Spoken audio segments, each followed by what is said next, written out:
Right, morning everyone. Just do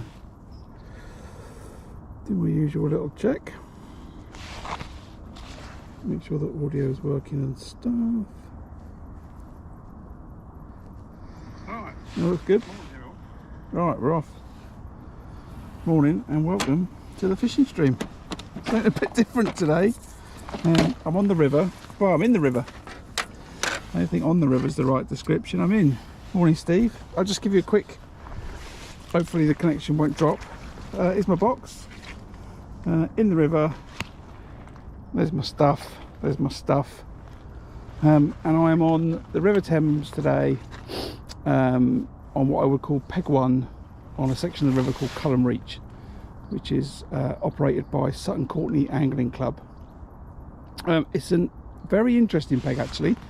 The reason I'm fishing it today, the main river, it's got a lot of water on it. You can see it pushing quite fast through there, through the main flow. And then up to my left, there's what's called Culham Cut. And that goes all the way up to Culham Lock. That's frozen currently, because it's been so cold.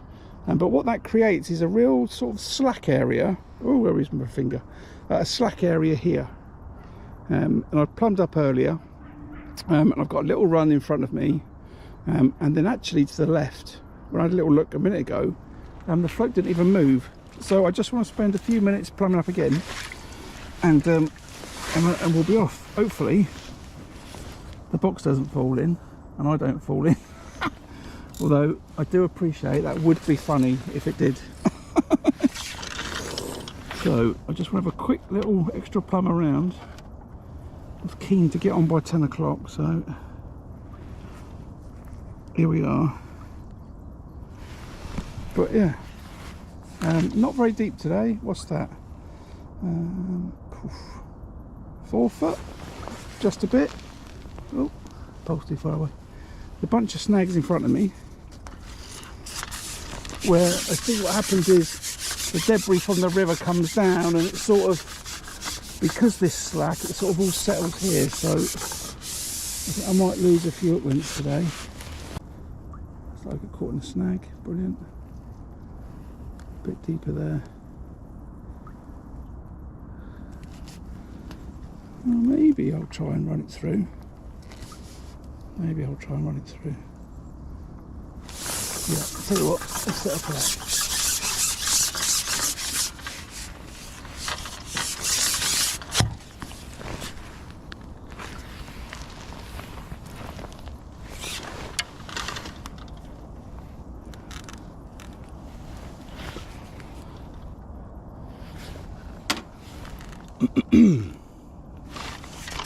So I'll just quickly go over the rig. Ooh.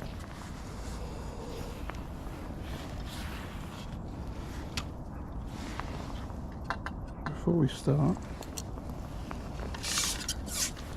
so blue hydro down to a Carper River 4 gram. This is 013 to 09 or 011, can't remember. I've got a Oliver bunch of number 8s, and I've got one number 8 dropper, another number 8 dropper. It should have been on that hook length, but it's not. And then 6-inch hook length for a size 16 guru hook. Begins with a K. Morning everybody. Plan is I'm going to ball it. So just put that to one side. I've got 10 balls made up, which is Census Roach, Census River Dark, and Census River, all mixed together with some caster and some dead maggot. I've got 10 balls. I am going to ball it in, or am I going to cup them in? Tell you what, I think I'm going to cup them in. I don't know why, but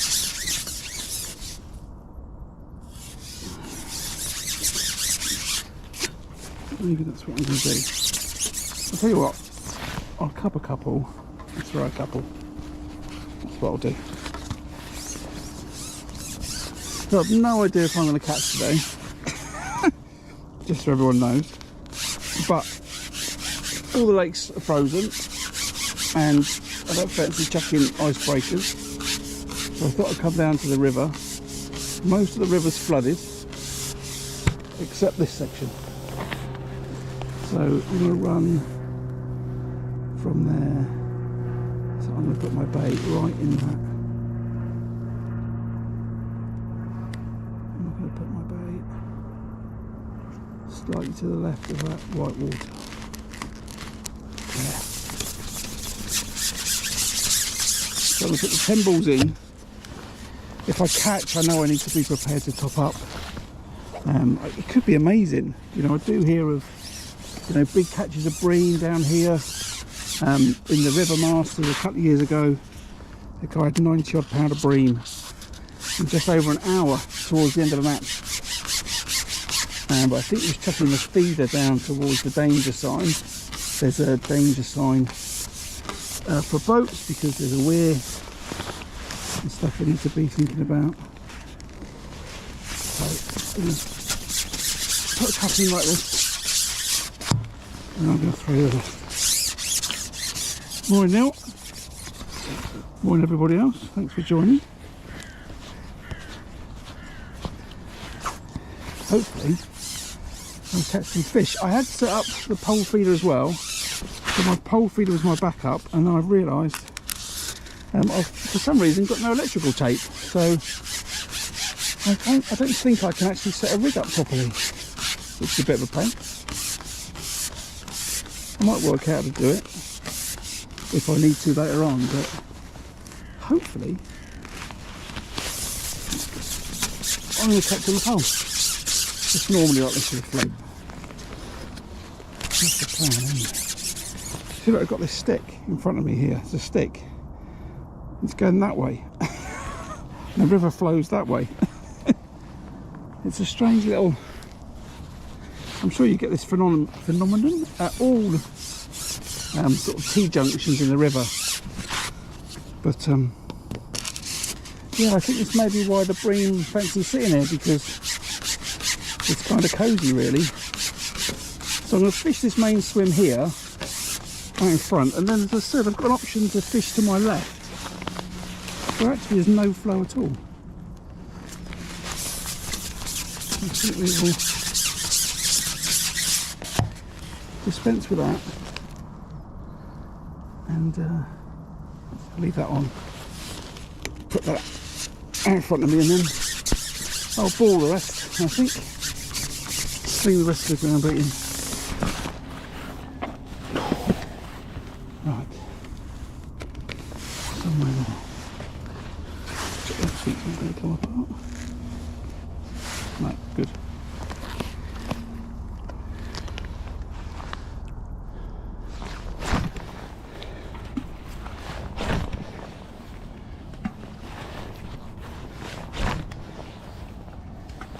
Be hilarious if the platform collapsed now, wouldn't it?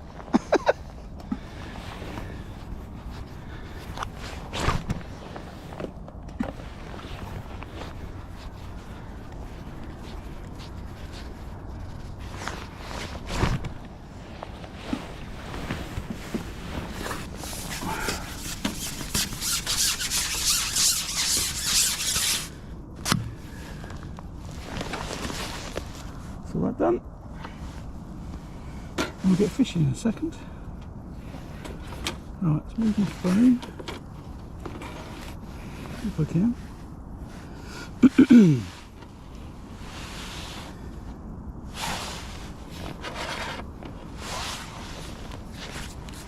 It's all good. I'm sure I'm going to throw this hook box in the river at some point during the day.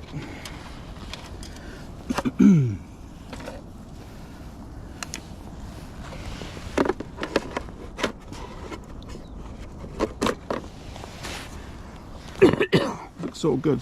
So I've got plenty of ground bait for topping up. And in terms of bait, I've got red maggot, I've got some fluoro pinkies in amongst that sawdust, I've got some caster, and I've got some worm. And if Nigel comes today, I haven't got any sweet corn. So I'm going to start on double maggot.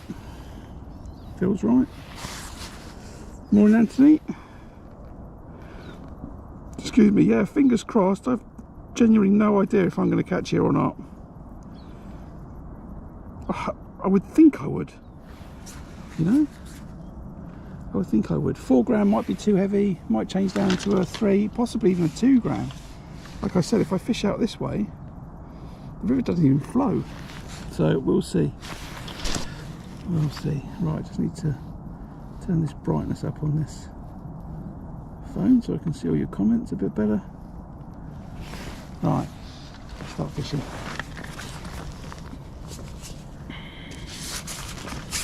I reckon snag first chuck. Snatch one rig. Alright, we shipped out though. That's a success. Oh, that looks low to me, to that bait. Yeah, that's better. Right, I'll drop it in here. I'll turn this round. There we go. Look how slow that is. You think that was the summer? It's moving. It is moving. I think it's going to go slow and fast as the sort of different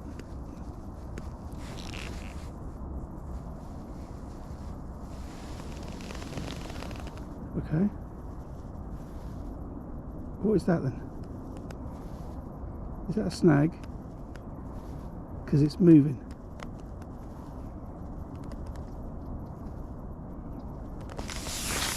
What is that?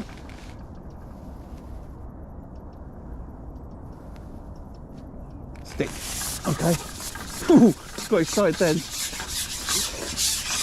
Well, I say I got excited. I don't really want to fish. Not really my idea. But there we go, it is what it is. First putting of the day. Stick. Excellent.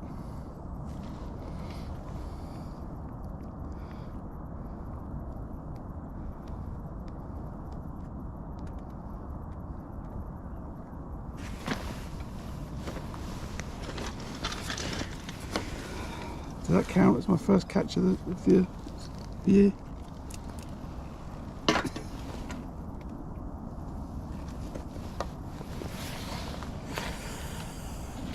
Morning, Martin. Right. Okay. I think that could happen a few times today. Oh, I was delighted then. I was like, here we go. Fish on. Okay.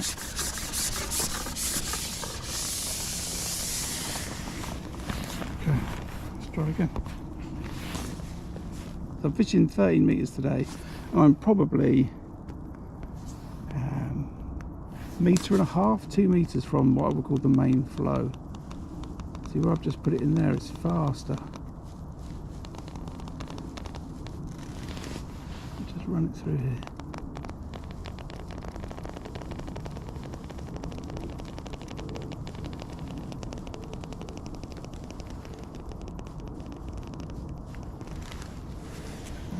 Throw it out a little bit further then.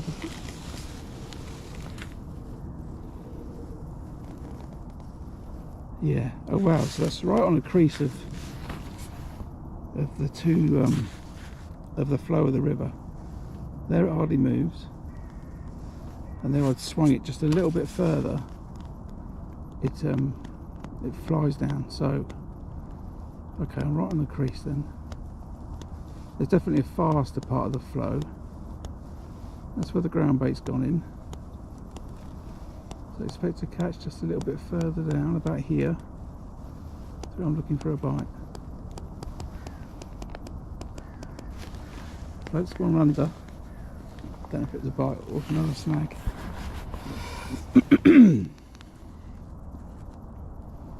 I think if I'm going to catch, I'm going to catch straight away. If there's a load of fish sitting here, just all in this slack water here, then I don't think it's going to take long for them to get straight on that ground bait.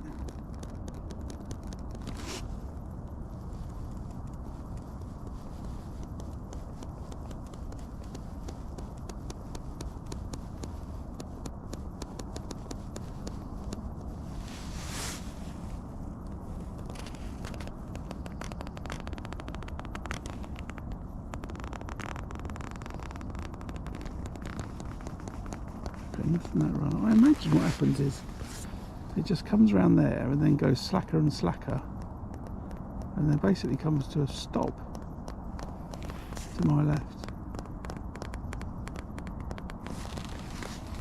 Because if I put it in, let's have a look. If I put it in here, I don't think it moves. Yeah, basically that's not moving, that float. Went under. Oh dear, right. Back to the main event. So it's slightly faster. It's a little bit further out then.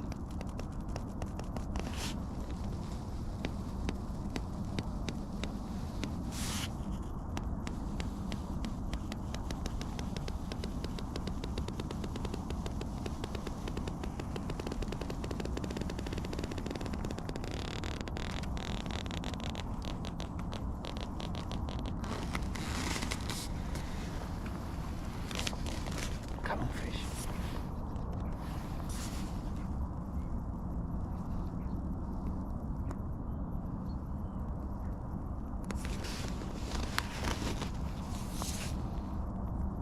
So I want it in this slow bit. That's where I want it. And that's another snag.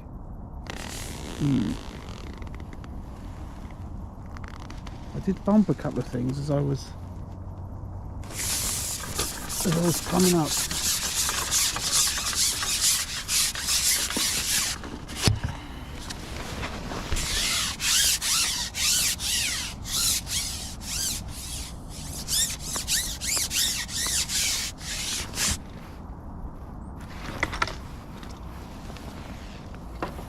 Not going to do any good.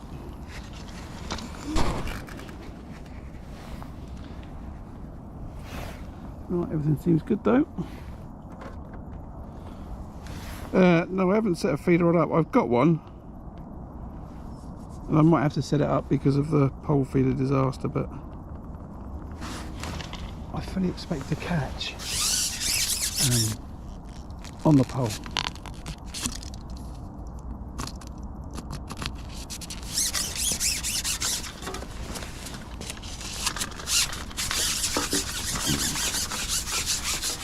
Snags might be a problem.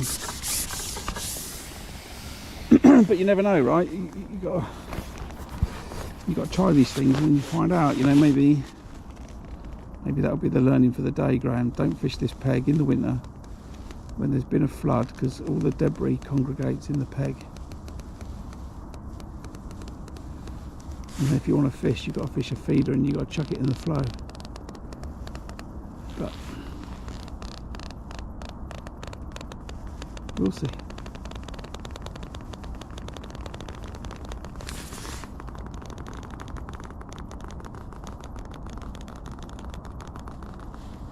So I was warned about snags, but I've still come to fish it regardless.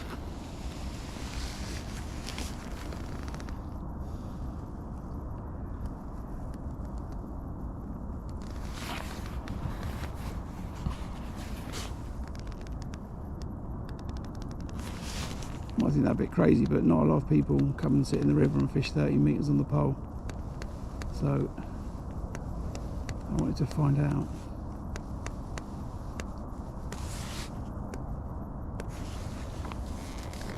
I think that was a bite. It's kind of over the target area of where I expect the bait to be. Where's my hand? Down here. So the bait went in this gap here, you can see, between this foliage on the far bank. So I expect to catch just like a couple of metres to the left of it. Right, there is a definite nasty snag there, so I'm going to have to put the rig in a little bit later, and then I might end up fishing a little bit further down the peg, but that's what, 3 times a bit that now.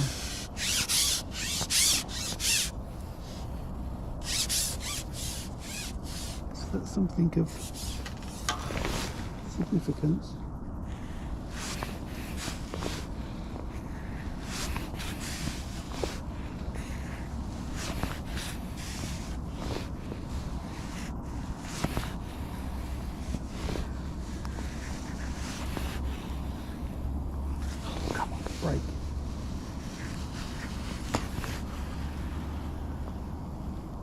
length that is.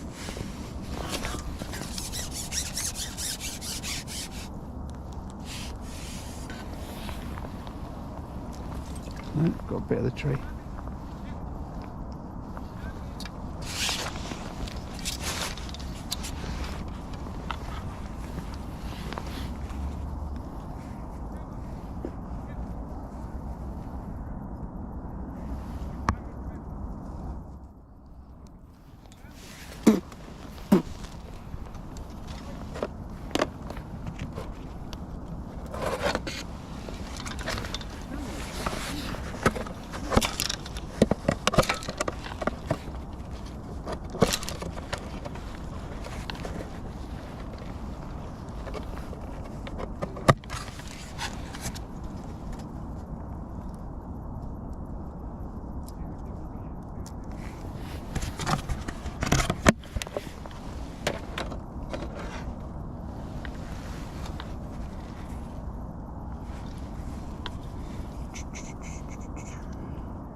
Right, let's go again, but I'll drop it in a little bit further to my left.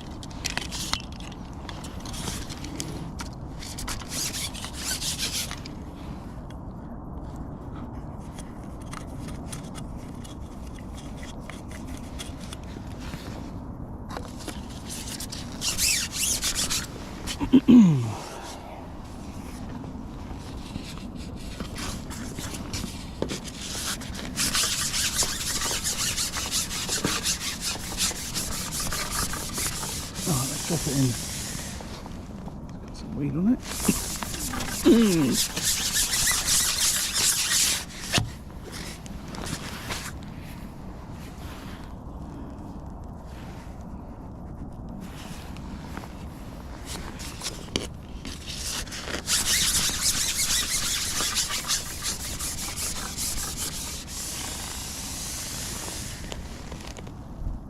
Alright, let's put it in there then.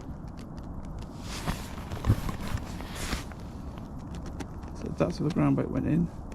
Here's where I expect to get a bite if there's fish there.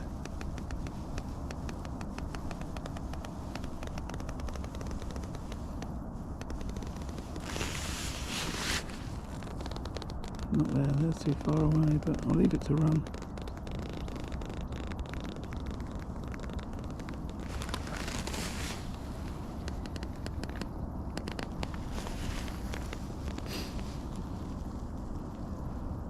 Come on, Graham, catch a fish.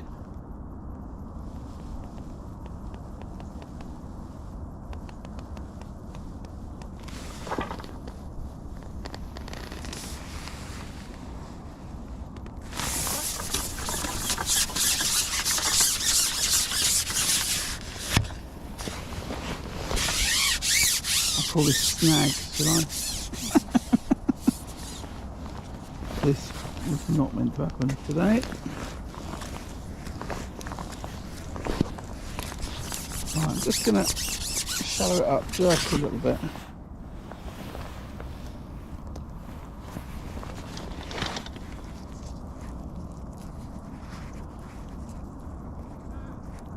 There's another uncontrollable dog coming.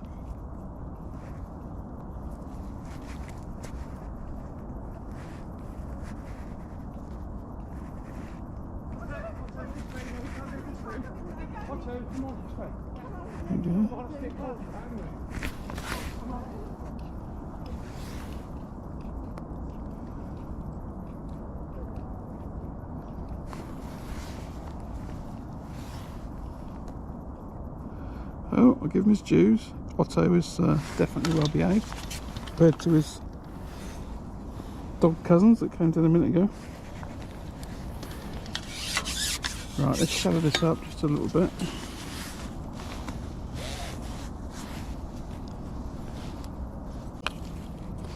Stretch this blue elastic, I might have to tighten it in a minute.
You can always put some balls in slightly further to the left,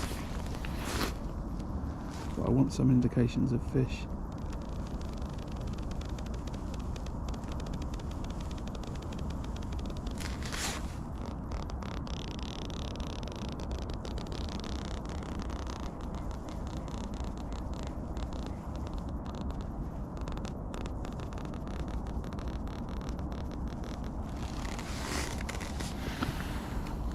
See if I catch it and I'll show it up.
Run through better for the last couple of runs, but no signs of any fish.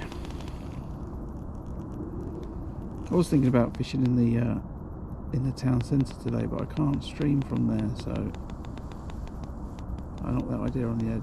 Let's go call him snag again.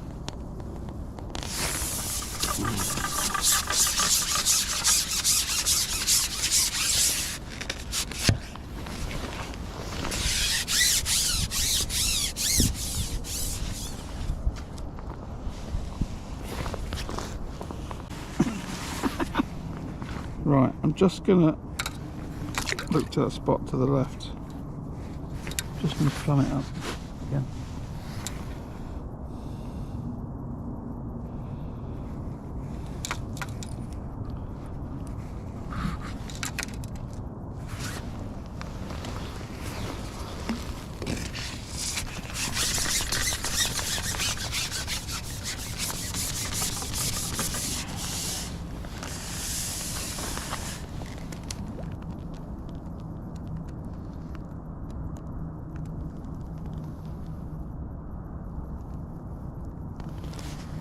Over depth.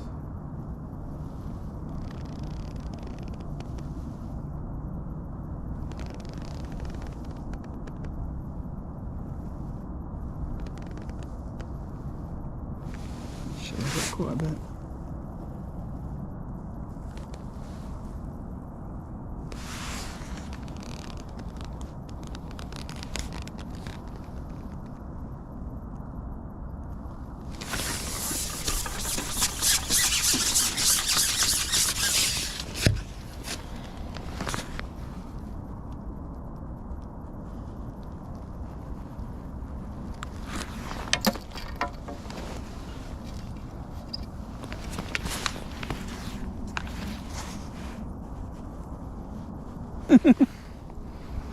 If I put all the snags out, John, I'll be alright.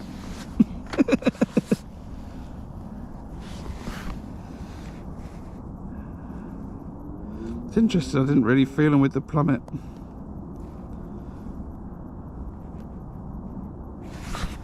Didn't really feel them with that plummet.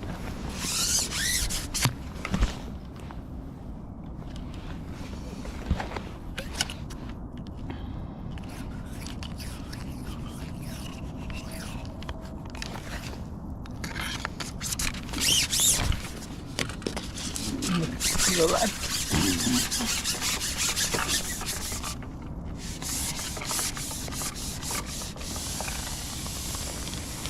Actually, I'll go and get my feeder rod out. That's not really what I wanted to do today. See, if I put it there, you probably can't see, but that float doesn't even move. I think where it's just caught in the back wall, the main river, there's a little bit of flow, and then it must be the return from the cut. That's not even moving.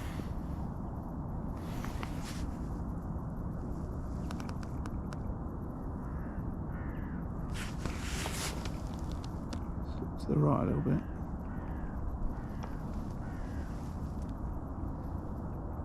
Not moving.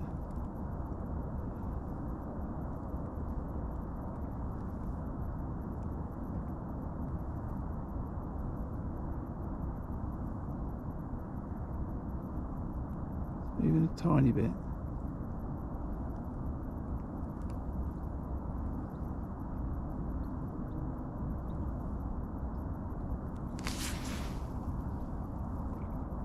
So I could drop some balls just there.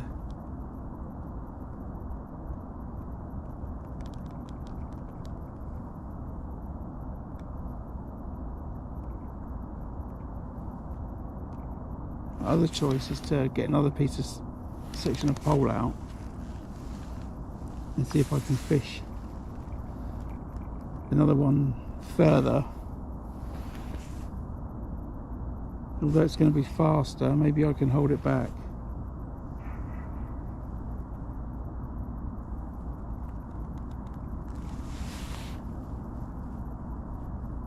But yeah, the rig is moving a little bit there, but hardly.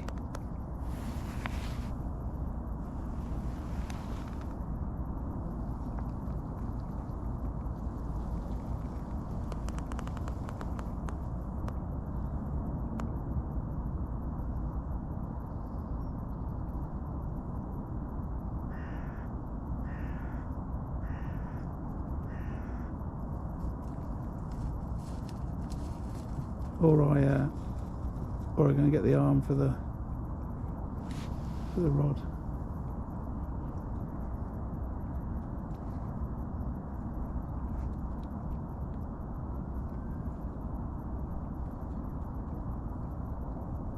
It's just not. It's like fishing in a lake. It's just there.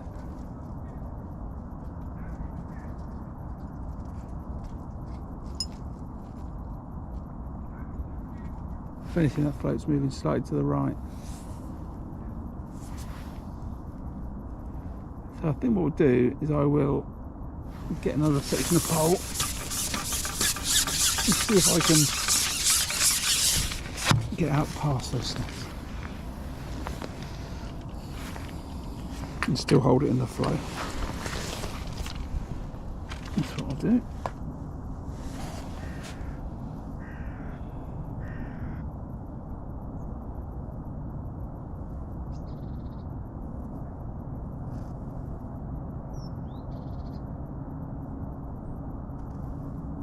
Yeah, it's yeah, interesting, John. I don't want to sit here catching them either. Right, let's see.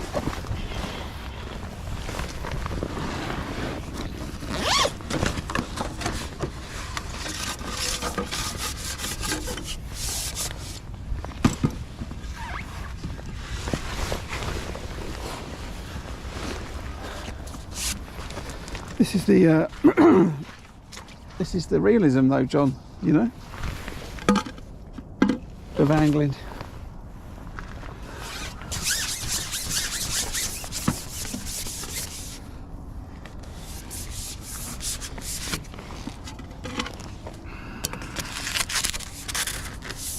And hopefully, what can I do to mitigate my problem? Right, let's go for another section first.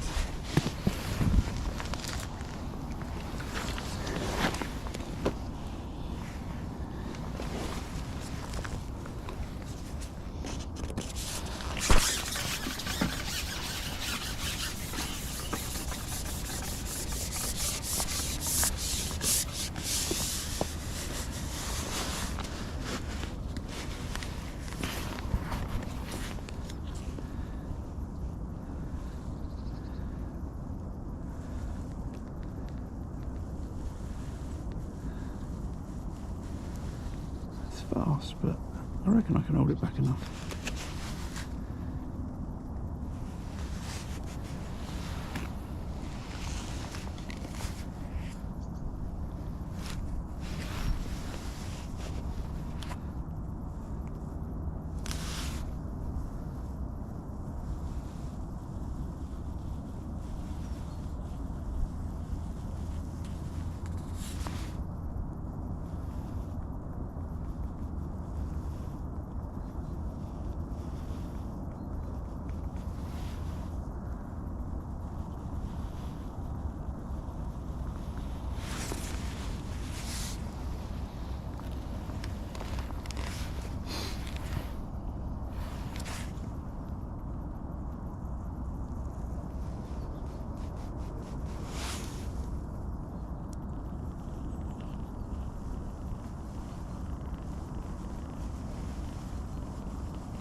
Let's have a quick climb up.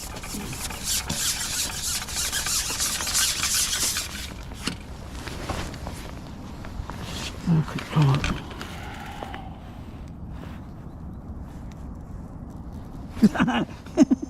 It's alright, Nigel. It's alright. I've got change of baits today though. I've got maggot, pinky, caster, worm, a peg full of snags. But I didn't realise when I was plumbing up, so you've all got to bear with me while I try and fix the issue and try and find a cleaner run, even though it's a bit faster.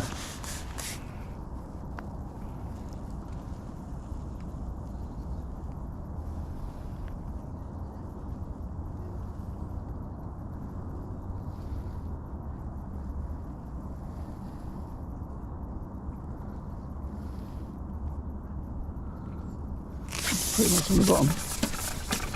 It's only slightly. It's only slightly off the bottom, which is disappointing, which means I've run it 4 times at an alright depth.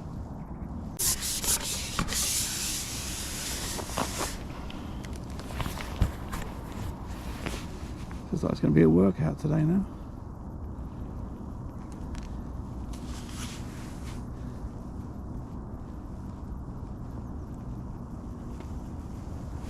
Fast.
can run it through, that's not a problem.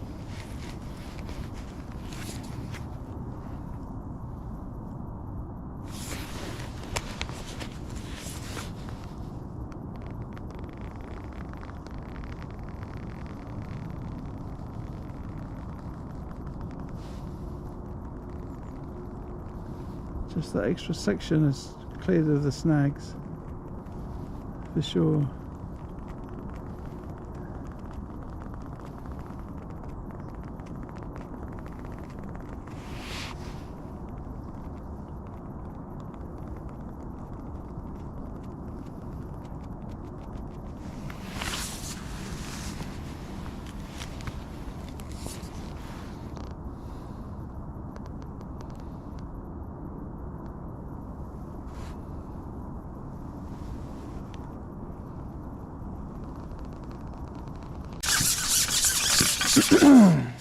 See if I can just drag it along that bottom a little bit, slow it down.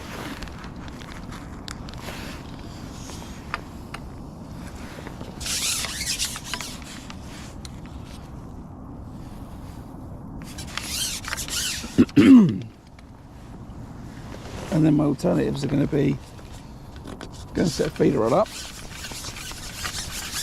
and change the pole to fish that on that strange weird slack water, you know. My friend Craig's fishing today. He's going to work his way up to me, he says, and he was the one that said there's a load of snags, I'm not sure about fishing the pole. And I went, well, you got to try it. What am I going to tell him?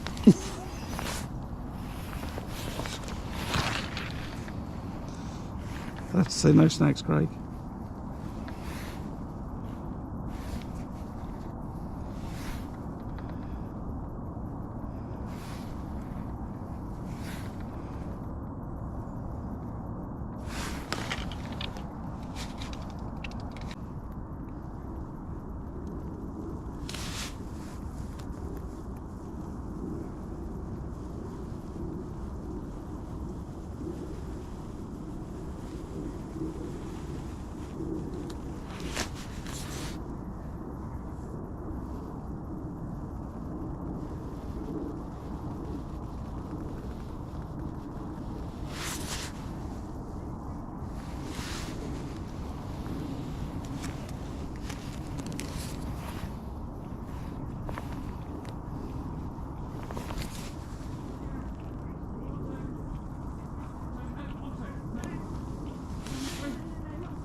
You can't. Oh, Otto, this way.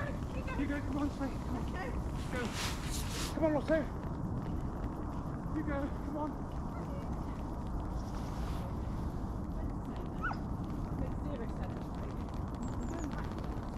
Oh, it's too tasty, isn't it?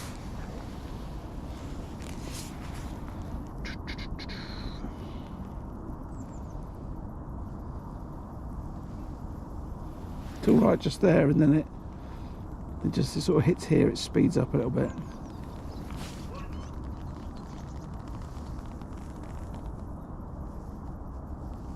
It's crazy how those snags, maybe I'm learning something about river fishing, how those snags are just deposited.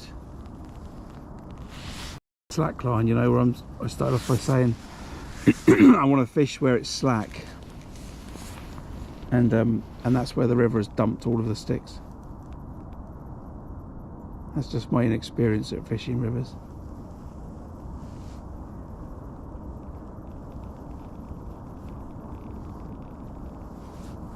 Right.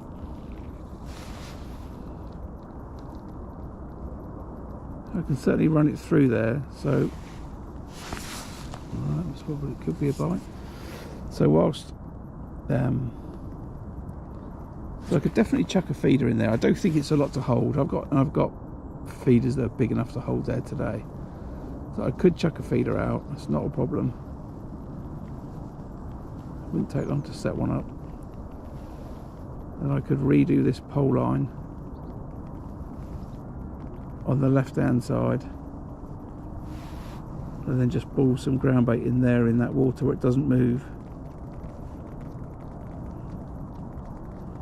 See if I can catch some fish there.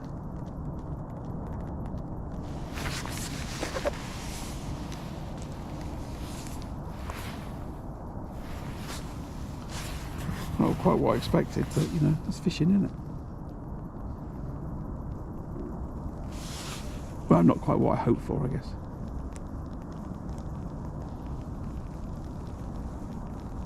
Ideally, I was going to fish the far bank today, a section called Otney's, where there's a few more slacks, but the car park's flooded and frozen, so it's not easy to get over there.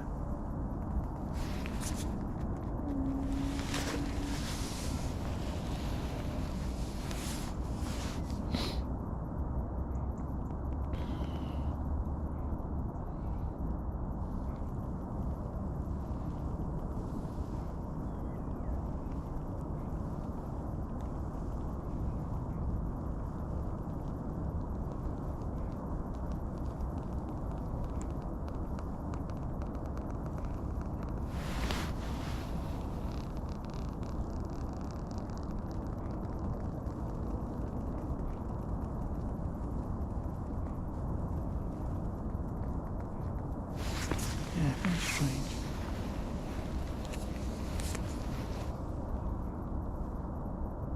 I was hoping this bit would be teeming with life.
Well, that's not doing the business, is it? So let's take that section of pole off.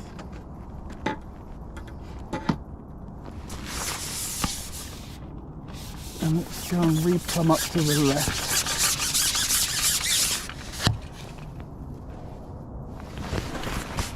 And that's that little.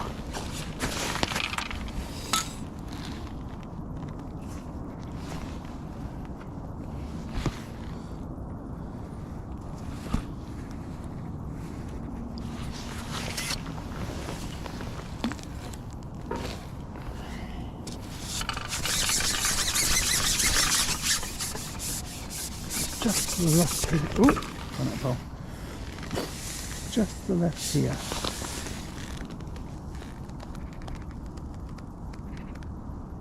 So that's a float length over depth.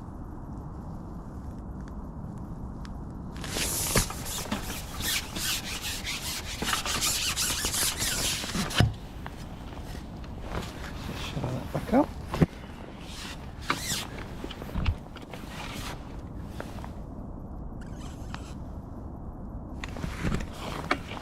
Now what I think I'll do is I'll put some balls in there, set a feeder rod up,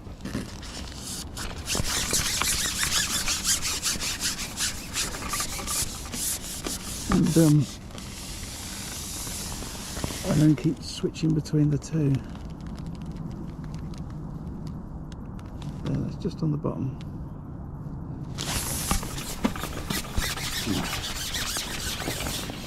So one more look. Just check that float doesn't move.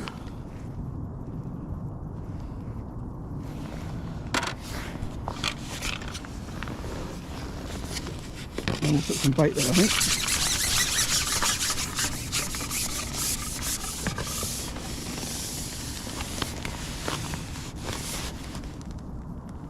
Which is funny because that's sort of the direction my box was facing this morning and then I moved it. Yeah, so it doesn't really move. What do I do? Do I just hold it back? Yeah, you can pretty much hold it still. So I'm going to shorten the rig because that's way too long.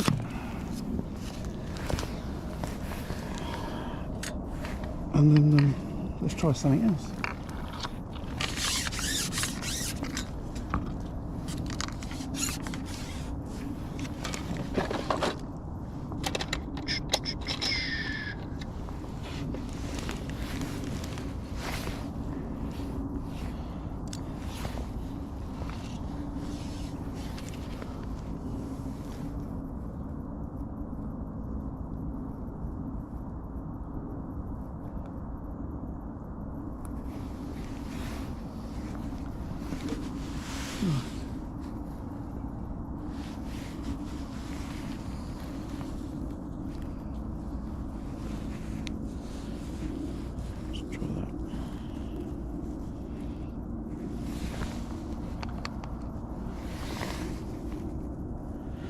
So I hope everyone's having a nice day. So I've not spoken to you all too much. I'm just trying to work some stuff out whilst being slightly desperate to catch a fish.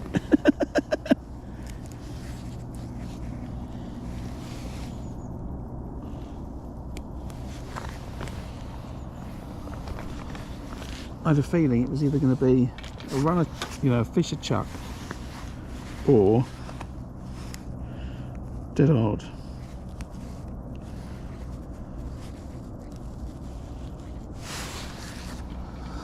Let's see.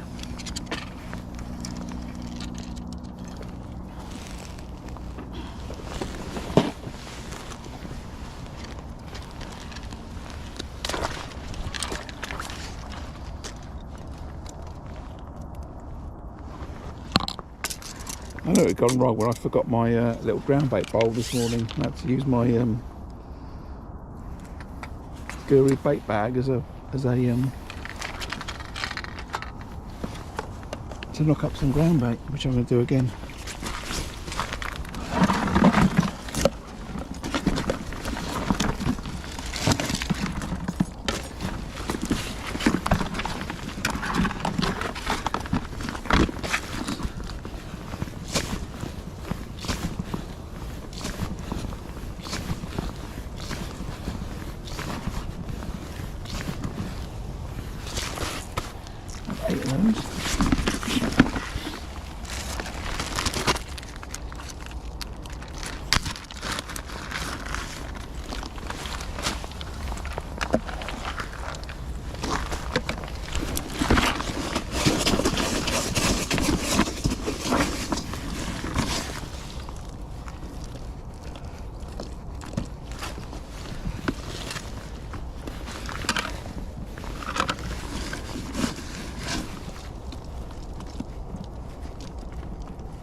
And what we'll do is I'll take that pole rest off, chuck my feeder arm on, put these balls in, set a feeder rod up, have a look on the pole, and if no good, chuck the feeder out, and then pretend we were just feeder fishing for the day, yeah? ground bag. There's worms for the moment.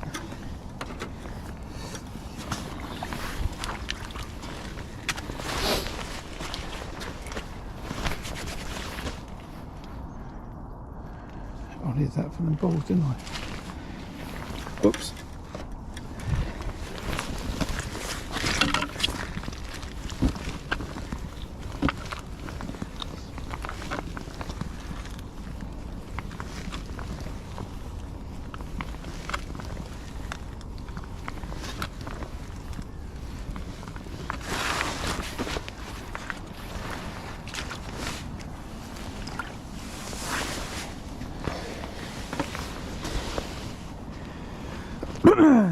The snow and ice is not here, my friend.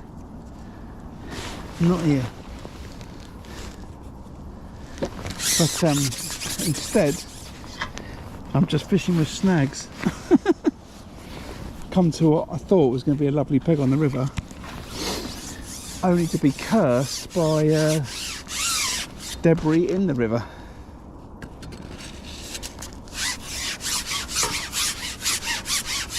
Don't get me wrong, any lake round here is frozen, but that's why I'm fishing the river.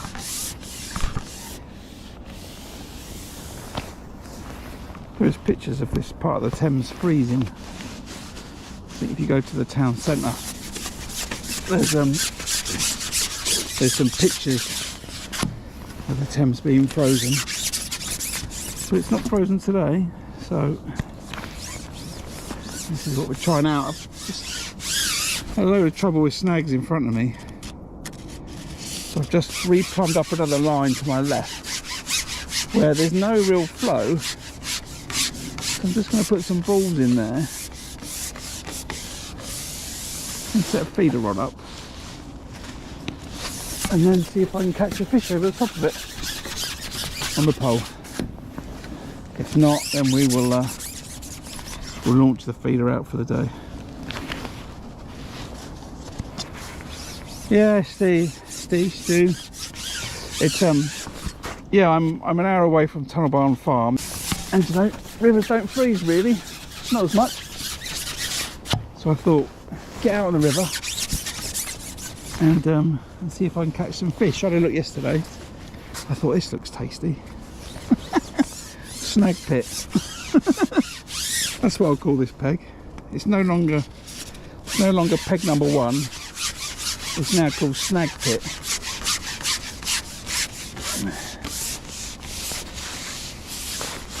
But anyway, you know, I'll deal with it.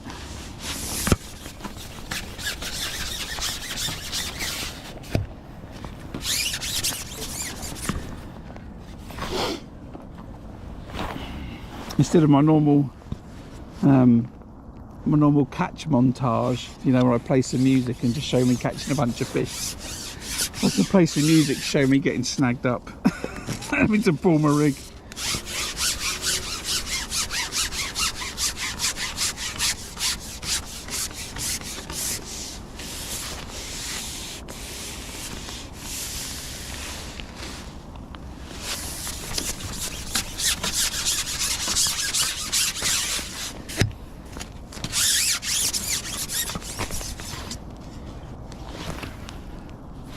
I'm just looking right.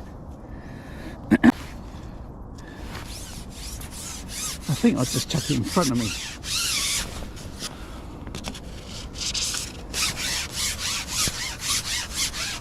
Maybe the benefits from where that bait went in earlier.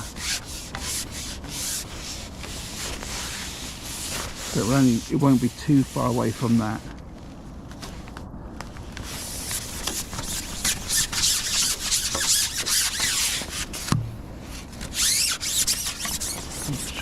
Right, one more of these.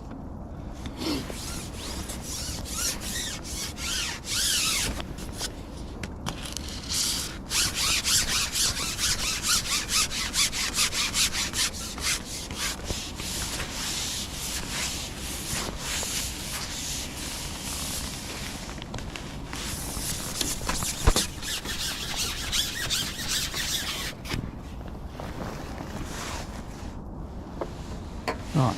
A few quick adjustments, everybody. Give me a second.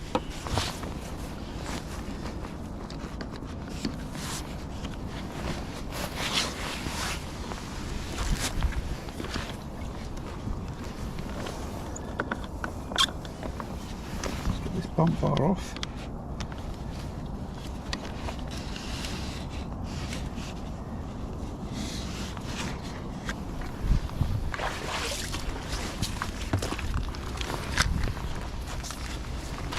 Hopefully I don't lose the connection, so walk over here, it should be alright.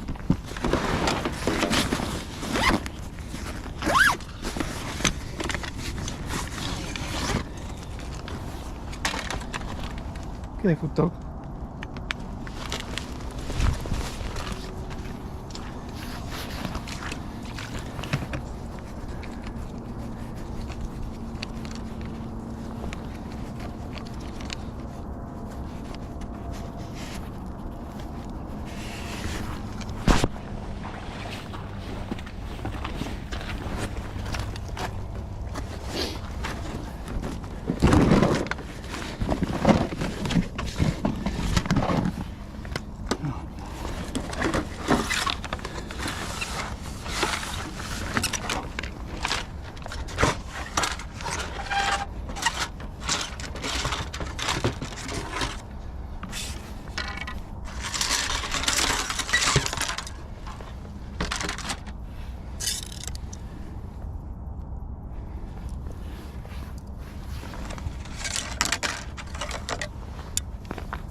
So,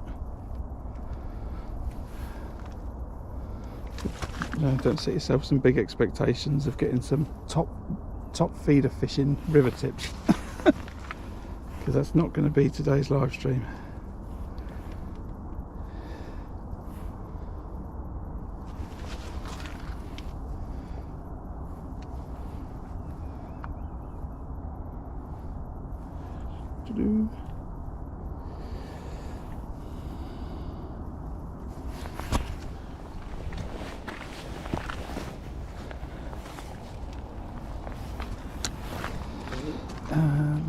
Right.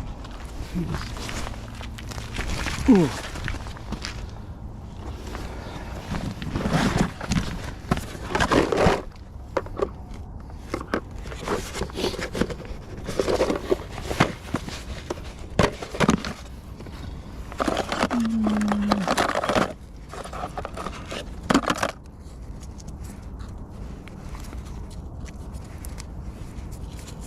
That feels good.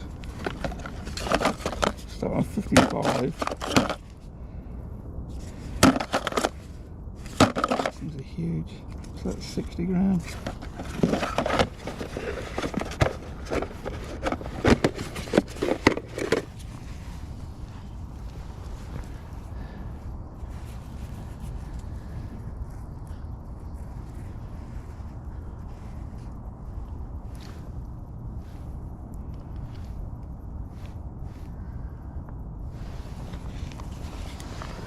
Okay.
Let's not mess about. Let's put a size 12 on.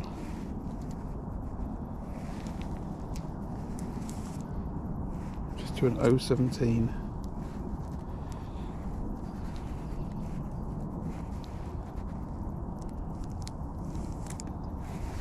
.3 foot. So I'm going to put this on, then we're going to have a look on the pole, and then if it's no good, we'll chuck the feeder out.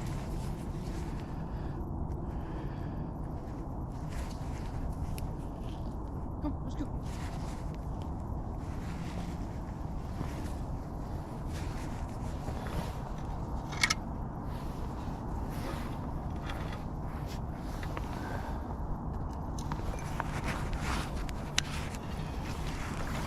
Right, feeder rod sorted. Let's just put that down there for a minute. Just put that rest back on there.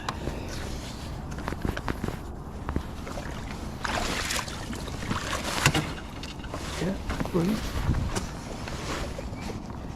Right, sort of working. It's sort of working. Let's have a look on that pole rig on the left.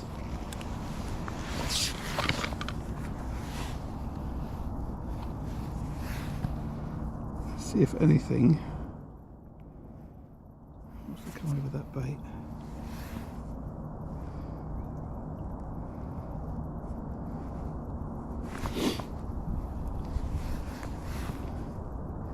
I had to take the maggots indoors yesterday to try and riddle them off because they were so cold.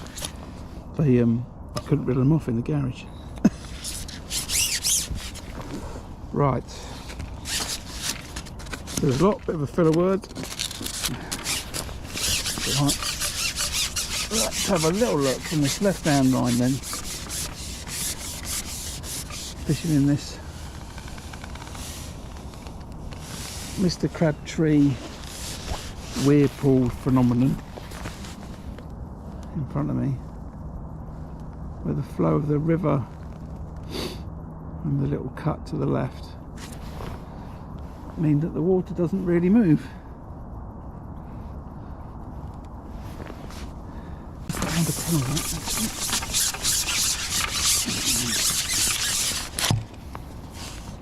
Put that float down just a little bit.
So the river runs from my left to my right, and that float is moving slowly from my left to my right. So the river runs right to left, and the float's moving left to right. And now it's sort of stopped. So I think, yeah, this could be a great place for fish to come and just sit out of the flow. So hopefully I will get some bites here. Somebody might tell me in the chat that it's like an absolutely terrible place to fish because it's like swirling or something underneath the water and, you know, fish aren't interested, but that's like I'm fishing a lake right now, that float.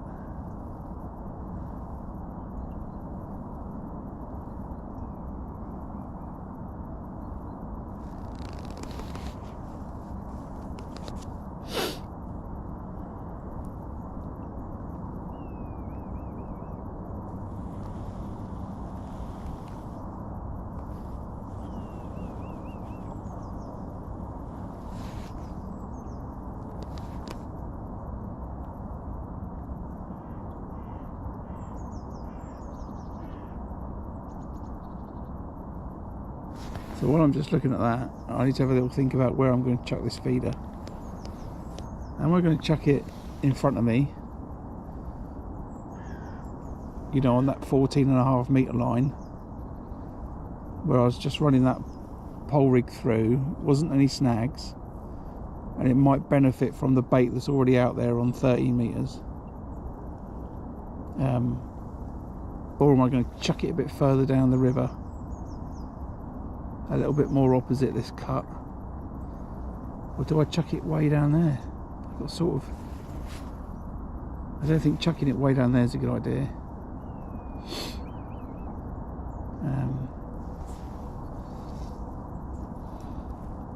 It's interesting because if you're fishing the other section, so just the other side of this cut is a section which we call the upper moors, and if you're fishing that section, sometimes you want to come right down the end of it, which is basically where I can see to the left, and I could practically chuck in front of that.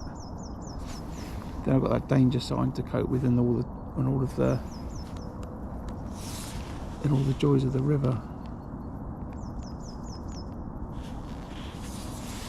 I think maybe I'll just start out in front of me, and then maybe I'll work my way down the river. Let's see.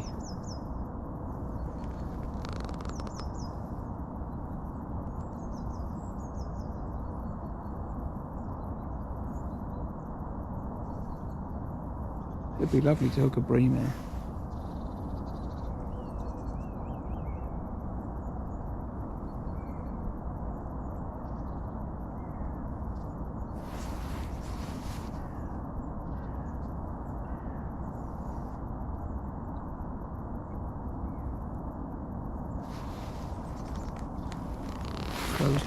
Boat was going down slowly.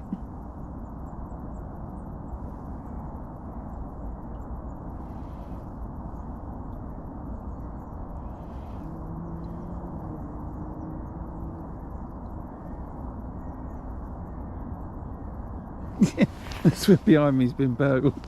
It does look a bit of a mess, doesn't it? It does look a bit of a mess.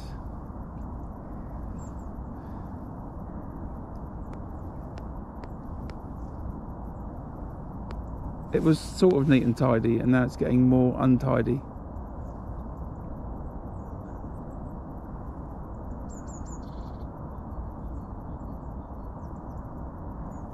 See, I wanted to bite straight away from here.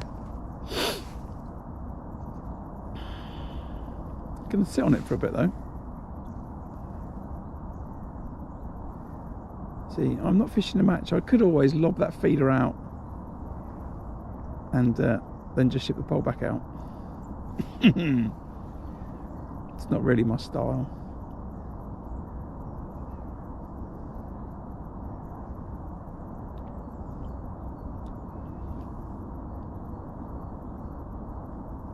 Come on, fish.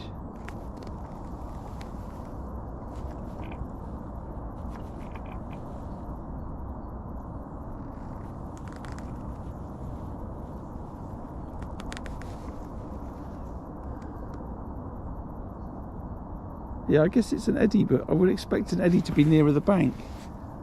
This isn't eddy 13 metres out. Maybe it doesn't matter.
Where's my bite?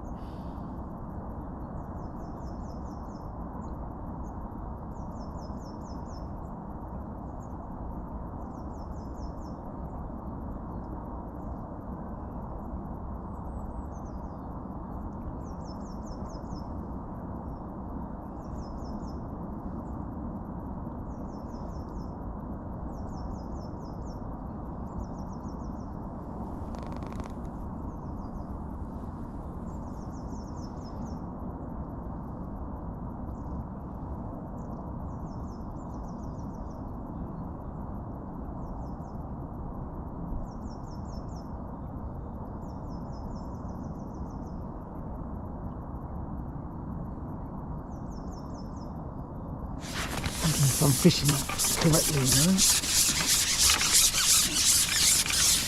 Just thinking maybe I should fish it, you know, 6 inches over depth or something like that,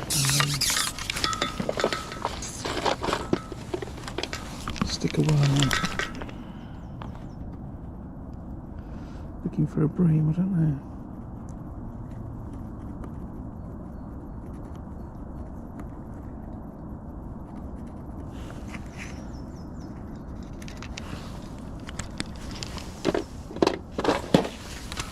Over depth. Half a stem.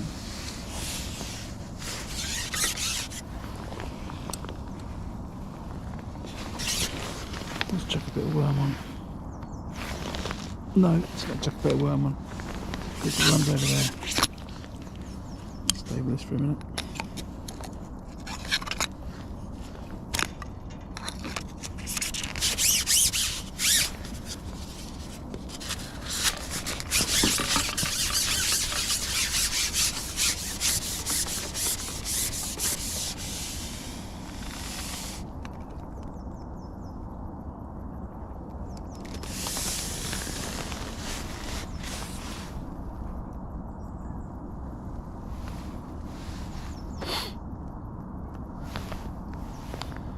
Dog trashing the gear.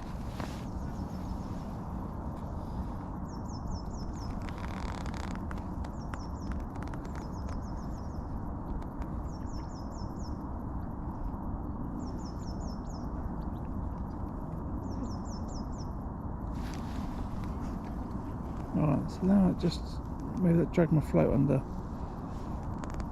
The float went down. Didn't look like a bite, it was just like it was getting dragged down by some tow.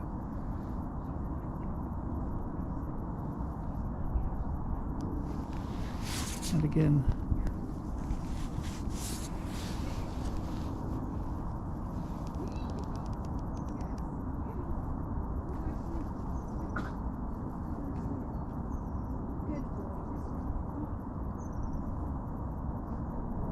that dog just went crashing into my pile.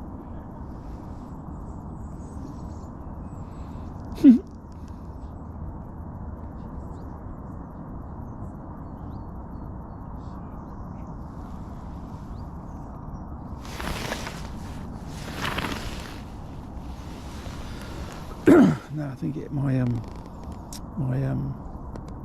pole rest.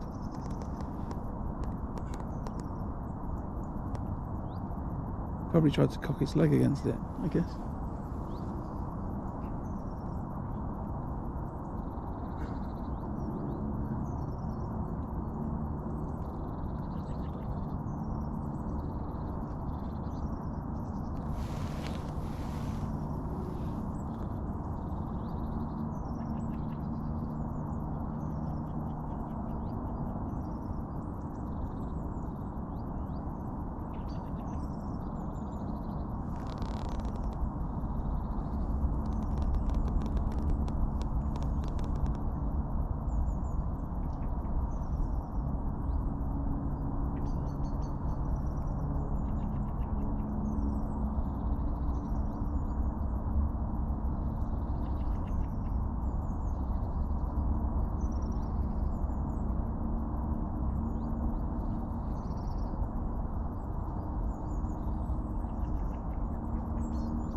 Yeah, that float's gone under. It's just, I think there's a bit of rubbish there, and as it goes sort of around the eddies, it sort of works its way around, then it can get caught up on it. It's just enough to drag the float under, like there.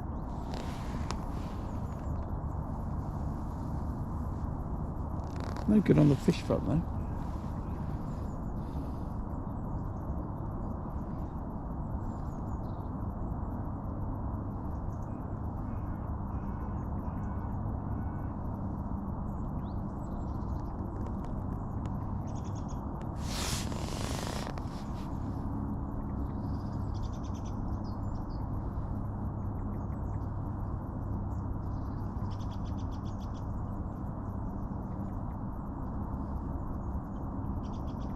I'm thinking that maybe I just end up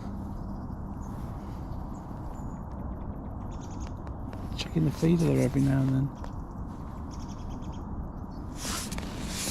Not feeling that at all.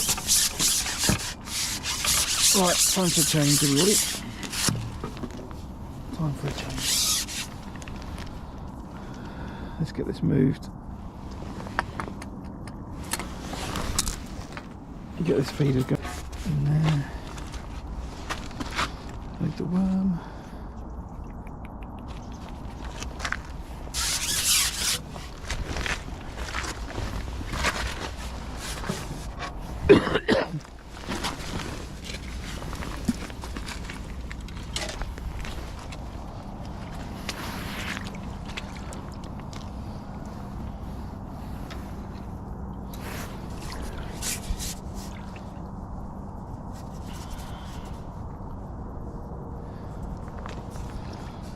Going to redo this a second. I've got a lot of people walking past.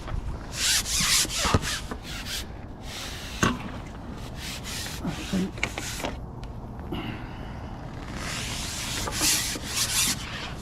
I better just put my pole up the side for a minute.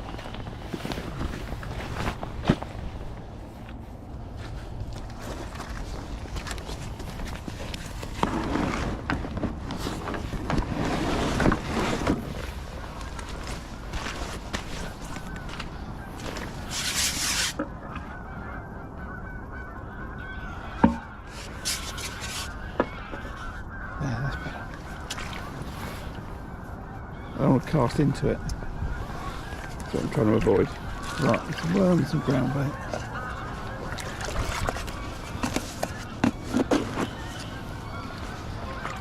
I think what I'm going to do is I'm going to change the... I have a change of mind about the hook length. I'm just going to quickly switch it for a size 16. Brilliant, adding that.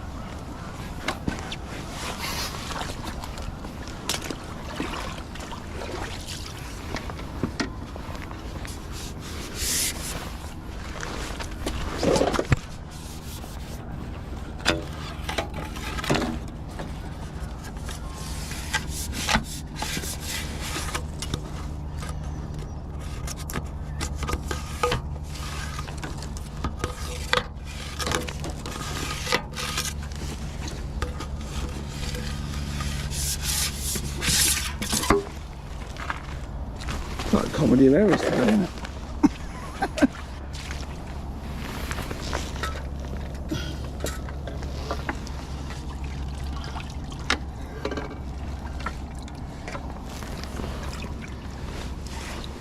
Right, everything good?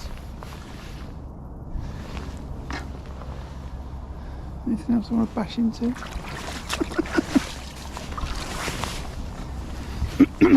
So as I was saying, just had a quick change of mind.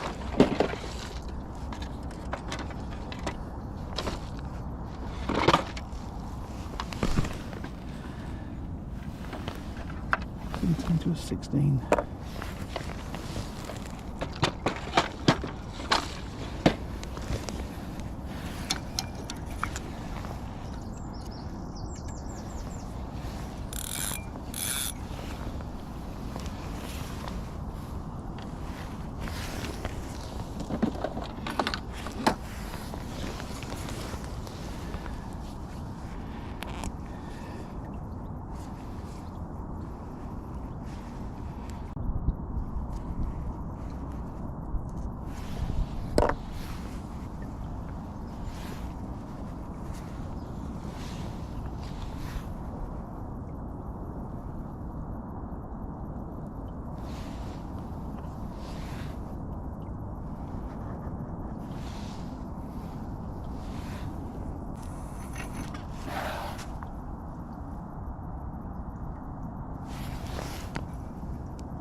What are we? 20 to 12.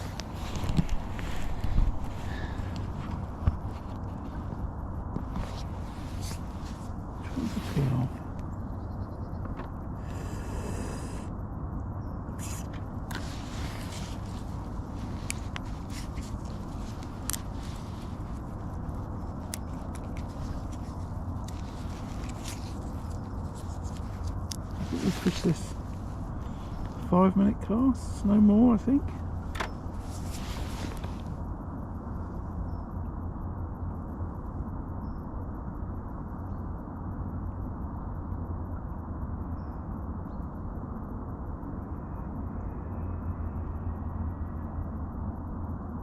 Not convinced that feeder's held the bottom, but I think I might switch it for this 60 gram. I think I can take that apart and then it's a big 60 gram open-ended feeder. Yeah, look at that. That should be better, shouldn't it? What's that? 2 ounces.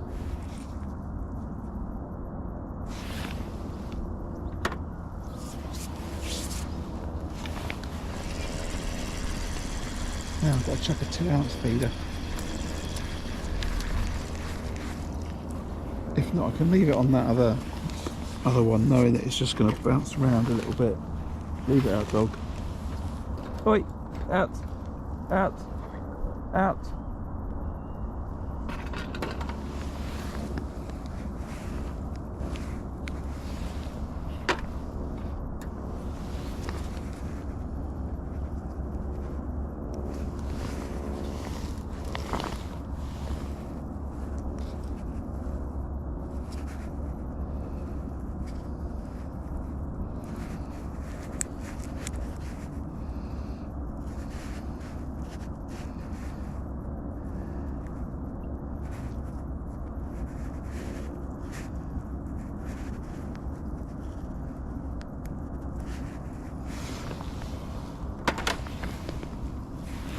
Not liking that snap link swivel.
Let's have a check with this.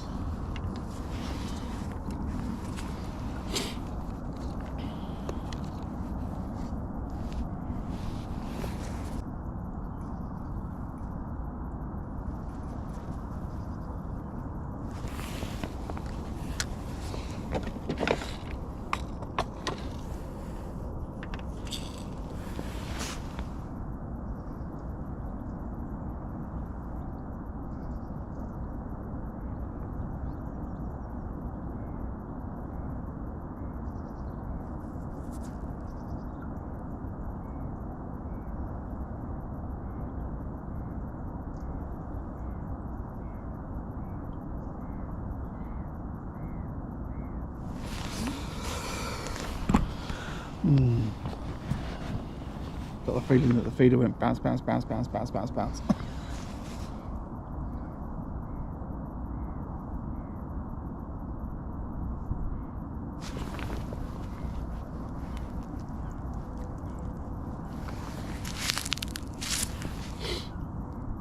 despite putting a bow in it.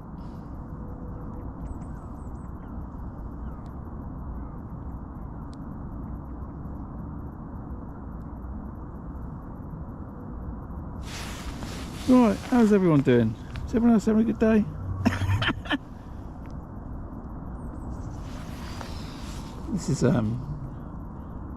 This was like a tricky day's fishing for me.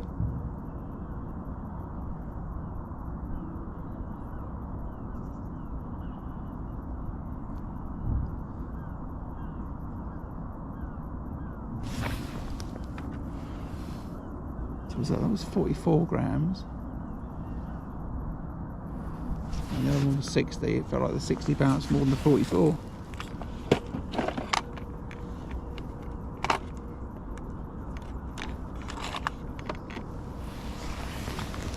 River fishing, eh?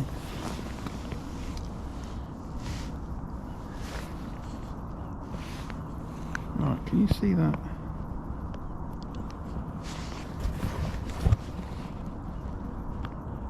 Rod tip in the strange event that it might go thump thump thump.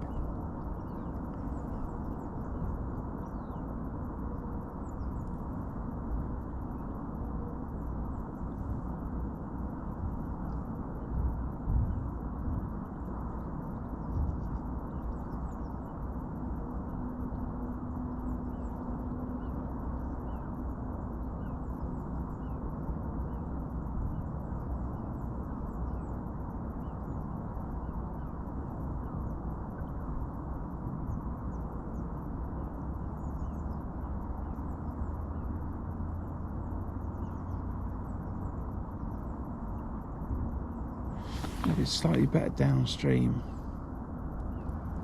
of that crease.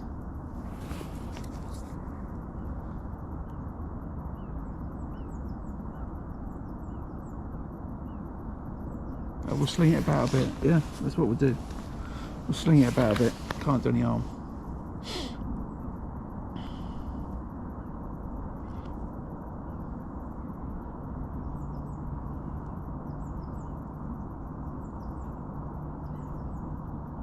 So I'm fishing double maggot and a fluoro pinky. In the maggot, in the feeder, I'm going to put ground bait, live maggots, and casters.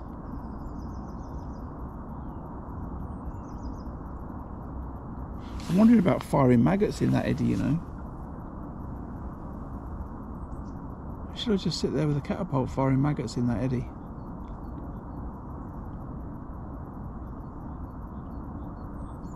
Do we have any experienced eddy anglers in the channel?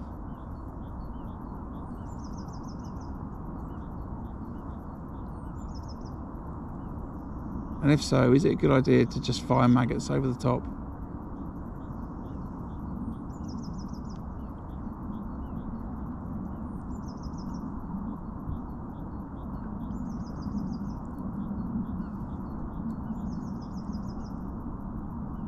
I reckon that was something. Maybe it's a boil. I thought it was a fish top then.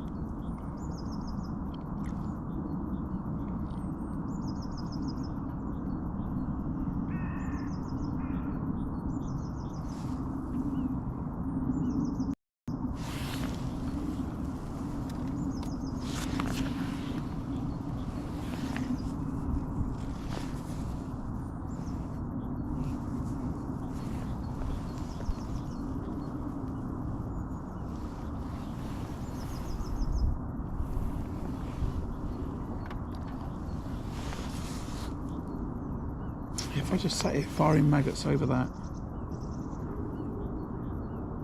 area of river there, will it?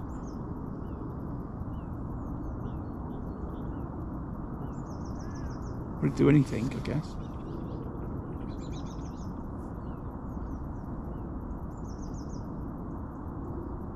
Next time I want to check that feeder out, I think I want to check it out a little bit less, a little bit closer.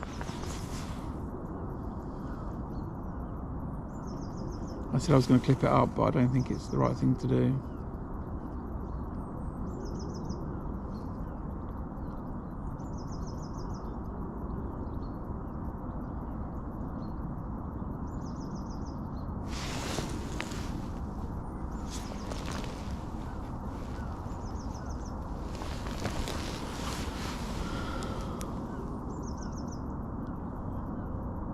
wherever that's landed, take pity on me and give me a bite, please.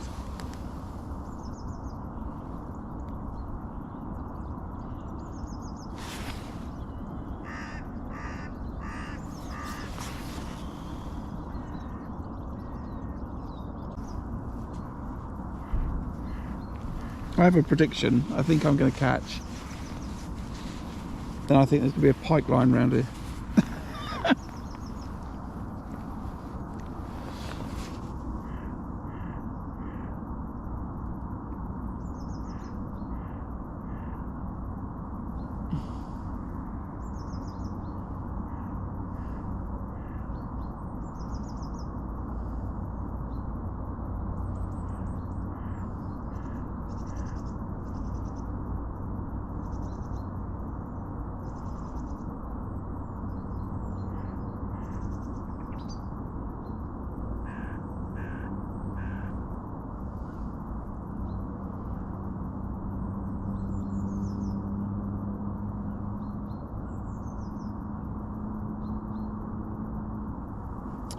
I'm just sitting here thinking it would be really good to be good at this style of fishing, you know.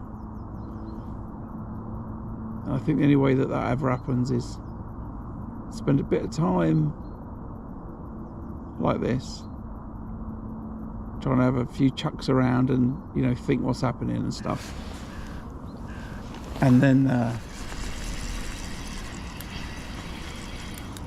maybe get a coaching lesson with someone that knows what they're doing.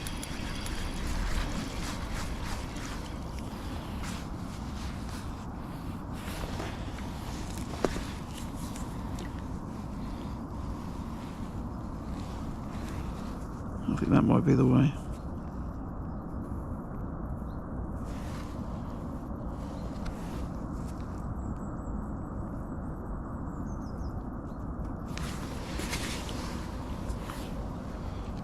Chuck this a little bit closer, I think.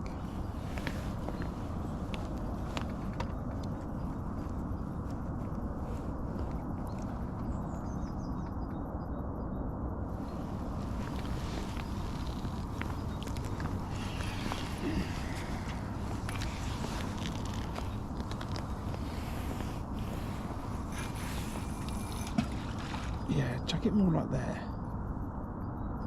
Right, that's at the bottom. Give myself enough for a bow.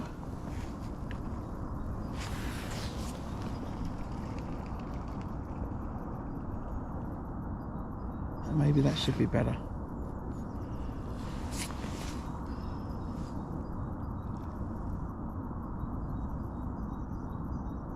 That feels better.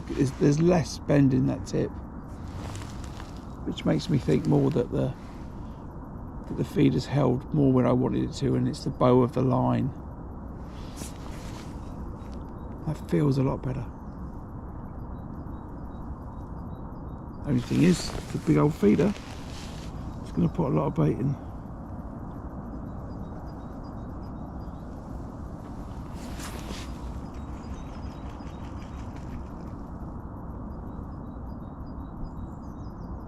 Geese have turned up, cormorants flying around.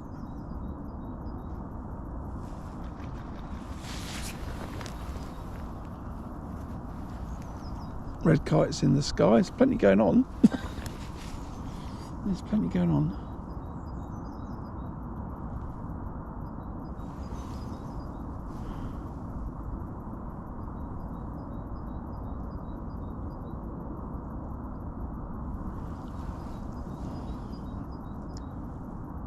But I think that's the case, Neil. I think that, yeah, I feel happy with that. That cast was better. It's not in the fastest bit of the flow. I think it's in between. I probably cast it in the middle of my snag pit. Oh, third and fourth cormorant. Must be solid with fish here. What am I doing wrong?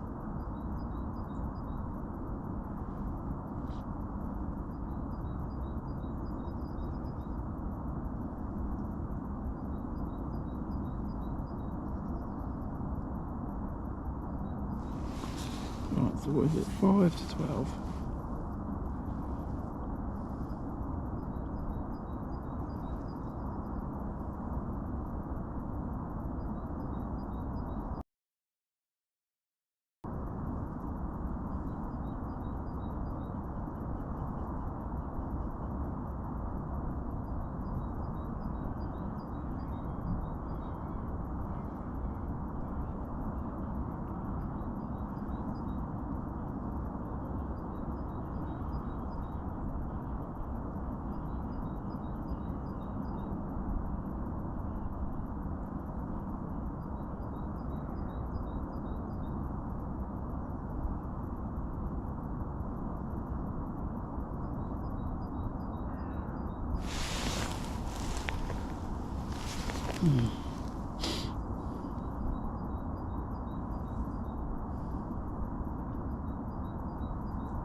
Looks right. You're gonna say take? Yeah, I knew you were gonna say that. I knew you were gonna say that.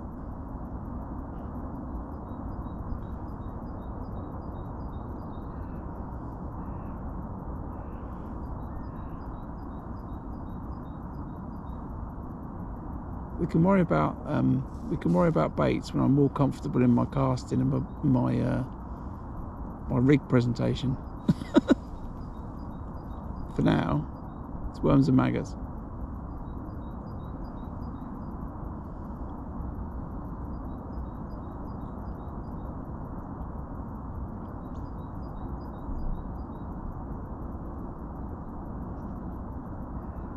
I'm not too worried about looking at chub.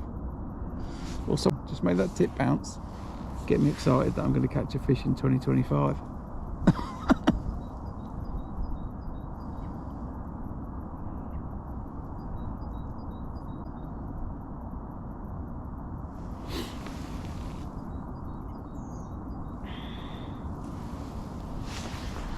Just tilt that a bit, don't I?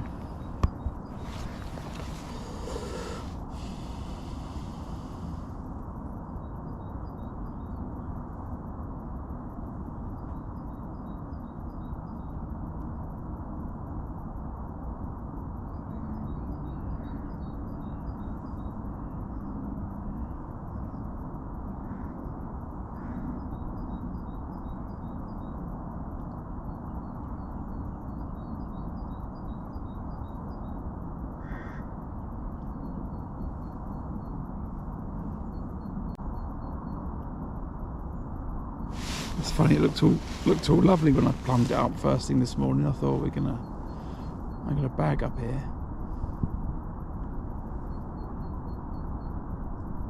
I can't believe how bad that snag is.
Yeah, I think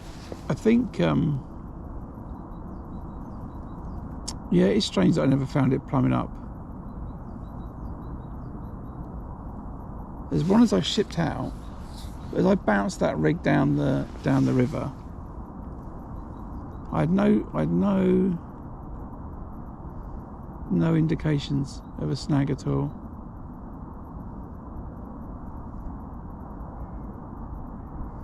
Maybe I should have dragged the rig a little bit more.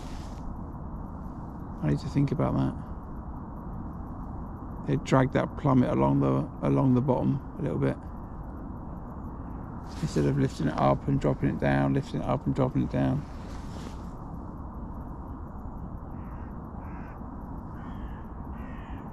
So frustrating. It looked gorgeous. I thought, right, we're good here, good for a stream, let's do it. And then that happens, you know.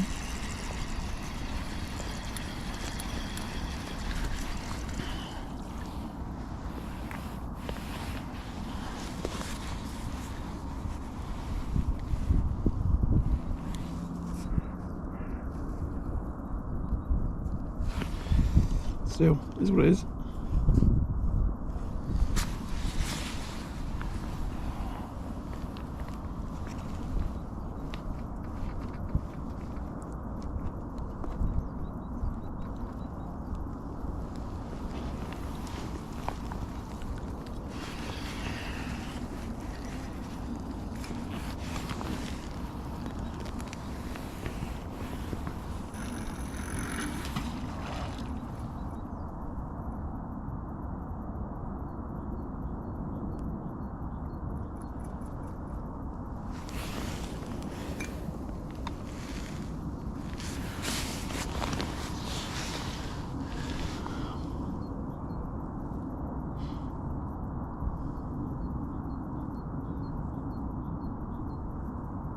See, if I was further up the river, I'd just be fishing the pole feeder today. If I didn't have any slack water in front of me, I thought I'd come here and it'll be some slack. I was contemplating just coming and streaming fishing the pole feeder, but whilst I'd be confident in a match that I'd probably catch at some point, I didn't think it would be so entertaining. So I thought I'd come here and try and catch some roach in the slack water, but it has backfired slightly.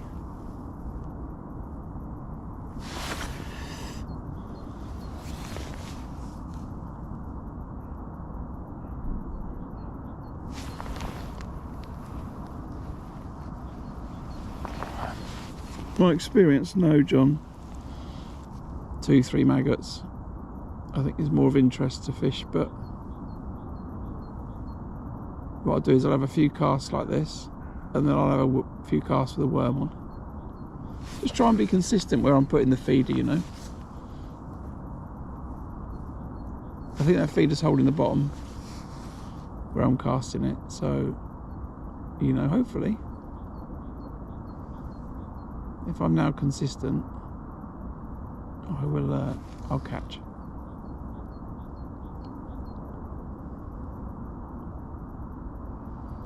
Or I'll blank.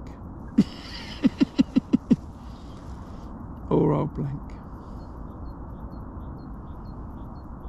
Which would be good, because I waited all week to come fishing today after blanking last week.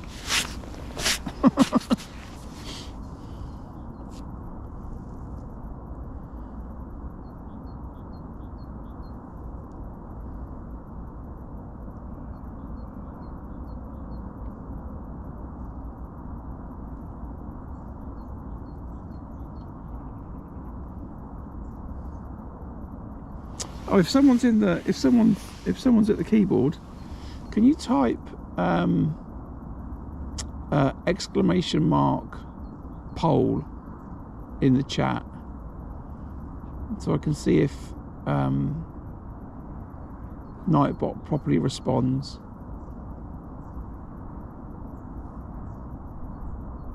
Oh, I think that tip just moved a little bit then. I don't want to get excited, but I do think that tip just moved back a little bit. It's probably a tree coming down the river that smashed into the rig, but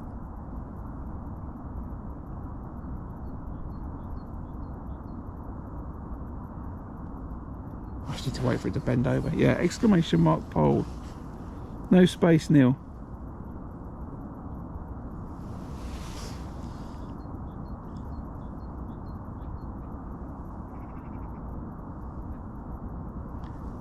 And And if that doesn't do anything, can you try typing ! commands?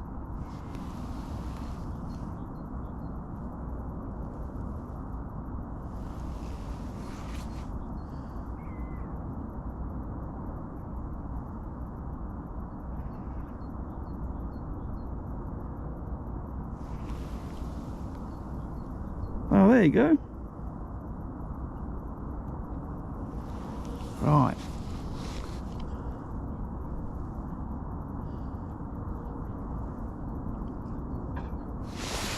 Well, stop again.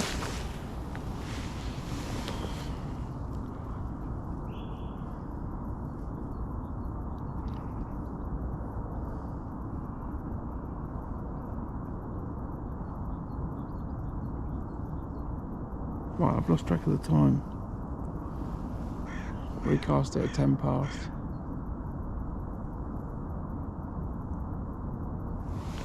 I don't have a problem putting a load of bait in. I've got a load of ground bait.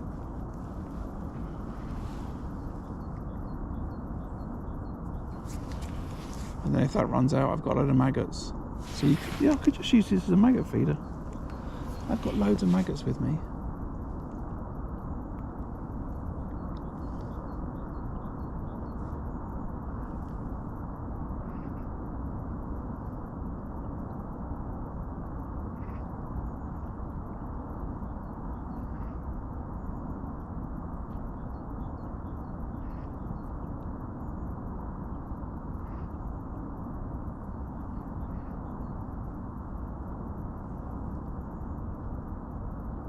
Come on, Tip, just bend over. Yeah, Nightbot's awake. Nightbot's awake.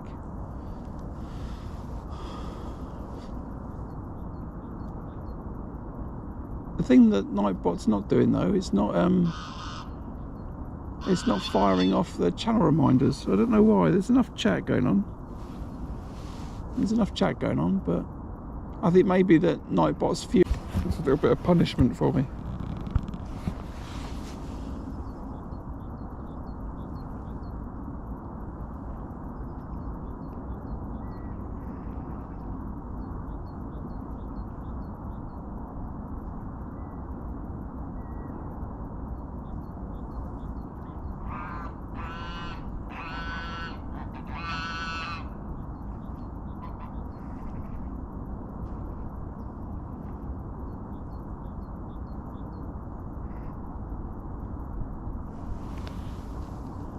It'd be good if I come back and those maggots are smashed.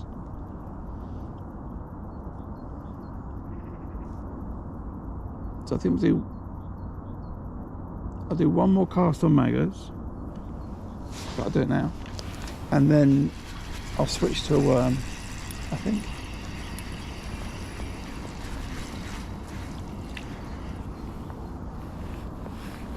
Maggots look untouched.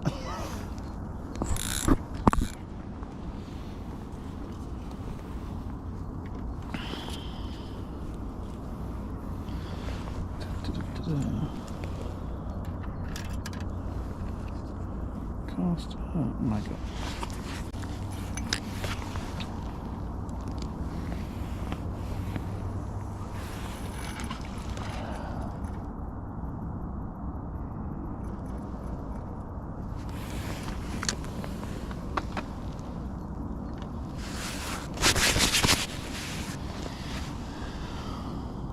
Right, what time's that? 11 minutes past.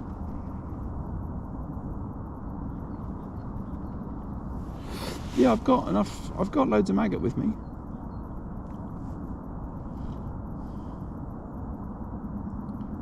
I think what we'll do is we'll do a few casts on. I'll just put that piece back in. I'm sure it shouldn't be too hard to get that back in the feeder. It's quite a snazzy little design, actually. I assume these are designed for barbel fishing. These corum feeders.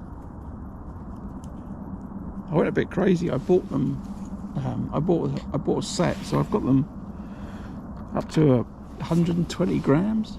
I haven't brought that with me, but I wouldn't even want to cast that on this rod. But I suspect they're barbel and chub feeders, I guess.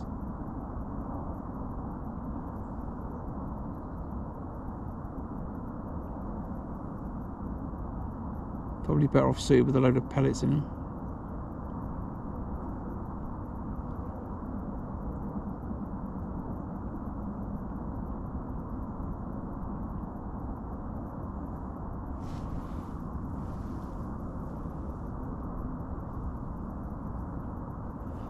Yeah, Steve. Yeah, these are short tails, I think, in terms of river fishing. And my only reference is so these are 3 foot. These are 3 foot tails. And when I was fishing the River Masters final on the second day, I can't remember who I was pegged next to, but he's always in the final, and he does quite well. And I can't remember his name for the life of me. That's quite annoying. But on the second day, I thought I've got to go for barbel, and I was fishing with this 3 foot tail, and I didn't catch anything. He caught 1 barbel. And at the end of the match, he came over and we were having a little chat about it, because it was like a terrible day and we'd been chatting for the match. And he did say, he said, you know, one thing I did notice, your hook lengths were a bit short. And I was like, what? He's like, yeah. Try making it 3 meters. And I'm like, what? And he's like, yeah. He said because the barbel don't like the feeders. He says they shy away from them. So if you fish 3 foot hook length, it's too short. You need to be longer. So if you're fishing for Trent on the barbel, he said make the hook length longer, up to 3 meters. I was like, wow.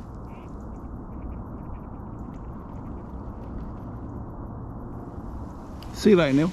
I don't know if you're missing much, but I'm going to try and be consistent. I've got my spot where it's holding the bottom. So let's see.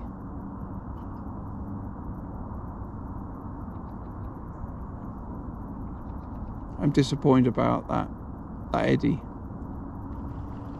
There was no fish there, but I'm still tempted to fire some maggots over it.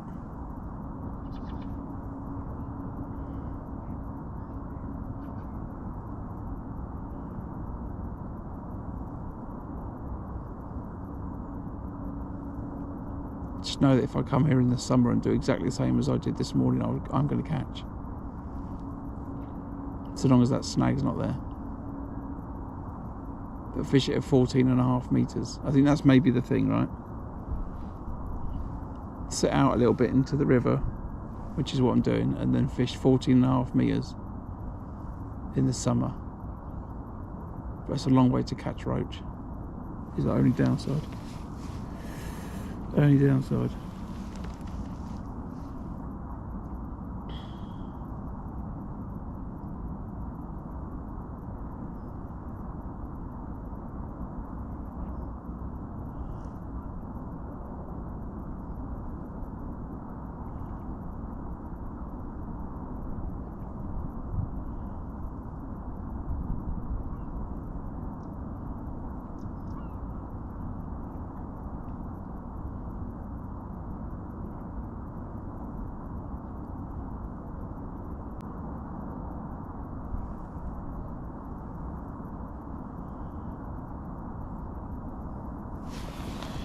Come on.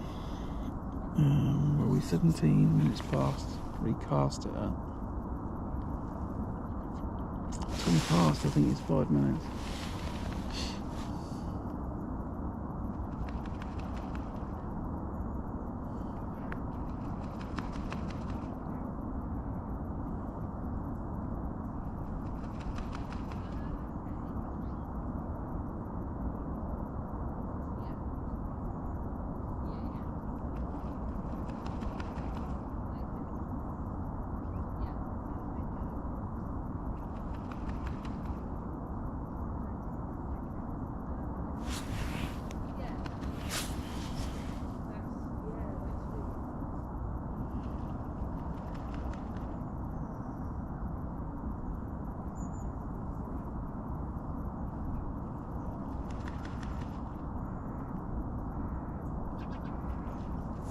I think we'll do is we'll get to 20 past.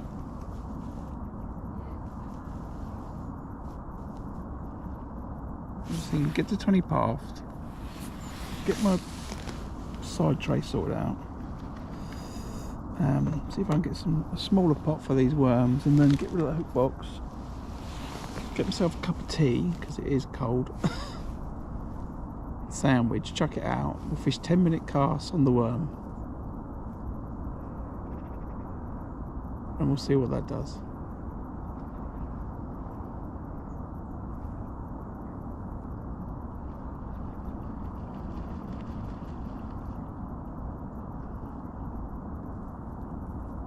I'm happy with this now. I bet if Craig works his way up here, he's going to tell me to chuck it all the way down there. I bet that's what he's going to tell me.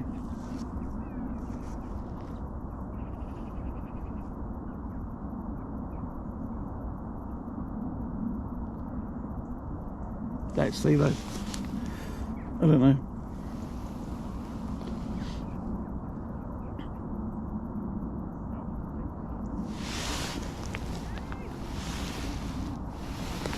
So there's people on the far bank. This means they must have walked through an absolute quagmire to get there.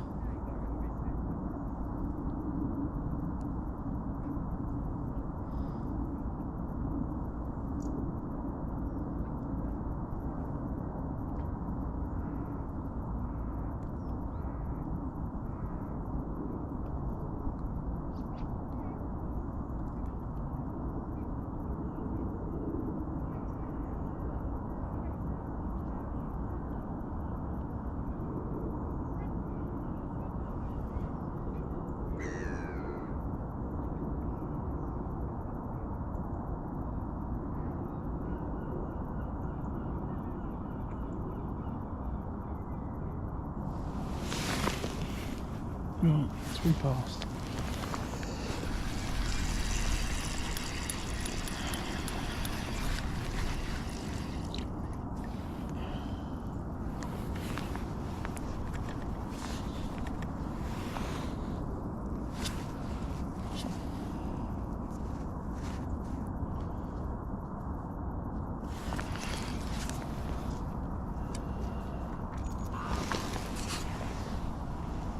So, a couple of changes, cup of tea, and we'll be good.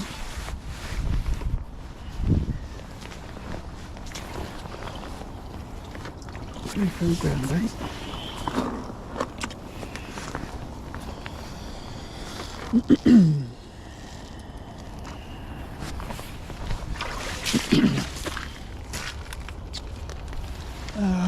Yep, except I didn't bring another box for the worm.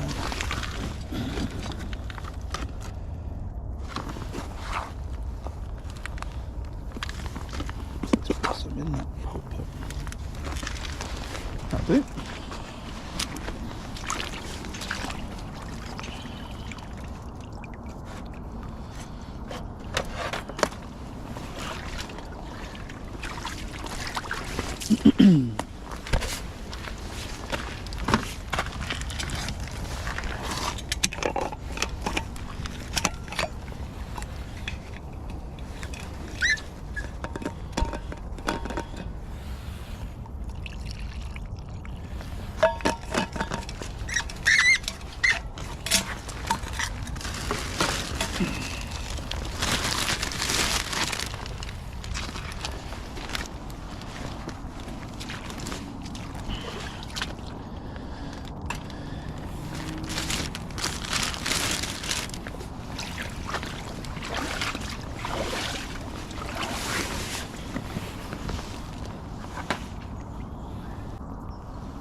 So my favourite bait really around here is double dendrobina. If I think that I'm trying to catch some bream, so let's start with that.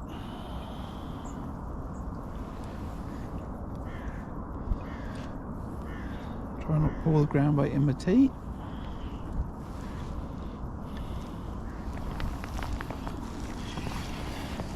That worm on the hook.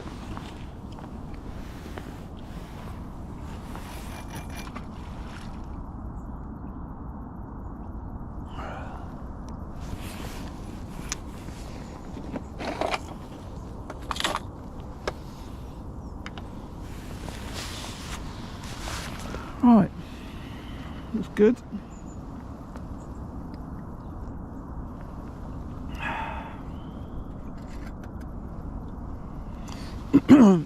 Yeah, it looks nice everywhere, John. It looked nice when I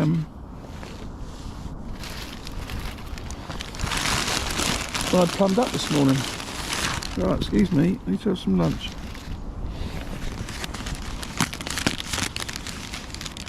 Maybe this tuna's the only fish I'm going to get.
I just thought there's some the sandwiches, tuna and sweet corn.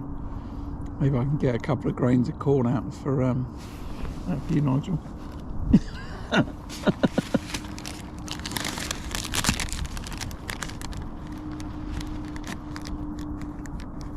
There, I did bring some. Not using it though.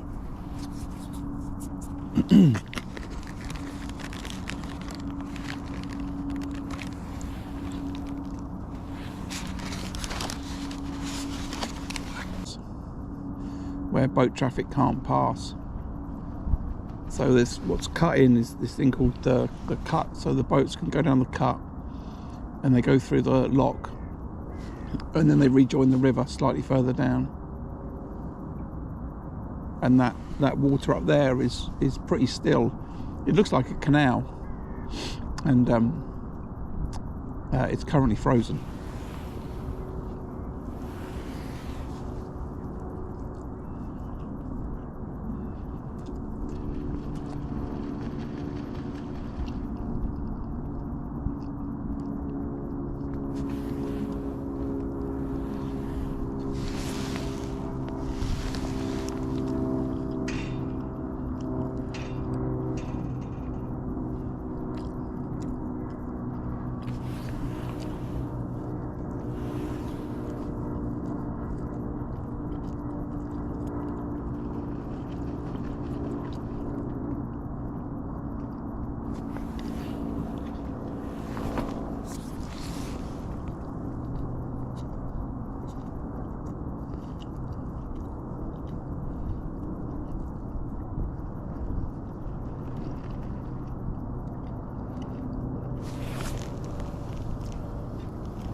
Oh yeah, that piece of sandwich I threw in. Yeah, it's sitting on the danger sign just downstream.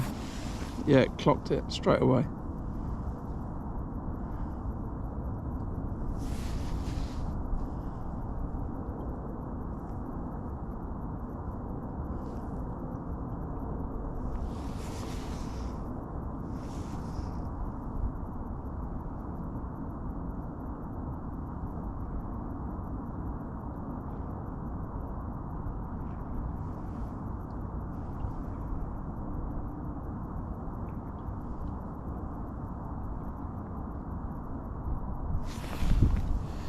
So we'll do some 10-minute casts.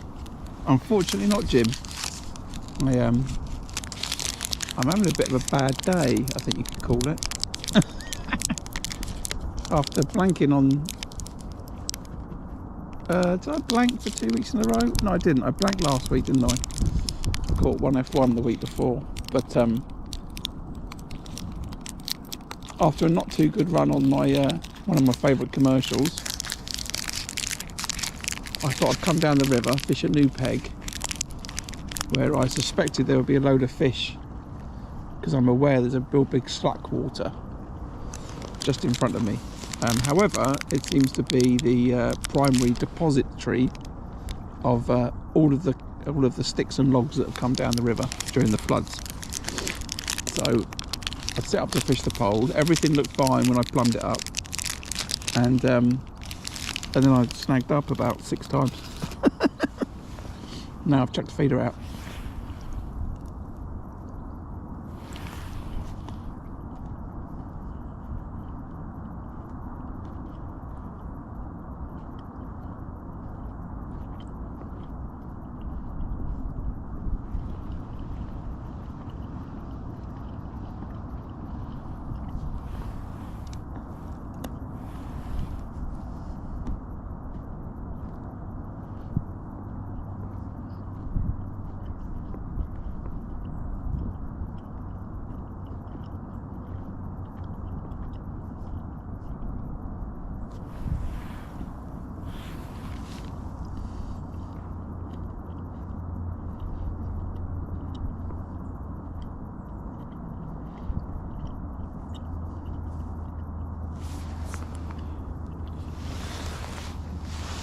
That said, I'm having a quick spot of lunch.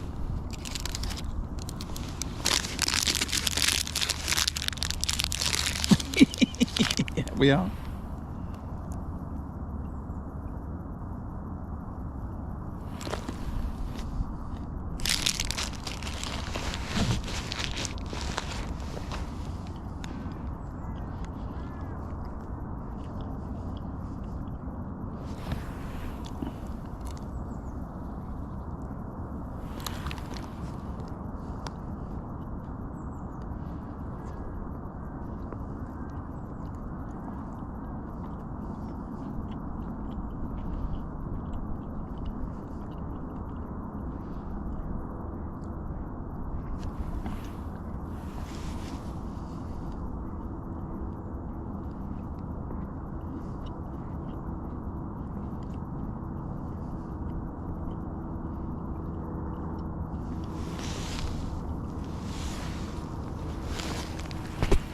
Right, next cast, keep it regular.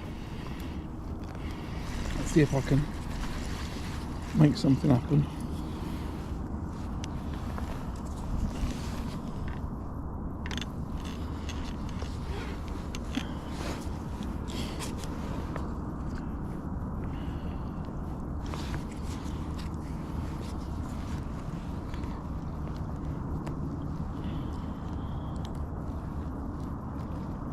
Is it?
Alright, you're alright to go and get your cup of tea, John.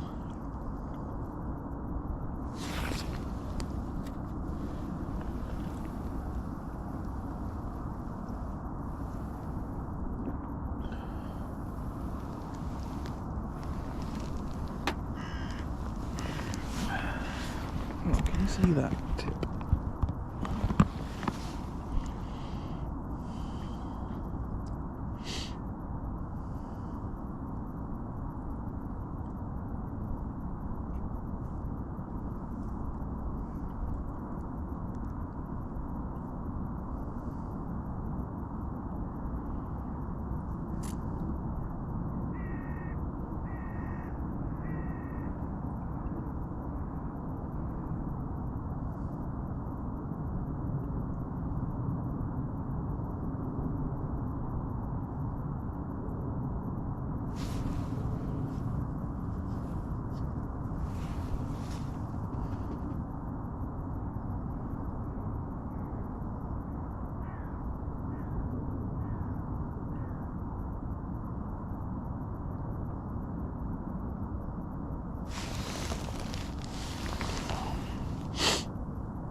Quite quiet when it's like this. It's just still. No action, just watching the geese on the far bank. Just waiting for that tip to thump round. Telltale signs of a bream on the end.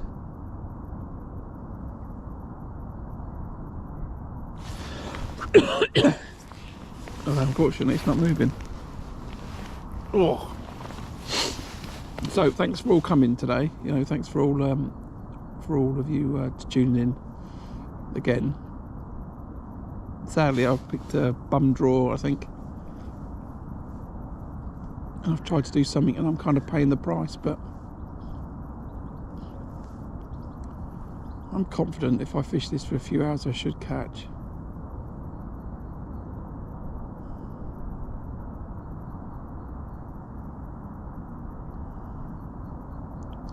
I would like to think so anyway.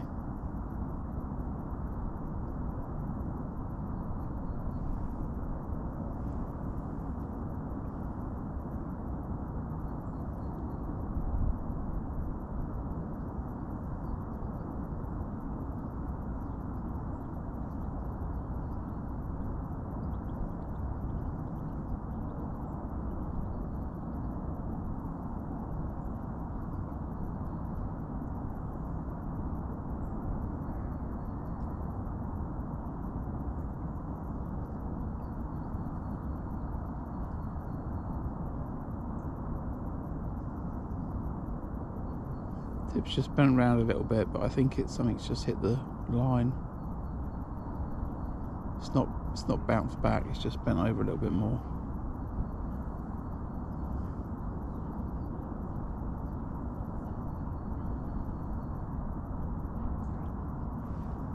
Doesn't look like a fish to me.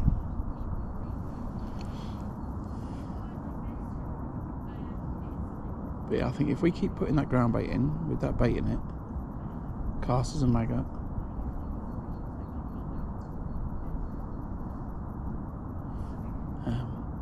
hopefully we can get a positive reaction.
Yeah, coloured.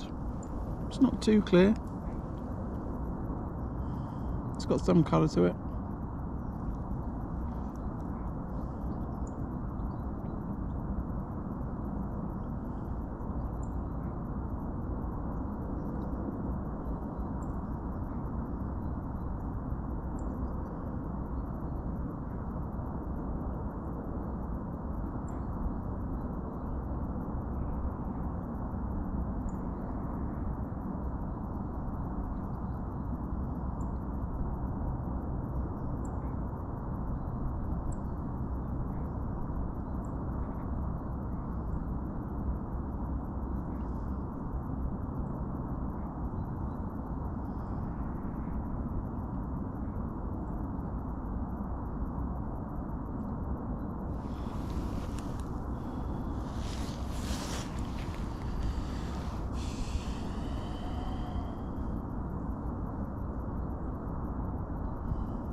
Just wonder if I should be fishing there, or whether I should be fishing down there.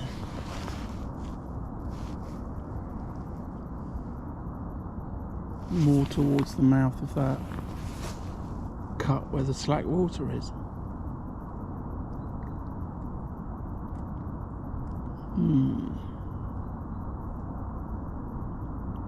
I think maybe a chuck down there is not a bad idea, you know.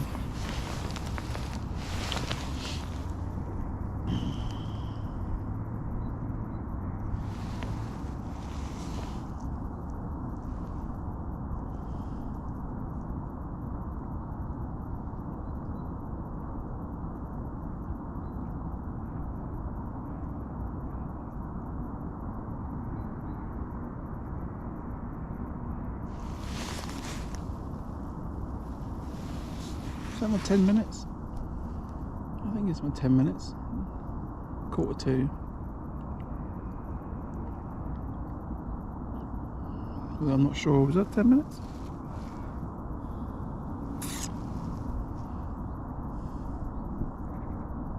Lose track of time.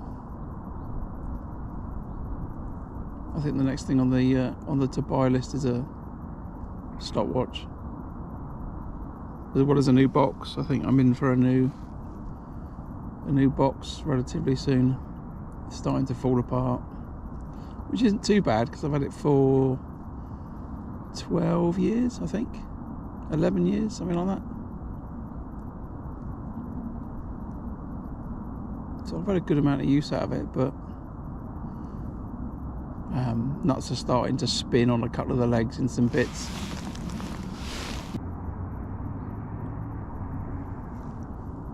I wonder if I should lob it over there, you know. I am really wondering, like in line with that tree.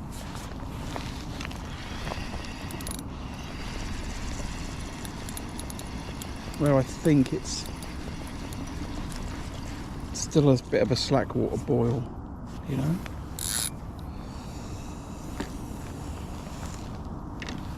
I guess what is the harm in finding out, you know?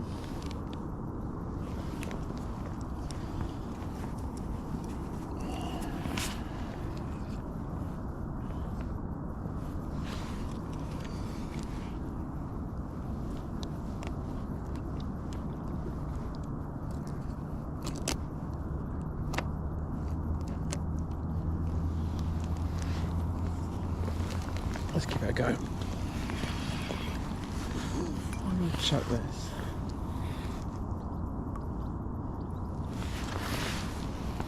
Right down there.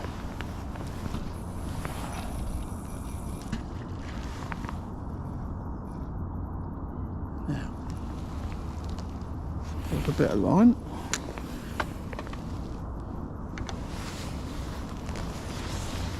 Now what's going to happen to this?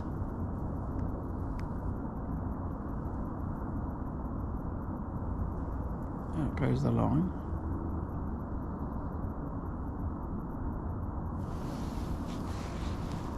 It's not. No, see, I don't think that's moving, that feeder. We have to tighten up on it.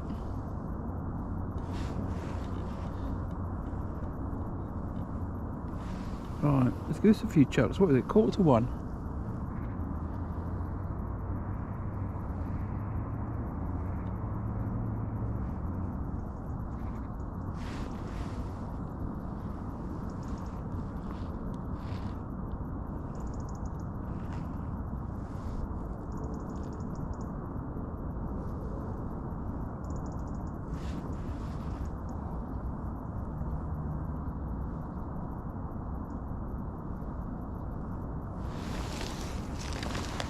Right, let's see.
Oh, fish tops.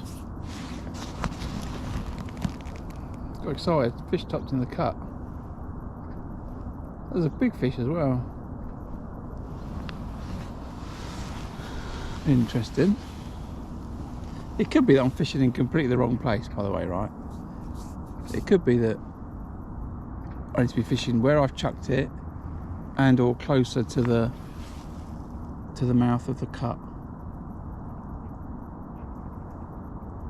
You know, maybe chucking it in front of me is no different than chucking it in front of me, you know, 8 pegs to my right.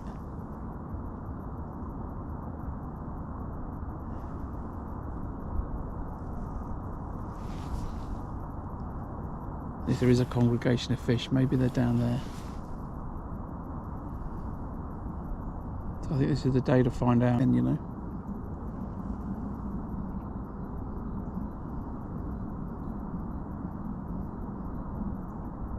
Let's try and rule out a few spots. Or try a few spots, I should say.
Okay. My rod tip's bouncing when I turned around. Oh, yeah. Go on then.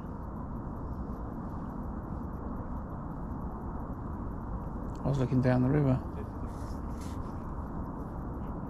Go on, hang yourself.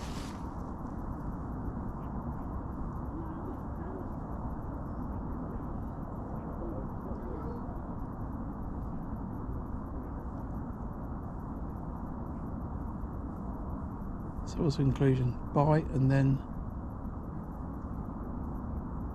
it's another little go. What's the time? 52.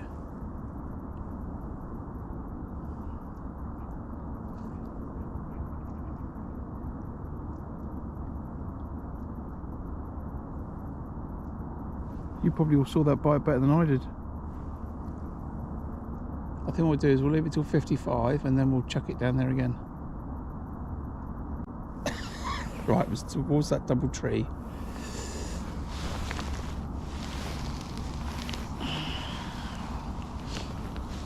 Give it a couple more minutes.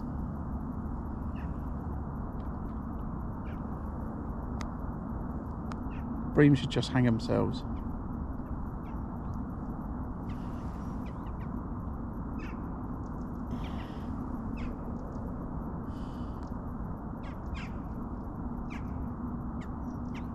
My confidence rating's just shot up, John, that's for sure.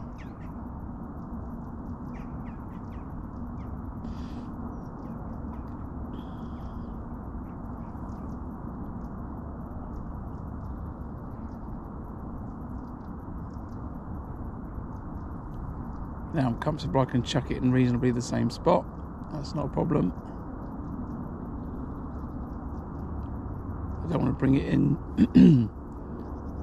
until the fish has had, assuming it was a fish, chance to have another go at it. But I won't leave it for long just in case it's got no bait or smashed the bait, but we'll see. If it was going to go, I think it would have gone again by now, but we'll give it till 55. One more minute.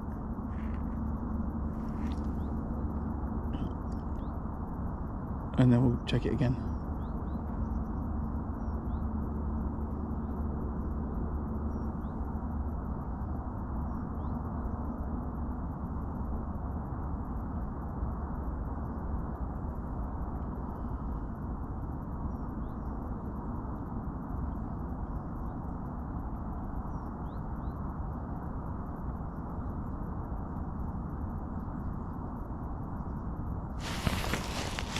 Right, that's long enough. Alright, see now strolling down the river with my pal Craig, and Craig's going to tell me, of course we should fish down there.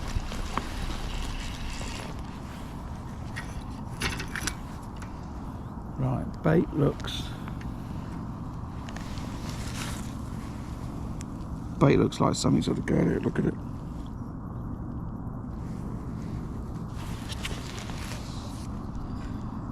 So I'm just chatting to everyone. I would say, well, you'll see in a second because I'm going to cast it there again. I would say towards the mouth of the cut. So in between that far bank, yeah, that danger sign, yeah, in the middle of the cut. Yeah. That's where I've just chucked it. And that's where I've just had a dunk dunk after having sort of look at the middle of the cut as it comes out, yeah, where the sort of ripply water is. That's where Ian had that car. Right. In the last season. Right, I'll show you where I've chucked. Where I'm chucking. I'm going to put it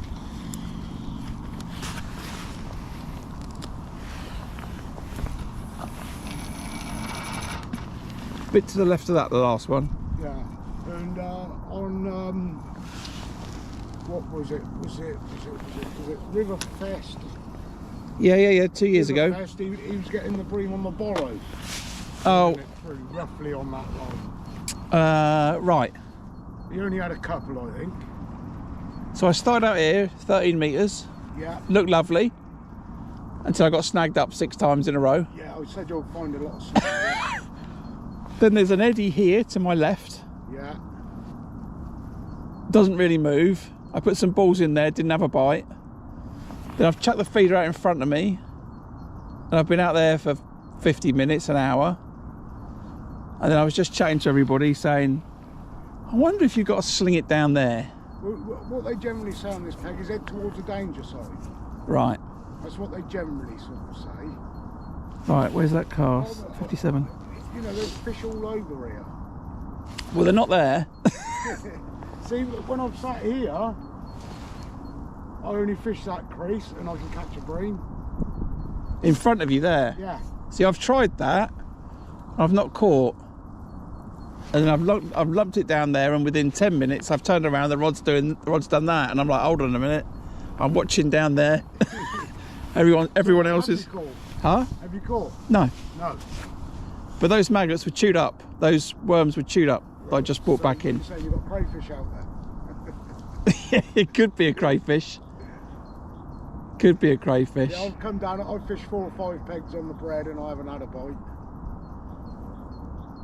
But the confidence level in the channel's just gone up. I'm more confident now. What's the time? Well, if you've had a smash maggot, it gives you a bit of confidence, doesn't it? Yeah. The tip definitely had bounced. I was looking down the river, and I turned back around, and the rod had done that, and I'm like, have I hit it? Have I bashed it? But I don't think I had. But yeah, it looked lovely. I set the platform up that way, then I realised the way the river was running, that I've adjusted the platform. Lovely run through at 13 metres. I lifted and dropped the plummet, felt no snags, and I went out and it was snag, snag, snag, snag, snag. Well, you can see a big snag there, can't you, to your left? That one in there? Oh, yeah. Yeah. You do get a lot of snags there, because where the river's pushing, obviously any debris coming down gets pushed into the slack of water. Yeah, I've had a channel lesson on this topic today. Everyone's been putting me right. But then I went a metre further. I put another pole section on. Yeah. So I went to 14.5 metres, and it was no problem. But it's too fast. So then I fished a feed. Too far to be comfortable. Too fast. Oh, fast, sorry. Too fast. On a float for you on the way down. Huh?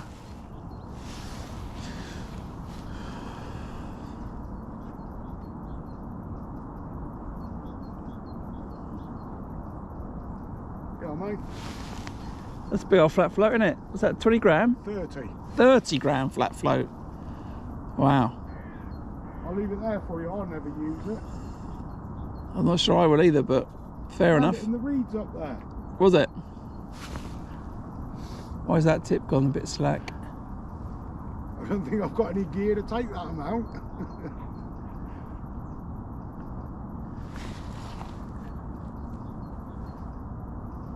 What are you fishing, worm? Double dendrobina.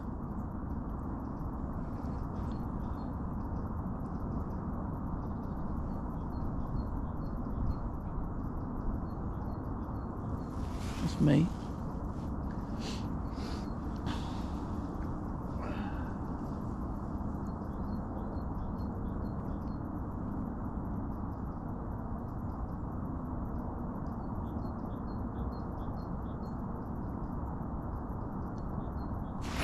Put that in again, like that.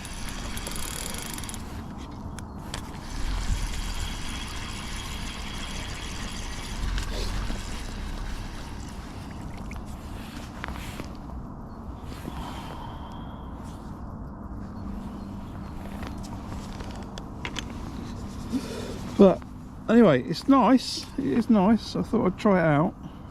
Peg looks lovely. The other peg I thought about fishing was I try to bring it out of pike as it.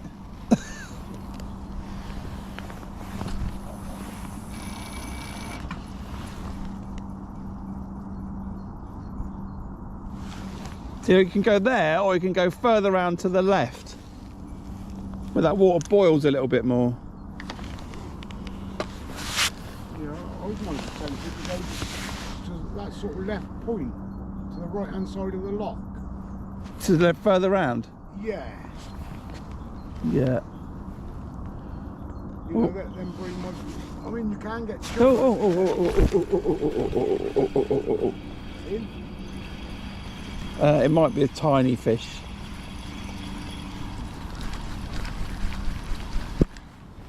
Seems I've broken some luck on it. Well, probably because I'm casting a better spot.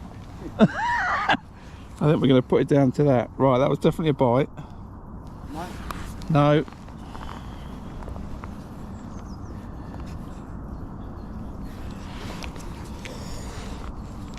I blanked last match. It was awful. Everyone had to sit here very patiently watching me catch nothing. What match was that? I fished at Gold last week. Right. Just blanked. But all the match reports are, you know, Yeah, it's dying in this cold weather, isn't it? people are catching or they're blanking, and if they're catching either a few or a load.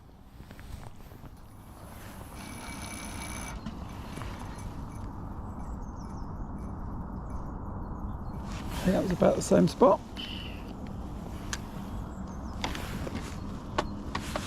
There's a lot of work going on over there. Huh? Yeah, I don't know what they're doing.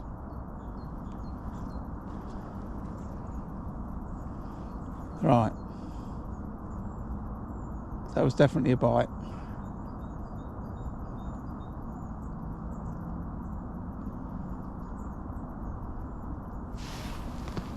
I wanted to just double over. Right, what time's that? 13:03.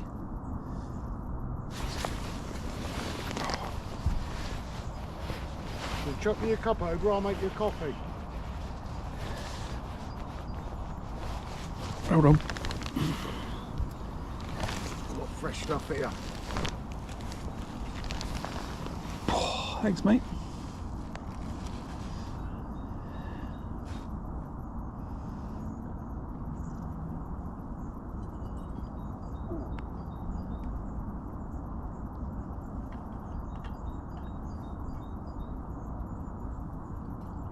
Come on.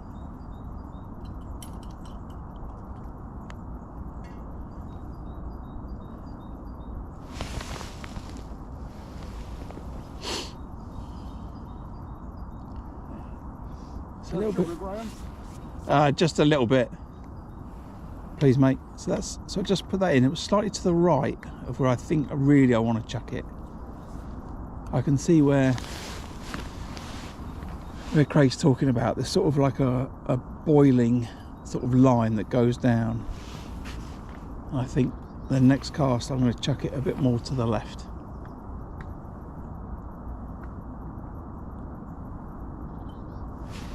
But let's see.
I thought you were taking your time coming over. I thought maybe he's catching. Well, no, as I said, what I was going to do was fish 4 or 5 pegs on the way down. Yeah. And then I'll fish them again on the way back up. Yeah.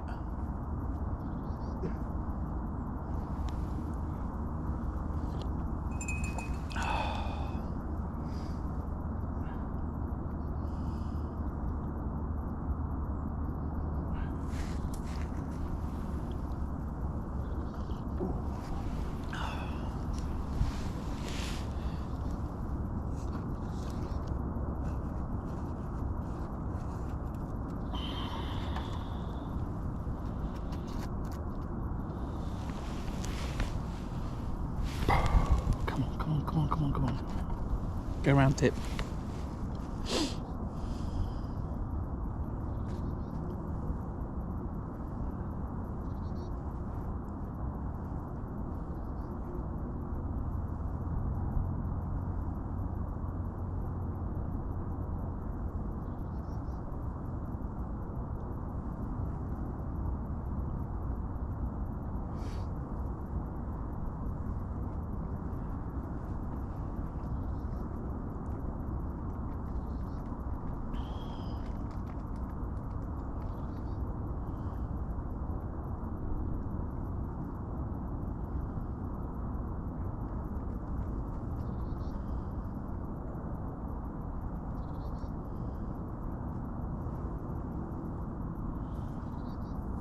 Oh, it's in the wrong spot, that.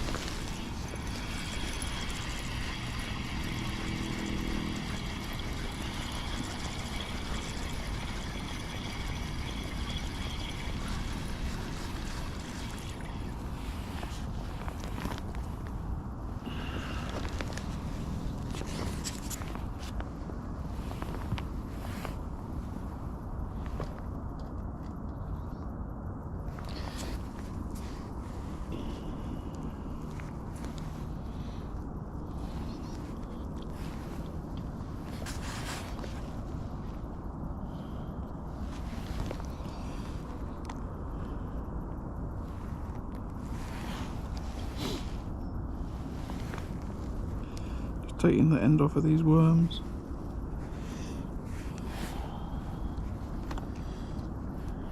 In there.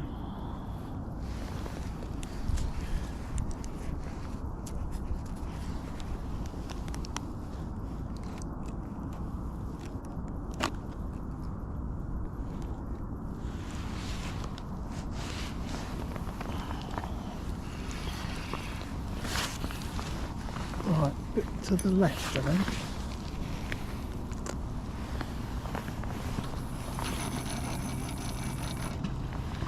Like there.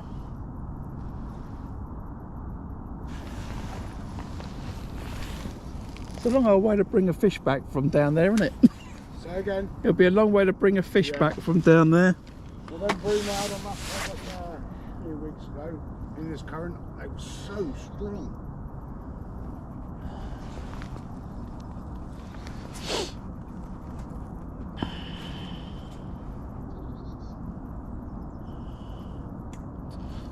See, now I'm fishing there, I think I could swap that feeder over. What, for a bit lighter? Yeah. Doesn't need to be that big.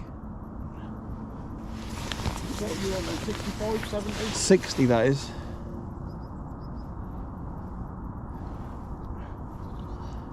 But there's no pressure on the tip at all, so It's not bouncing, is it?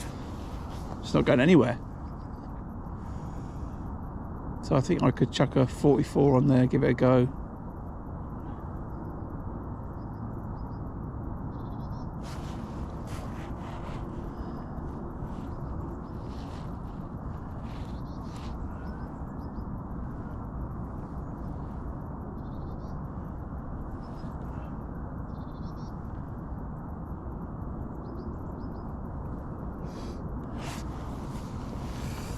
Right, let's try and settle down. 10 past 1.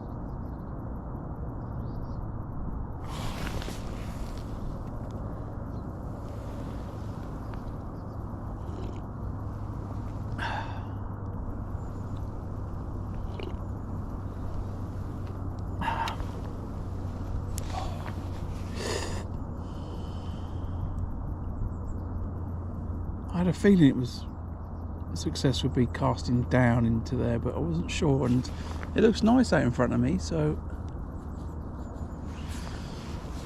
It was definitely worth looking there this morning.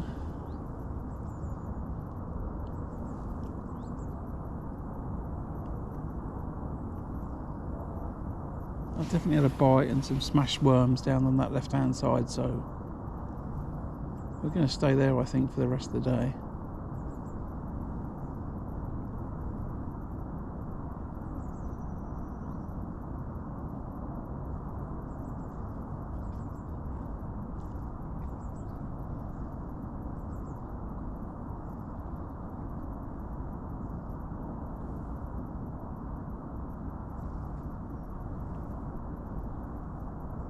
I saw some people walking along Otney's when I was down there yesterday, day before yesterday. The car park was an ice rink. Yeah. And I would imagine it's still the same unless they walk through a right... Well, as I've walked down, I've seen people over there walking the dogs. Yeah, it must have been an awful walk.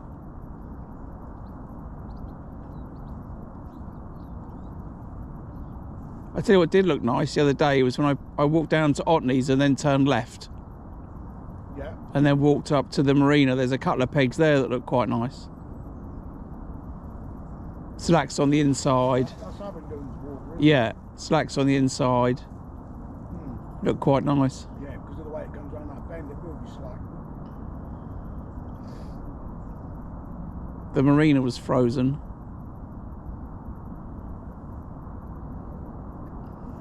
I think most of that canal was up there from that narrow boat, isn't it? I would have thought so. The cut was frozen up until this last peg when I walked it yesterday.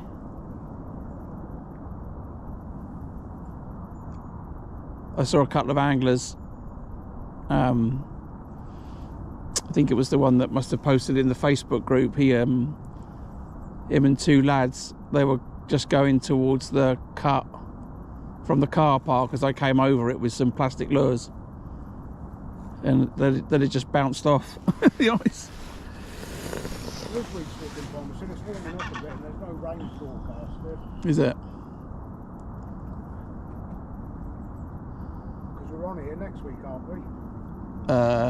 Don't know. I'm sure we are next Sunday on Kent Reach.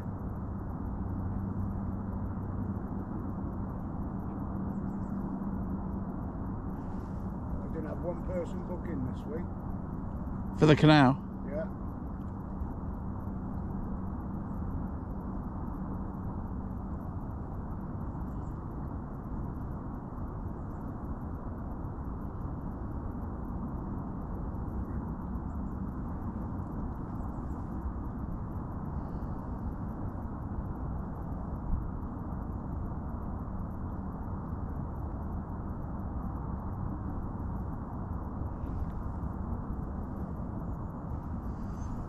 Right.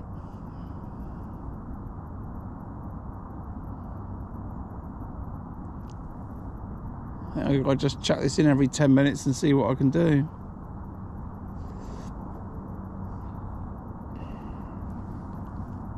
No. I don't know what would make it do that.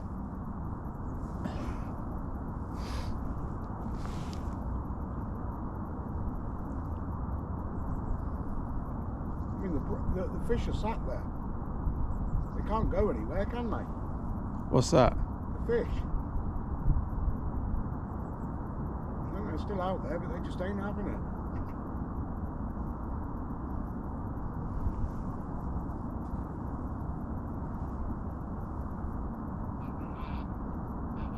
Yeah, I think this is going to be my first of a few trips to this peg.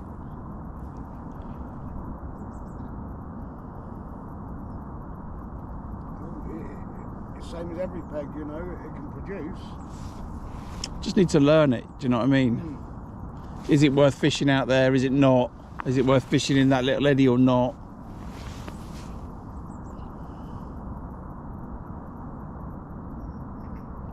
It's not worth fishing at 13 metres on the pole, that's for sure.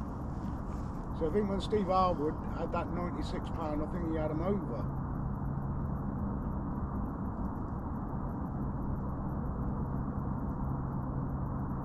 I've got a feeling he was casting towards the danger sign.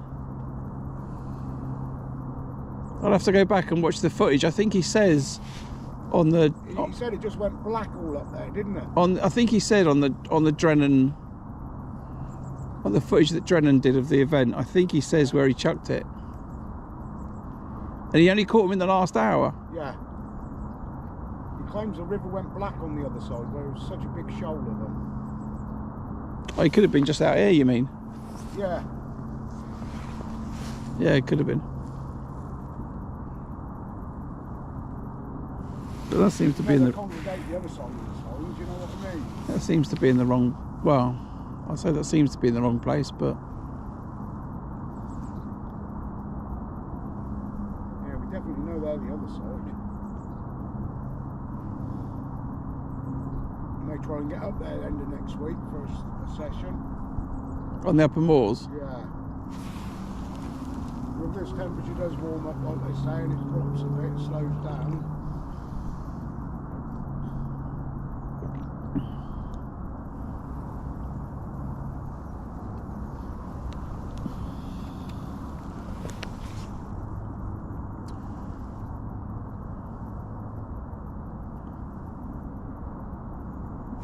Right, I'm going to switch that, bring that in.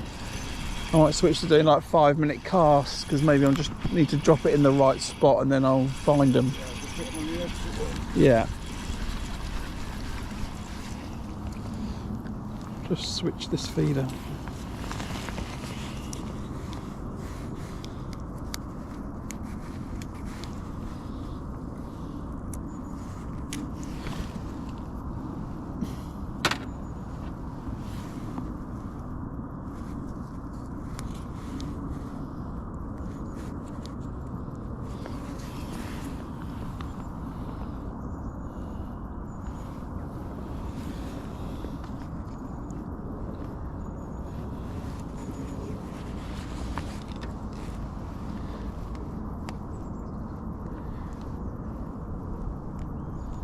Yeah, see now that sort of boiling's going further out.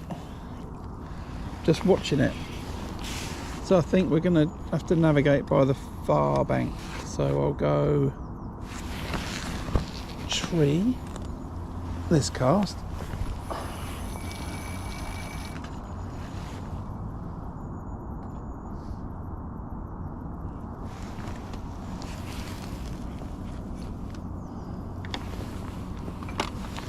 So we're going to switch 5-minute casts.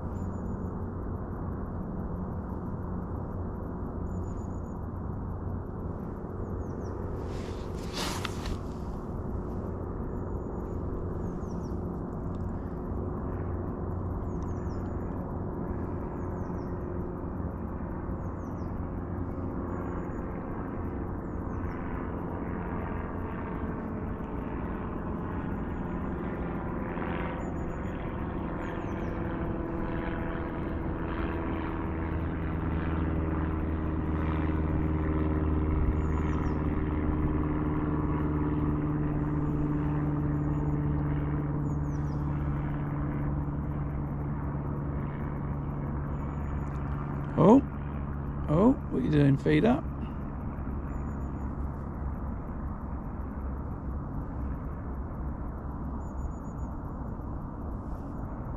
Just wanted to go thump, thump, thump. Yeah. So I'm going to hope for on the way back up on them pegs that I've fished. None of this indecision, just wrap the tip round. And it'll be like, yep, that'll be them then.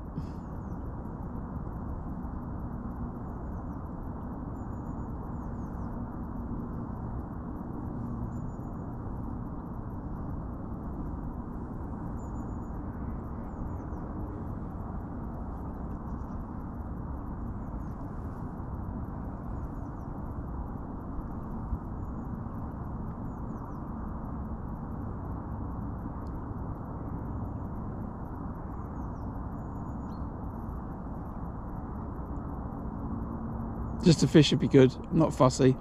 Sorry? Just a fish would be good. Yeah. Even as a little roach is a fish, isn't it? Yeah. Yeah.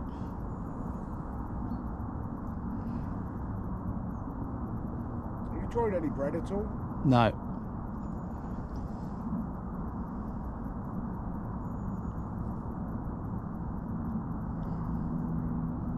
Worm maggot, caster pinky. Yeah, I know you ain't got no red maggot. I've got red maggot. Oh, you did? Yeah, I've got red maggot. I had some. I still took some bronze off him just in case. Yeah. It all turned to caster, but it's all right.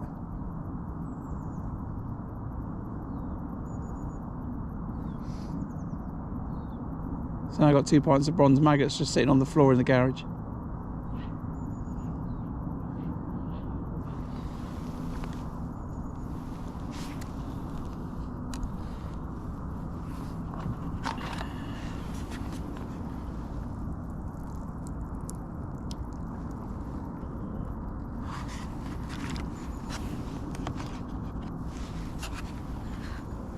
Did you ever use that Tony G? Sounds like an 80s pop group. No, tackle shop, Killington. No. He's closing apparently in April. Been up to Just came down there. It was like it was like a moorhen that came down. Now, what's that in the river? It's gone under again. The cormorant, was it? It's a baby one then. I've seen a few this morning. There's 4 came down earlier. Yeah, I've seen them at that top end on the far bank. Something in the river there. I tell you one thing, he's catching more than you.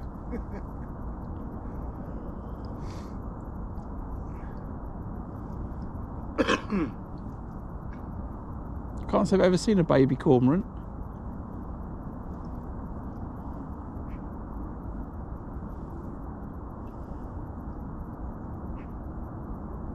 I'm sure it was a documentary I watched on cormorants over Christmas. And they become cannibals, you know. Basically, when the parents go off to get food for the little one, if the parents doesn't come back within so long, there's a group of cormorants who have lost their babies that go round and eat all the babies. Do they? Yeah.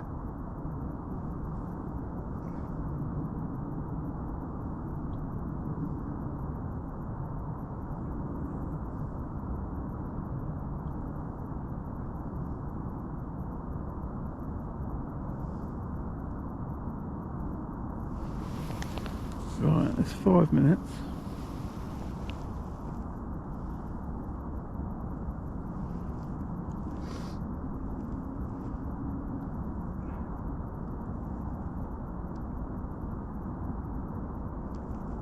It's a bit nearer and a bit more to the left. No joy.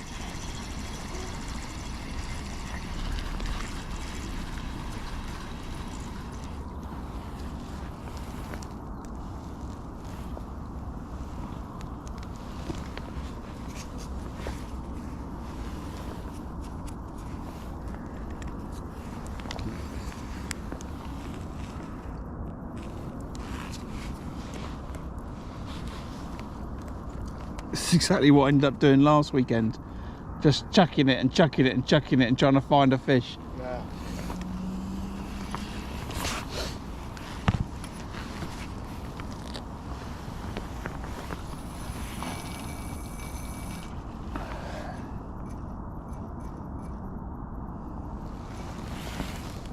If you get one of them slabs in that current, that's a long way to bring it back, isn't it? Yeah, be good telly though.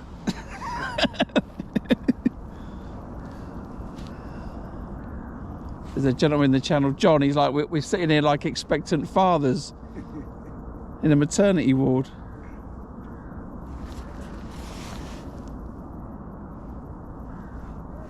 Right, when's that in? 26 past.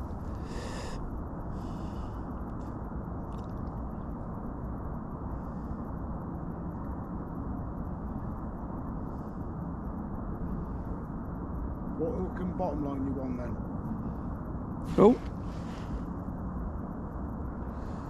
That's on a 017 to a size 12. MWGB. So it's rock hard.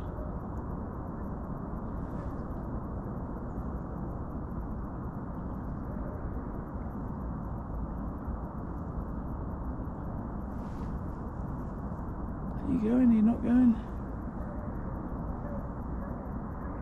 And then £8 mainline. Yeah.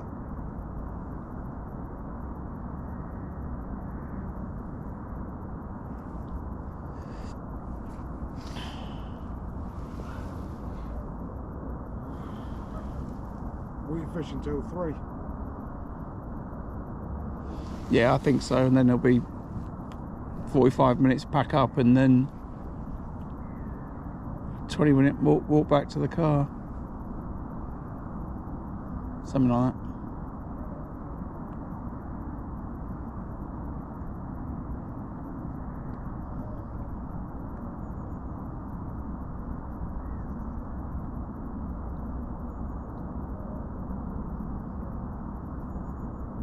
Right, I'm gonna have one to back up, see if I can. Yeah, do. Yeah. Thanks for the confirmation that chuck it down there seems like the right option.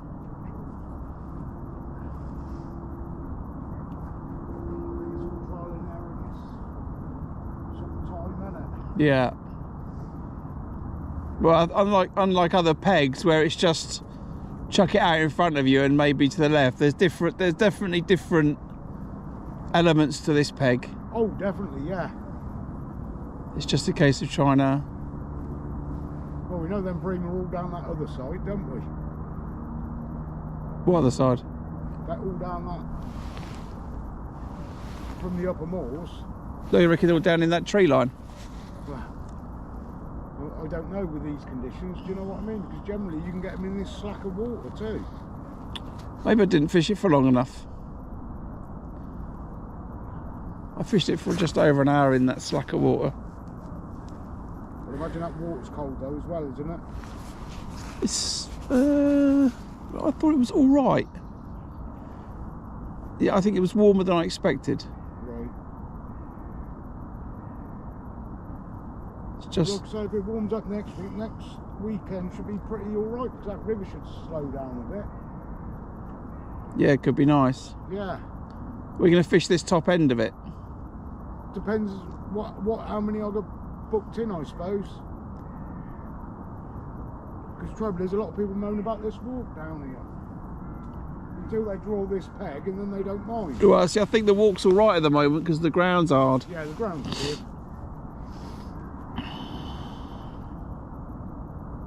See, what I like to do, if I peg it down this end, I like to do the draw at the woods. Yeah. And then you're halfway down, do you know what I mean? Yeah.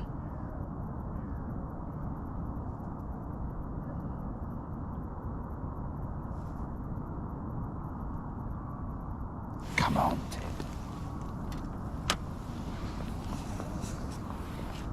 Right, I'm going to have one to back up. I'll probably see you at the top and come up anyway. Yeah, good luck, mate. Thank you, and you.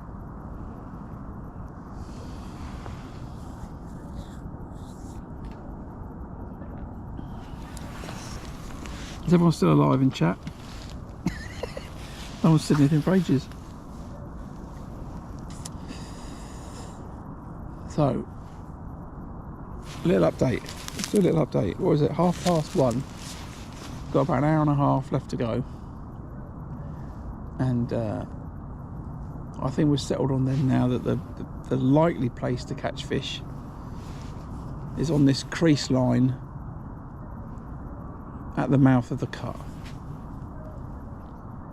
Now, I've had a couple of rattles, nothing that I could strike against, but I've had a couple of smashed worms, so there's something there. Craig jokingly joked that it was probably crayfish, so we'll see. Oh, good to see. But I think it's a case of just keep chucking it relatively regularly, see if I can land it in on a fish's head. Let's see if I can catch.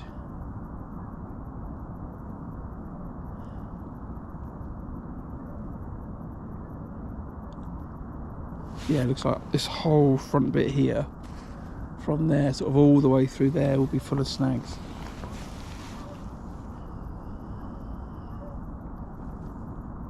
So in the summer, I think you could probably easily wade out quite a bit further. With the platforms, I think it'd be alright.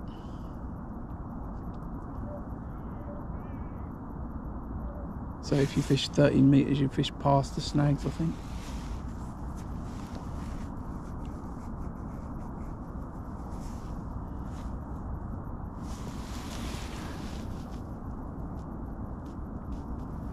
Well, in theory, Andrew, if I get a bite off a bream, the rod's just going to go thump, thump, thump, and I won't miss it. And then it'll hook itself.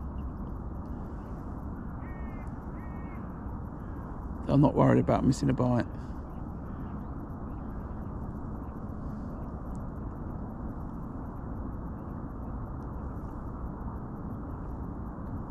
You know, all the fish has to do is just shake its head, and then one little bit of energy gets it in the flow of the river, and the tip will just bend over.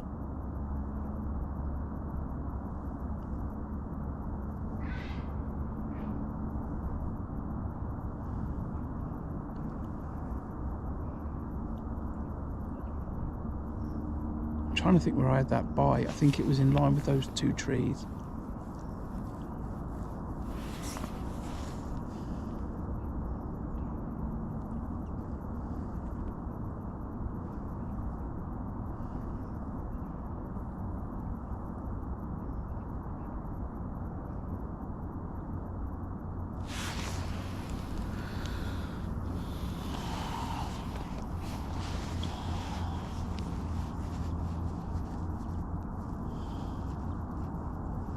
It certainly feels like a more interesting 3.5 blank fellow fish than last week.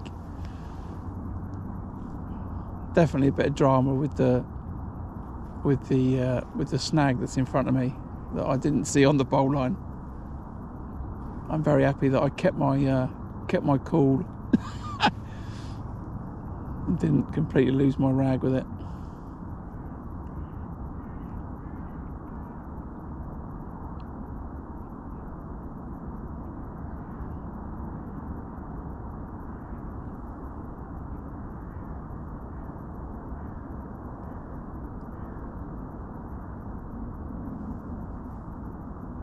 Right, so maybe next cast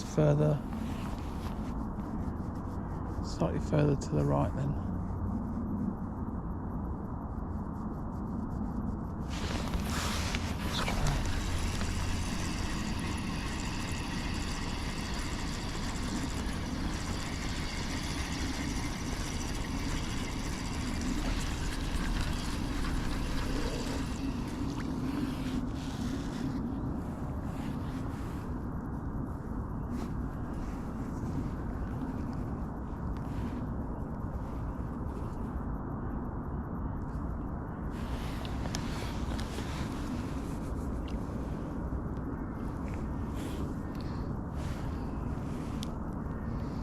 Every time I change the worms, I'm just breaking them up and then putting them in.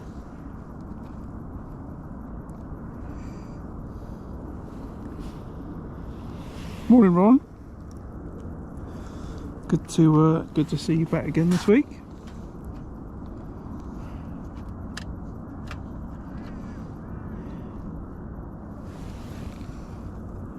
You joined me on a river this week, on the River Thames. And I'm attempting to catch some bream or a chub or possibly a carp out of the river.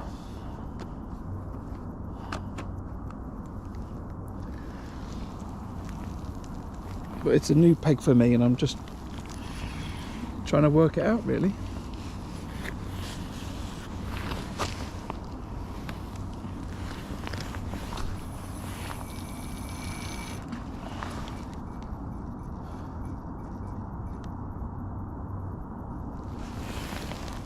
Quite a lot of debris in the river.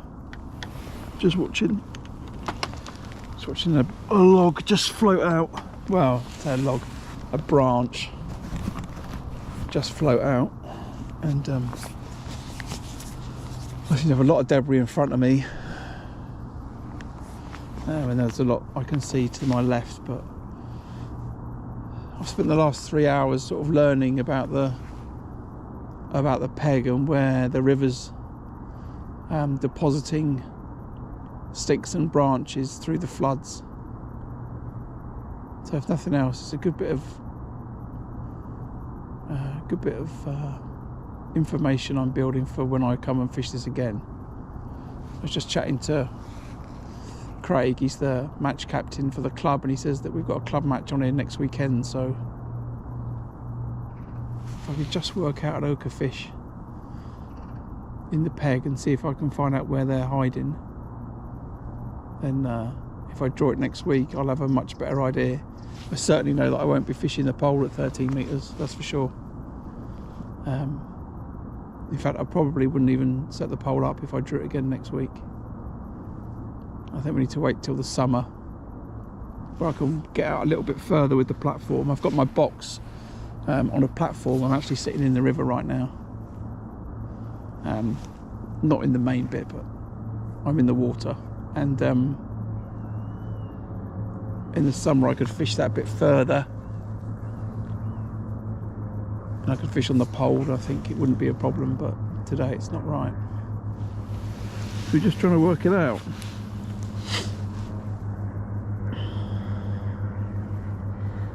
I'm just waiting for that rod tip to bend over with a telltale sign of a bream on the end.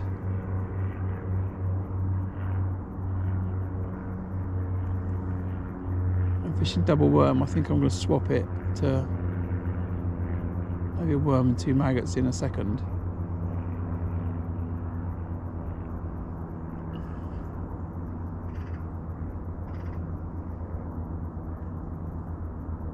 I've got lots of bream out of here on worm, so I'm ultra confident on it. But I did say I was confident on maggots last week. So I've got about an hour and 20 minutes to go before I've got to pack up. Otherwise I'll be packing up in the dark.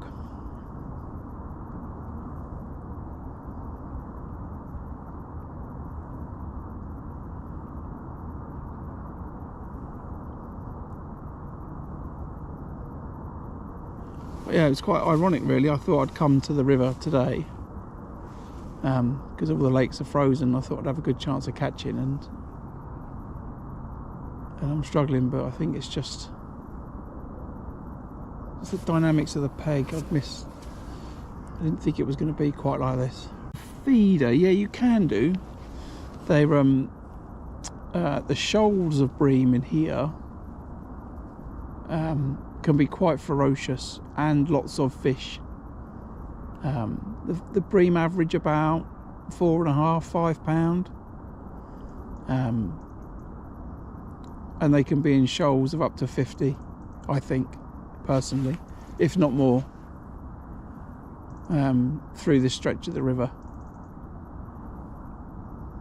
There's a video that I put on, you know, when I won my Riverfest qualifier, and I clearly had a shoulder bream in front of me, and I caught 40-50 pound of them in about an hour. So it doesn't take long to build up a really big weight, and sometimes they move off, but yeah, they like to feed over a big area, excuse me, and they can eat a lot of food. So we use a swim feeder. So basically every time I cast that out, I've got a slightly smaller one on. That feeder's full of ground bait, and then particles. I've got casters and maggots in there. So I put a load of caster in it, and I put a load of maggots. And if it was really good, you know, what I would do is I would, if I was catching a few fish, I would just then fill the feeder and just cast maybe 3 to 5 times, just to put more bait in the river, and then carry on. But trying to catch a fish. I've had a couple of indications down where I'm fishing, but nothing consistent, and I'm now currently sitting at a tip that's not moving, but yeah, they can eat a lot of food.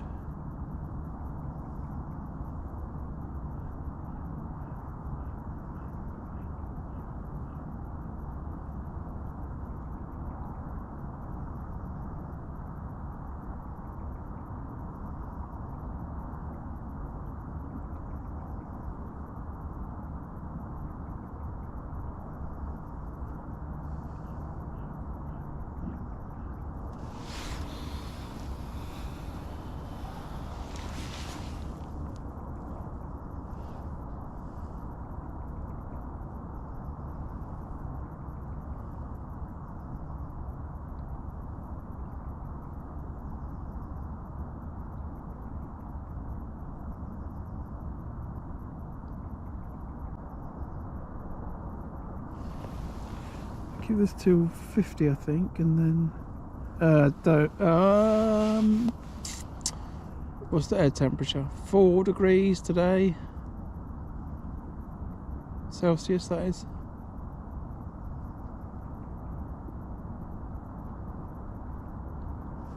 Yesterday it didn't come above freezing,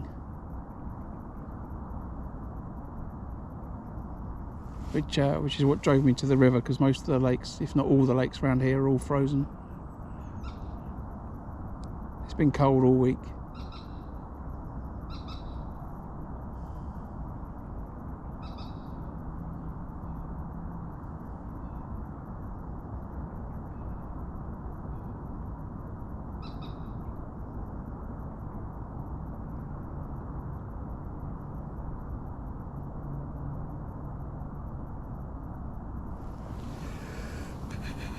Right, we'll give it till 50 and then I'll go again. Let's try and maybe slow down the cast a little bit. I had a bite first chuck in the area, and then I want to do it a little bit later on, but I've probably done 10 casts there now and I've had one bite.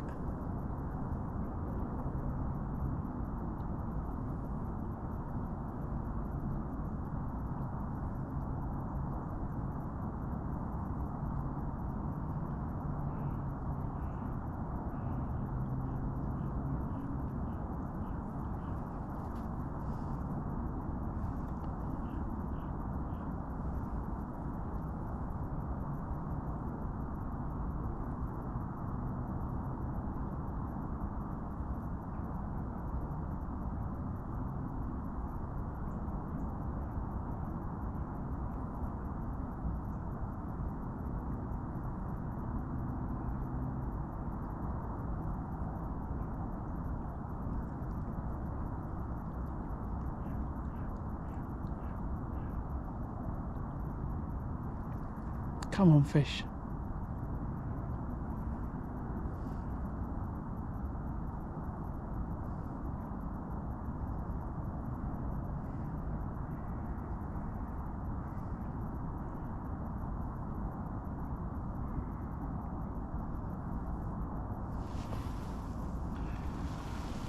So it'll be interesting then if I go into my club match after having 2 blanks in a row.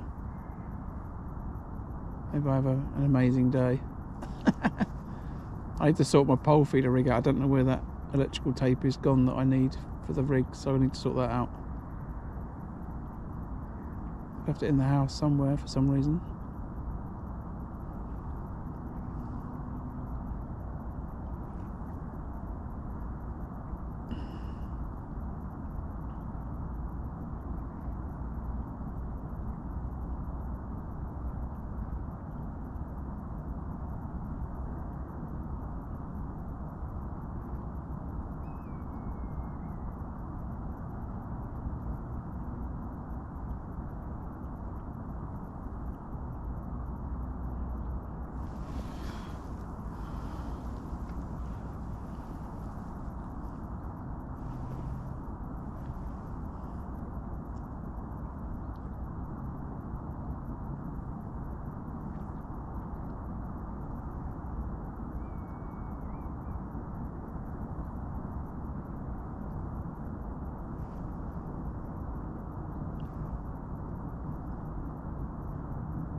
So peaceful, I'm in danger of falling asleep. Which wouldn't be a good idea on the basis that I'm sitting on a box on top of a platform in the river.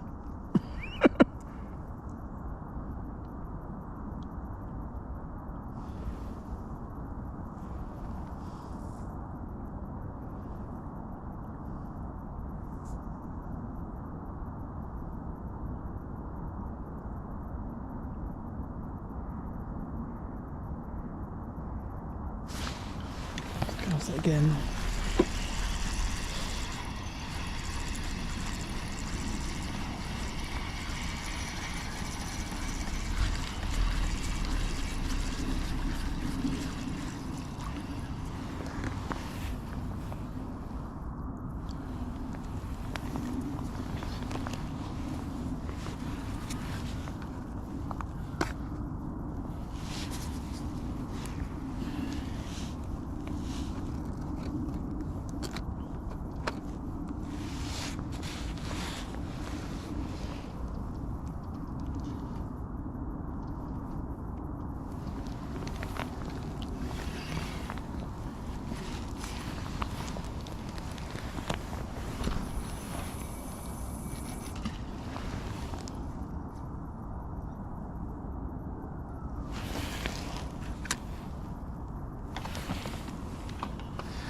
Might be a little bit too far out in the flow.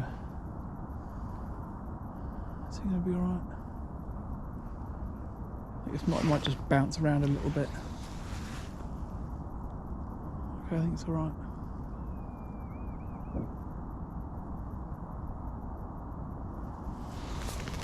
So I guess it's this point. Oh yeah.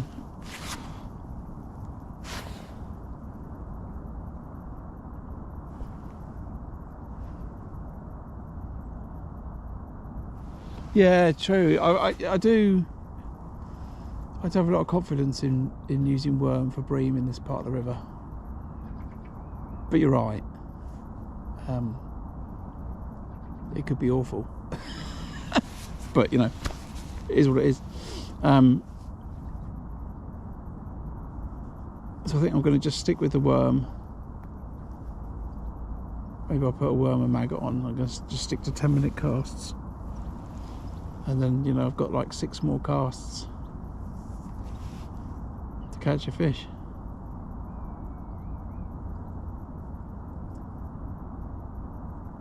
So it's at this point, I feel it's kind of weird saying this, you know.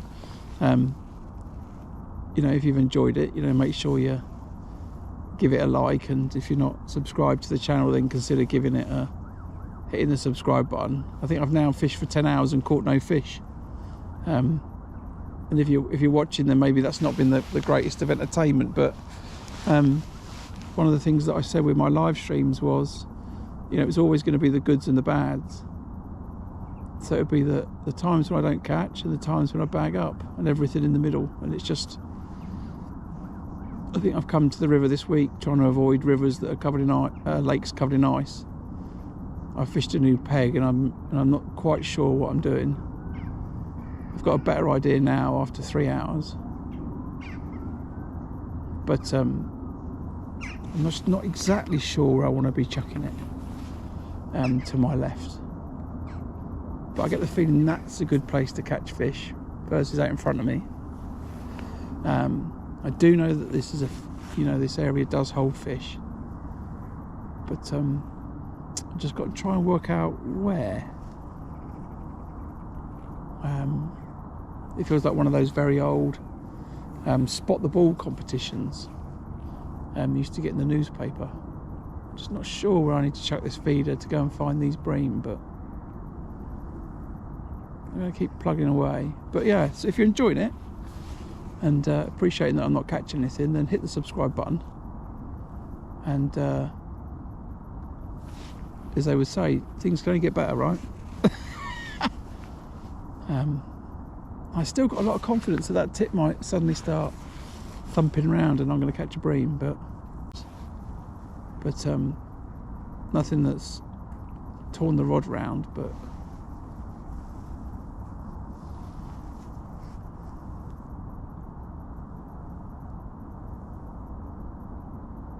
come on, fish. I know everyone in the channel is willing me to catch.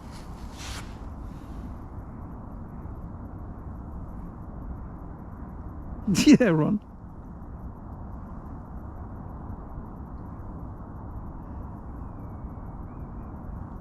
There's a fish maggot on the hook for that. In for a bit. I think what I should probably do, I should probably pack my pole up behind me, jump off the platform, pack my pole up, and then I get a bite.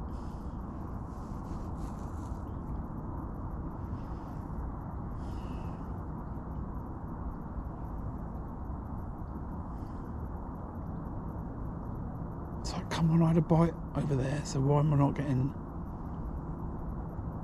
Very easy to say, you know, when am I not get another one? Well, because the fish might have just swum off down the river. But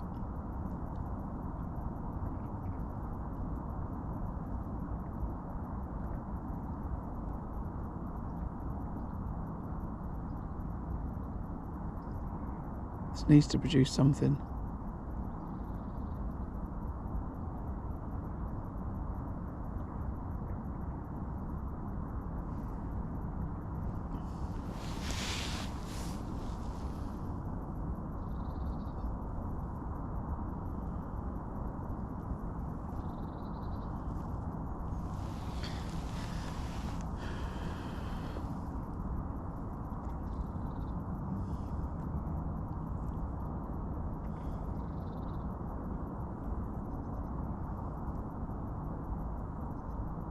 So yeah, I don't know where I was. Where was I doing? I was talking to me. And if you turn the notifications on, you'll get an alert next time I go fishing. And I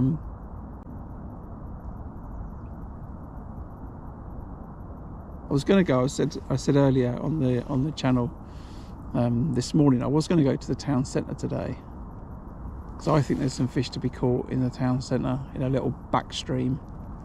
But I can't stream it from there. I've got no upload signal, so it would have just been a video. And I had a little look at the area this week. It was just covered in swans and ducks and geese,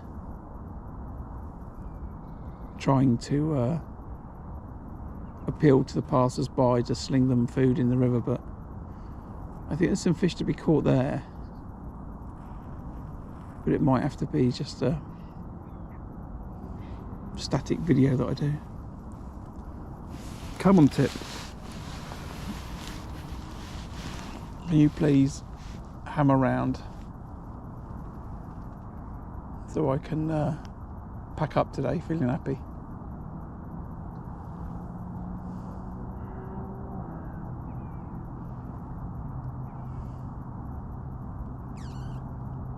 Come on.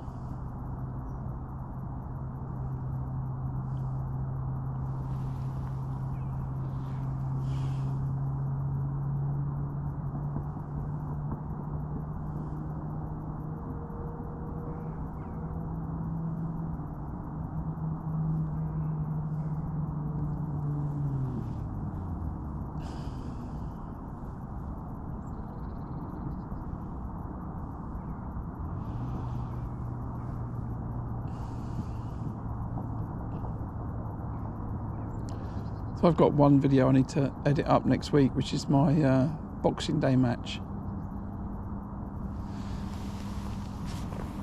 Excuse me, that I fished at Tunnel Barn Farm. I caught 35 pounds. Just identifying the mistakes for people, and to give people something to think about. I could just do I caught 35 pounds, you know, catch some fish video, but I definitely think I made some mistakes that cost me. So that was the plan.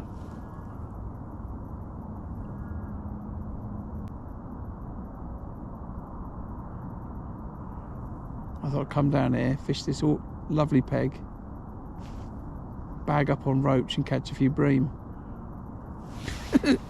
That was the plan.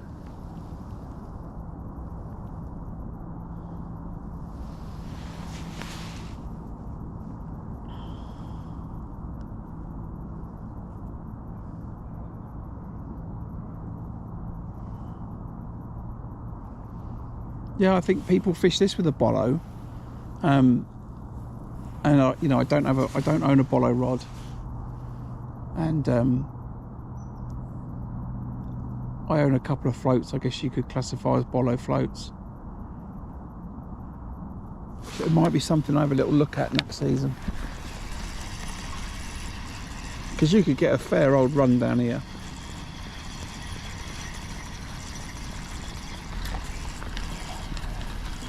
A bolo rod, for anyone in the channel that doesn't know, is the UK name for what you would call a bolognese rod. Used quite a lot in mainland Europe and rivers for catching fish, and quite a lot in the UK now as well. But specialist bit of kit, you know, rods that are 6 meters long.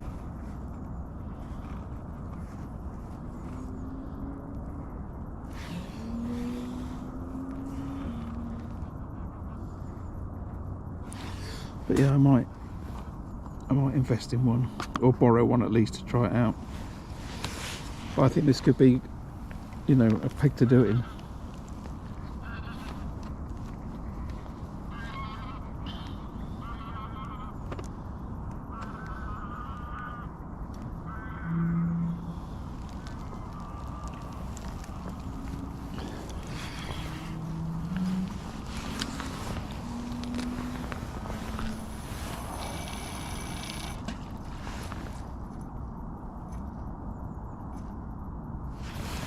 I think that's spot on, that cast, you know. Looking at the slight boil in the river and stuff, I think that's a good cast.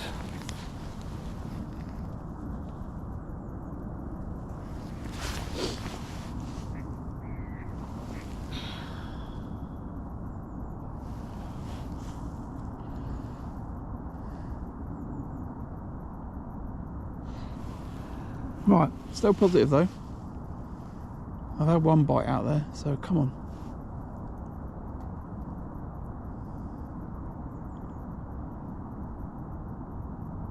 Craig mentioned earlier, and I'd forgotten actually, that the club president, he actually caught a carp out there on this sort of line. Last day of last season, I think it was.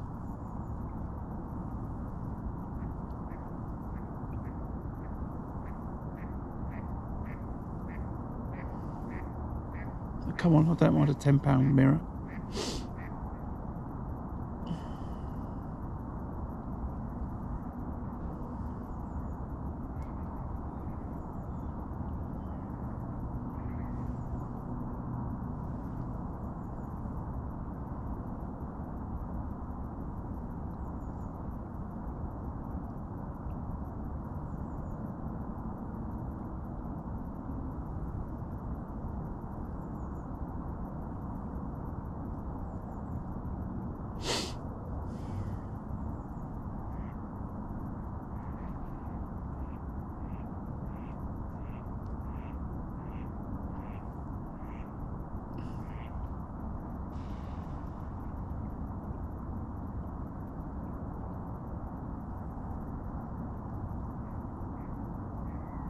Come on.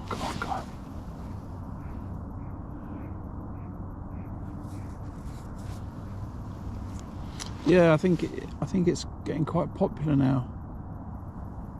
Bolo rods.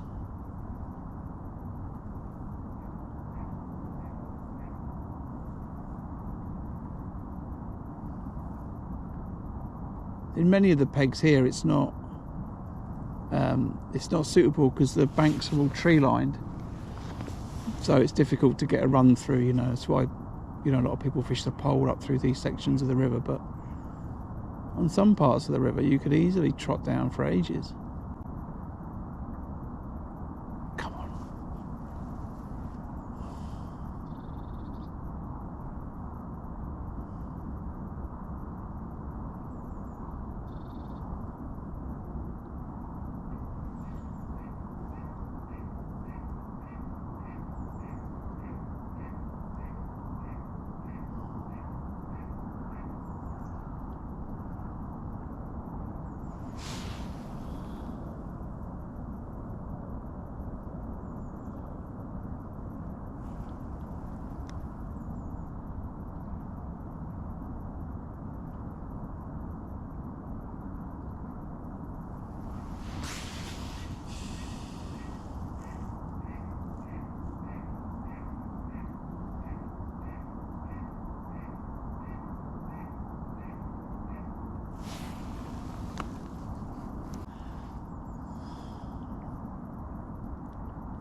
Come on, Tip.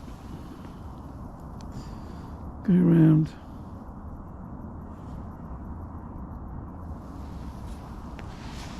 That's me knocking it with my arm.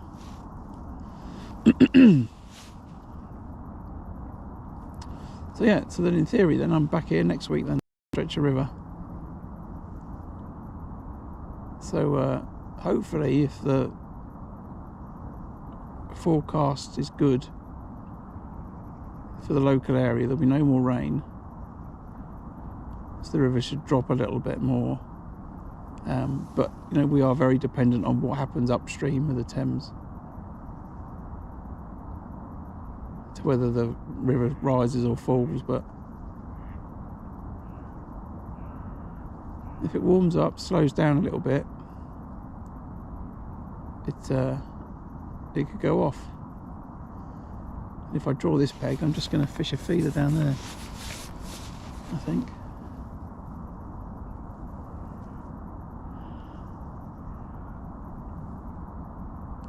I am contemplating though, because it's not really getting dragged by the current. I think maybe it's better to clip up here when you chuck it down there, and then you can be more accurate, hit that same spot every time. Something I need to have a think about.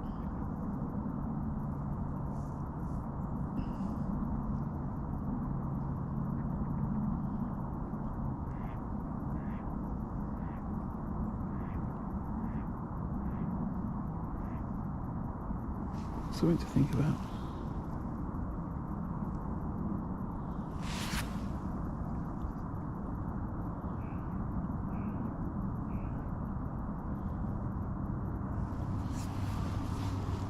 Well, I think it's a bit wide here to fish the far bank with a bolo.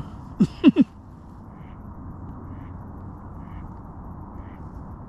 don't know what the river is at this point, but I would imagine it's somewhere in the region of 50 metres. 60 metres wide.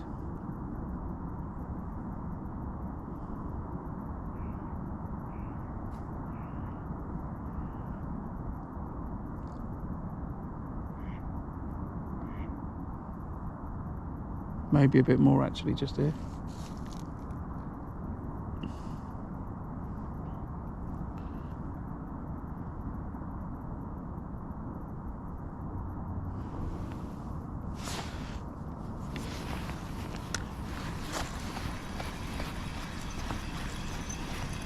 On this stretch of river, Ron, so this stretch of river is called Culham Reach, and there are 20 pegs on it. 20 pegs. It's made up of sort of 3 little different areas really. There's a bit called the reeds, there's a bit called the woods, and there's some stuff in the open. I'm right at the very end of it.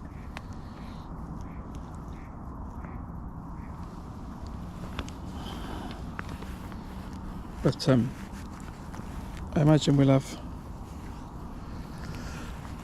10 plus anglers on the match, so it could be good. Alright, let's get it back out. Same sort of spot.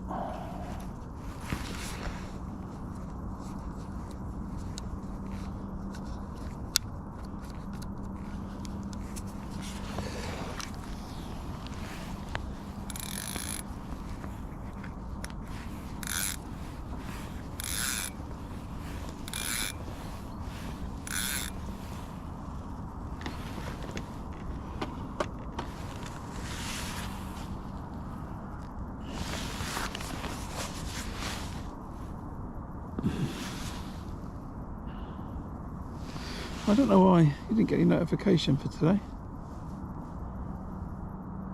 Just have a little quick check that it's got the notifications on all, as well as hitting the subscribe button. It should give you a little alert, Ron.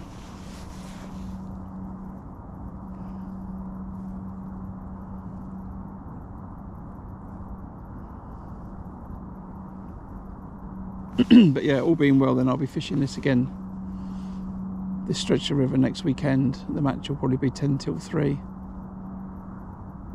or 9:30, 2:30, something like that, UK time.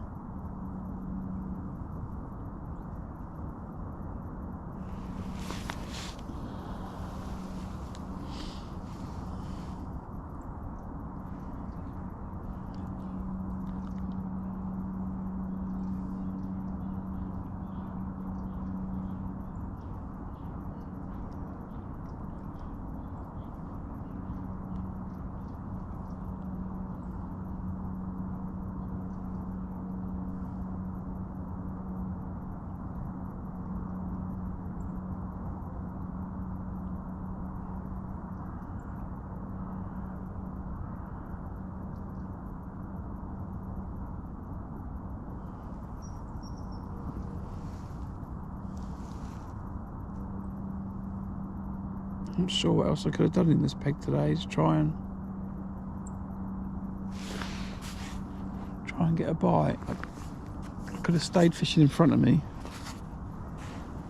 but you know, that chat with Craig confirmed for me that it's, you know, should be fishing down there, not in front. Although he did say he's caught in front, but I think down there is the better spot to fish.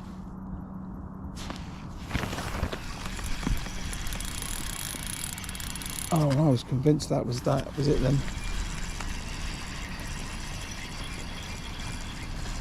But there was nothing on the end of that.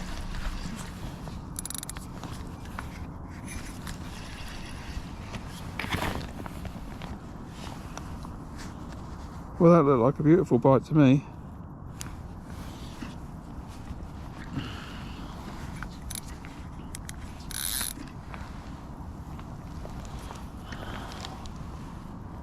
Maybe it was a bit of debris hit the line, but that looked good to me.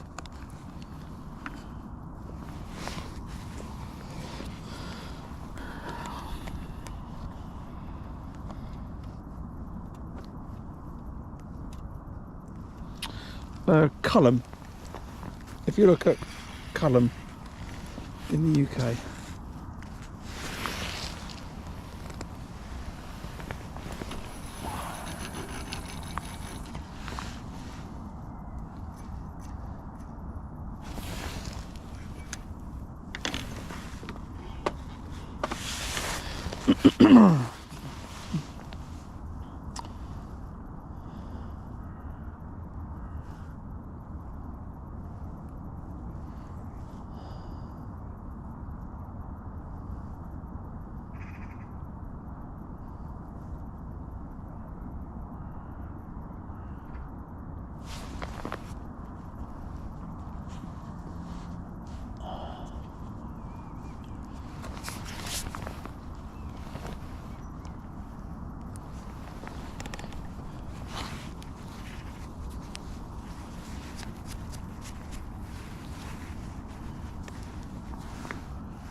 was it then?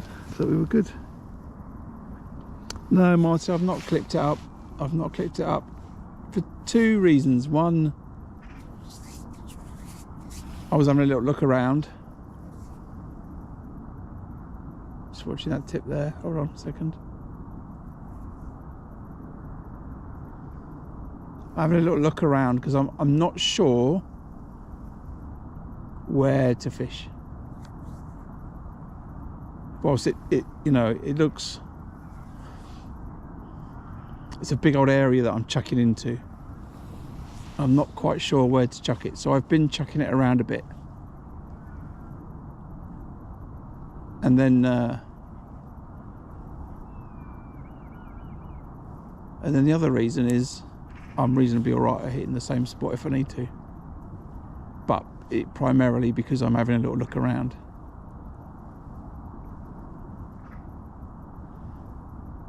Maybe that's the wrong thing to do, but it felt like the right thing to do earlier.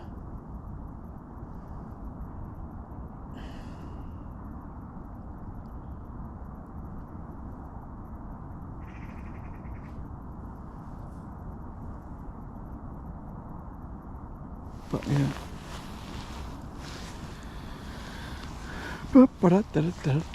Right, what we got?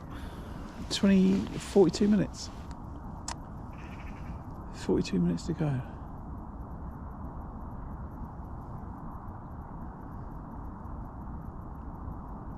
Come on, Tip.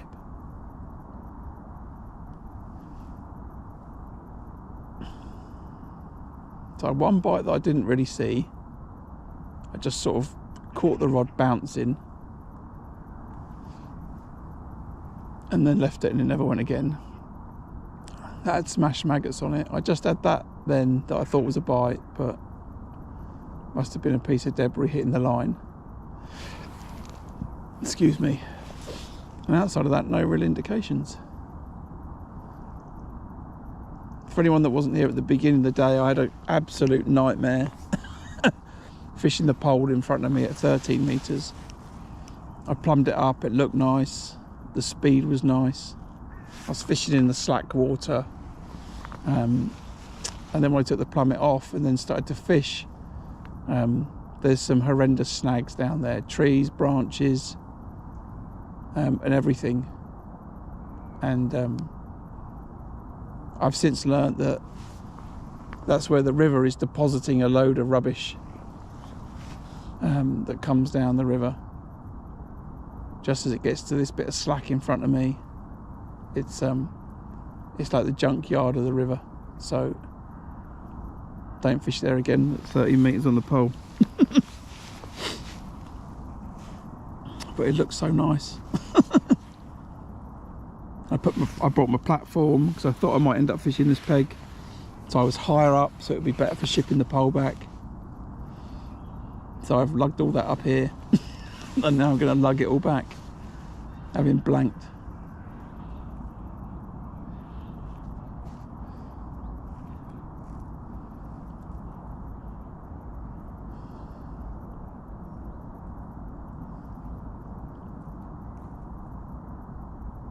To be honest, I could probably just leave it all sitting here in the river, just come fish it again next weekend.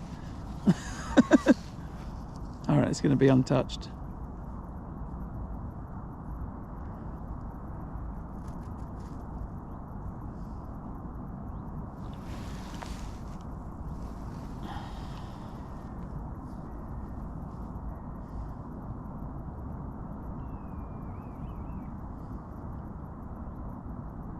Come on, fish. Don't let me down. Just wrap that tip round, thump thump, bream on the end, and then all I've got to do is navigate bringing the bream back from quite a way away.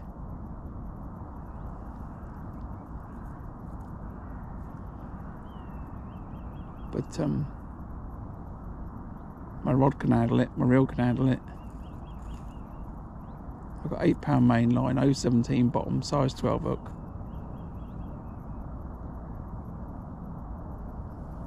The only reason a bream would come off is if a pike eats it. So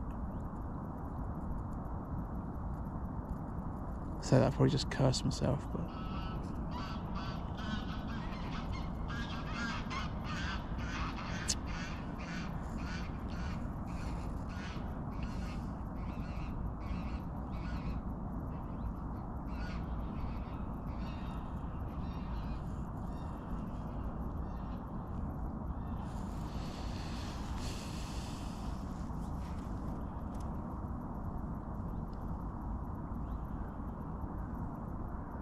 come on.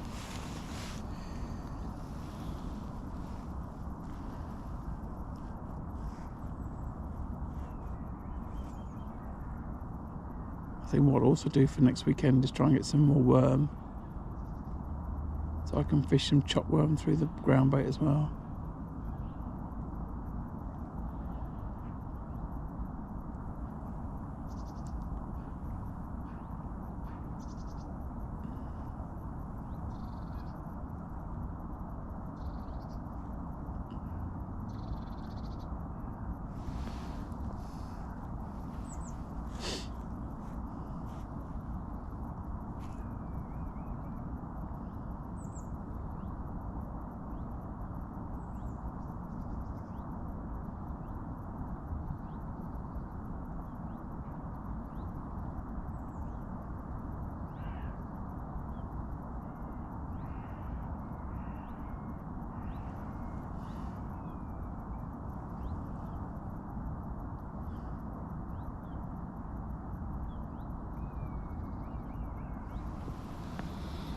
It's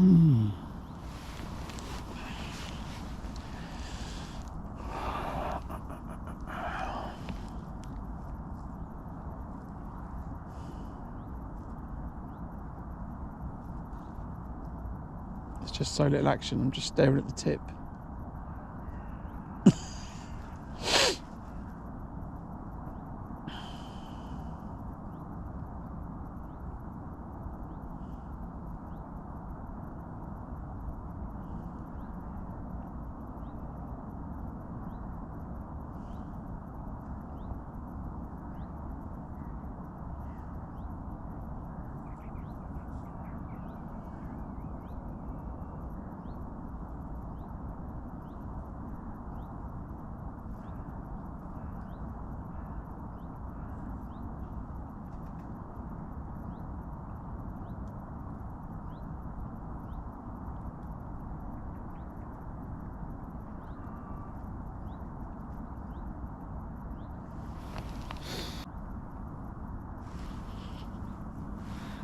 I was saying that if I took that worm out,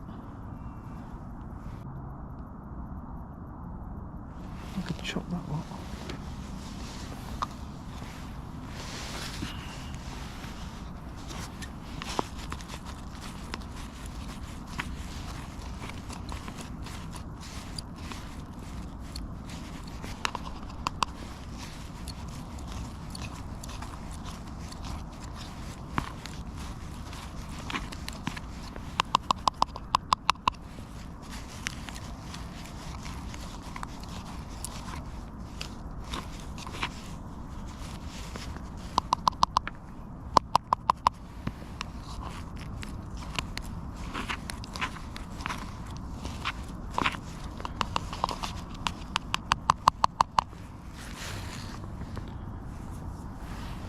Right, and if I put that in there,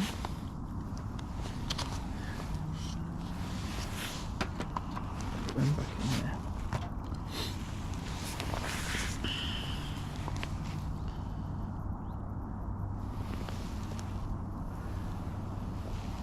So we'll have 3 casts where I can put a load of chopped worm in the feeder. That's what we'll do.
Right, 3 more casts.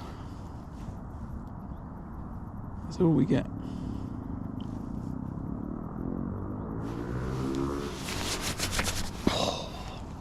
It is cold.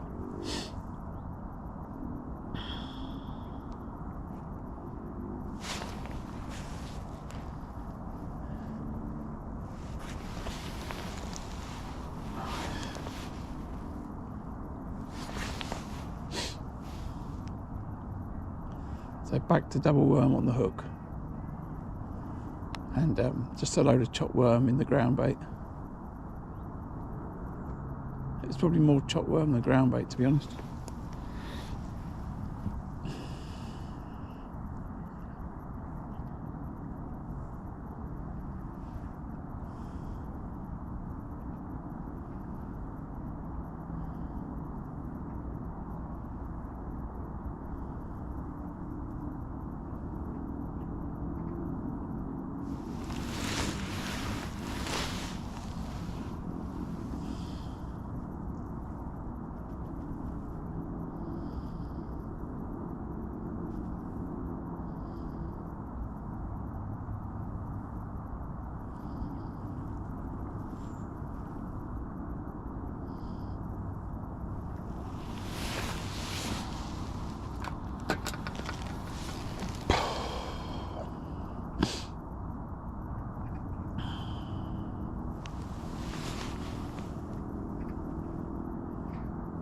Oh, go on then.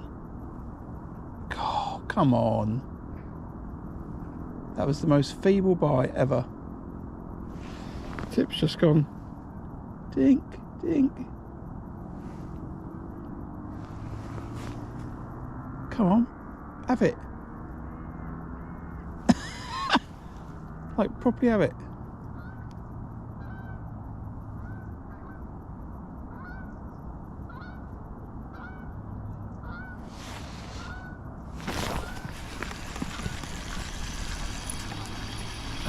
Nothing on the end of it.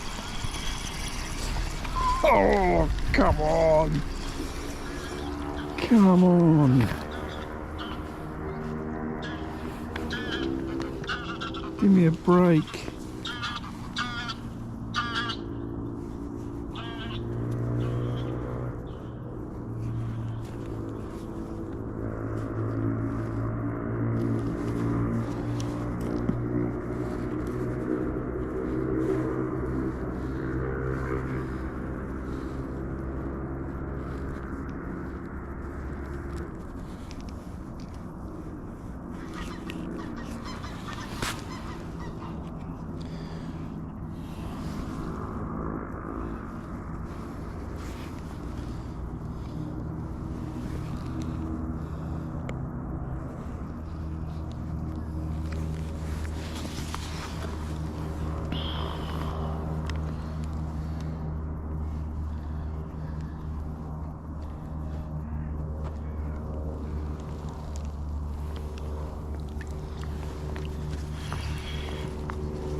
Come on, fingers crossed.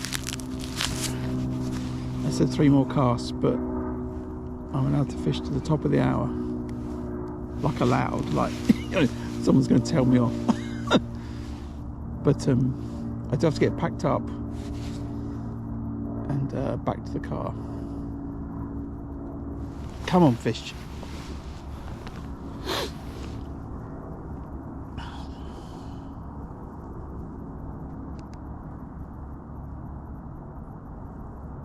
That was the feeblest of dink, dink, first time, and then it went dink, and then it was on the way back down again, and that's when I struck.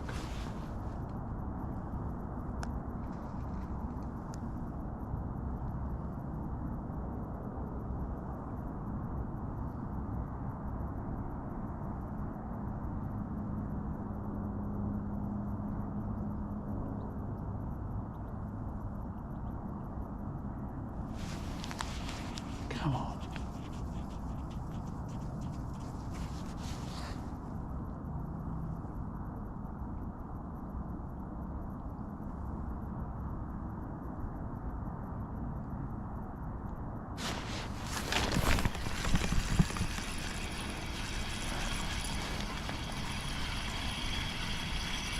What's that?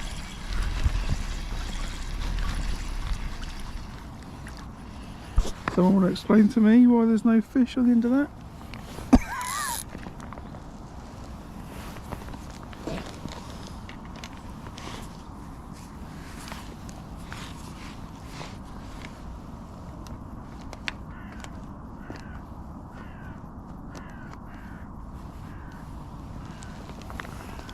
I'm confused. Genuinely, look at that worm hanging out of that feeder.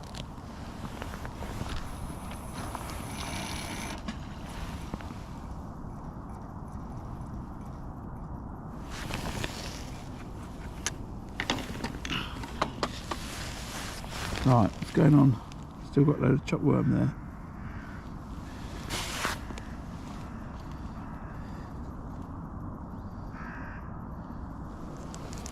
What's going on?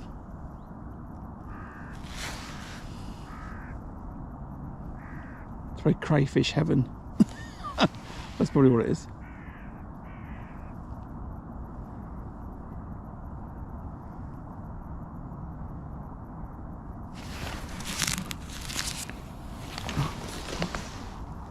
I've got a little bit more worm behind me.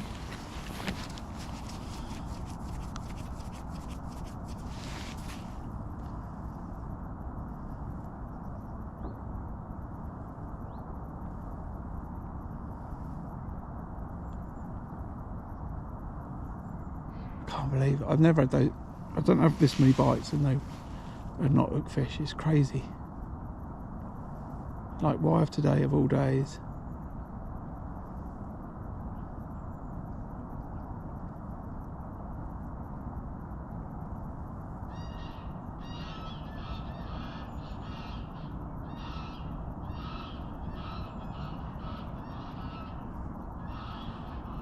Okay, what are my options? Small fish, grabbing it.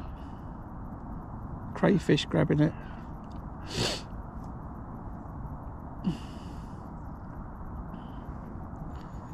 I know where I'm chucking it though.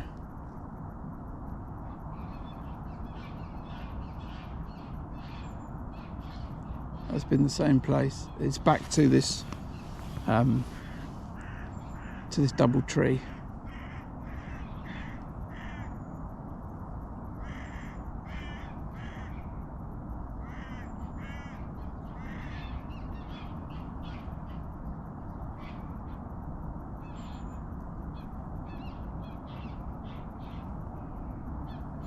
It could be something else. It could be some roach or some silver bream just grabbing the worm. But I am surprised that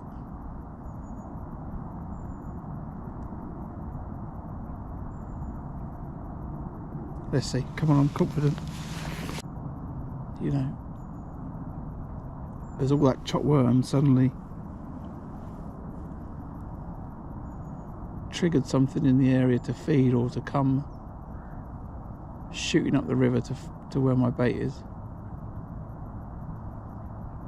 I love this sense of unknown about rivers.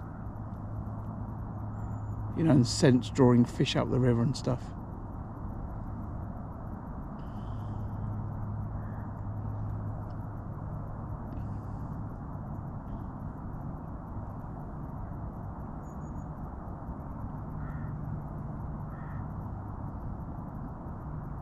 And I've chucked it out there, what, a dozen times? Maybe less. And then when I chop a bunch of worm up, pack the feeder with mostly chopped worm, just suddenly I get some kind of interest. I wonder if it's a fish. I don't think so, but it makes me wonder if it's a fish hitting the feeder. I don't think it is. I think that the ground bait's not that sticky, and I think it's going to come out pretty easy. It does make me wonder why I didn't hook anything. I was very confident on that second strike.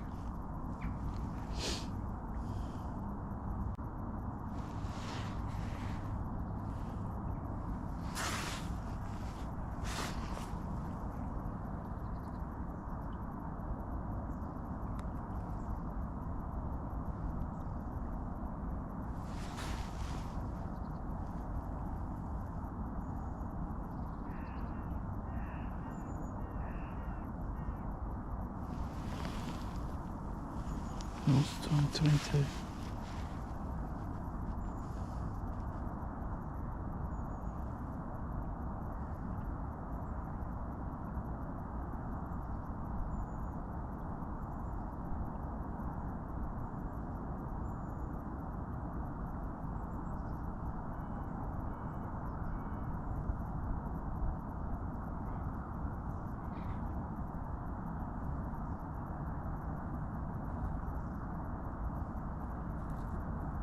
If I catch a fish like this now, then when I come and fish the match next weekend, I will start with chopped worms straight away.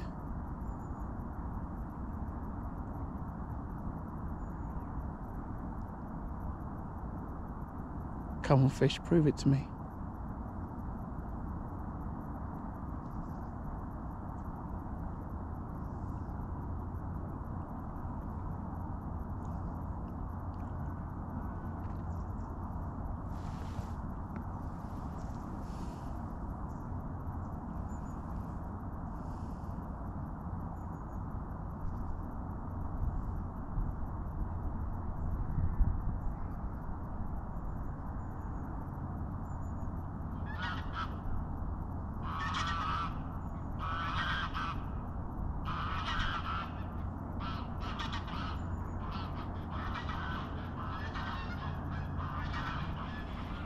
I'm staring at that tip right now, wishing it to go round.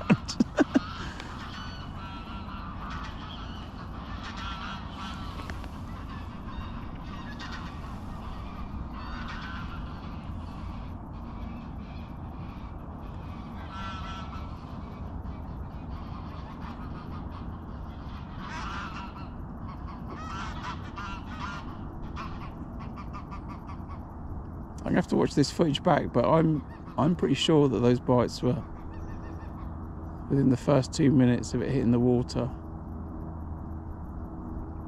Didn't feel like I'd waited this long, and now I'm gonna wait for another 3 minutes before I cast again, but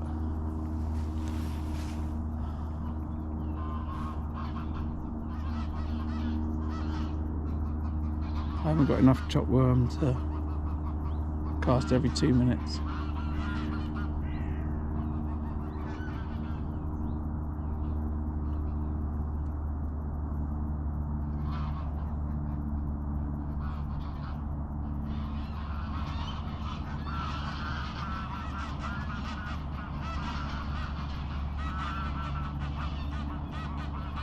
Geese on the far bank are getting a bit noisy.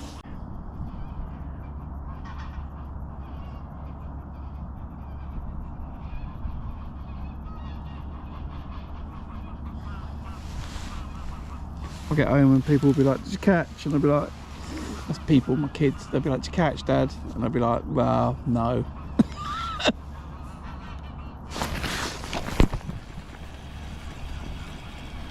I don't think, was that me bouncing the rod? I don't know, maybe I bounced it and then bounced it again. Maybe that was me.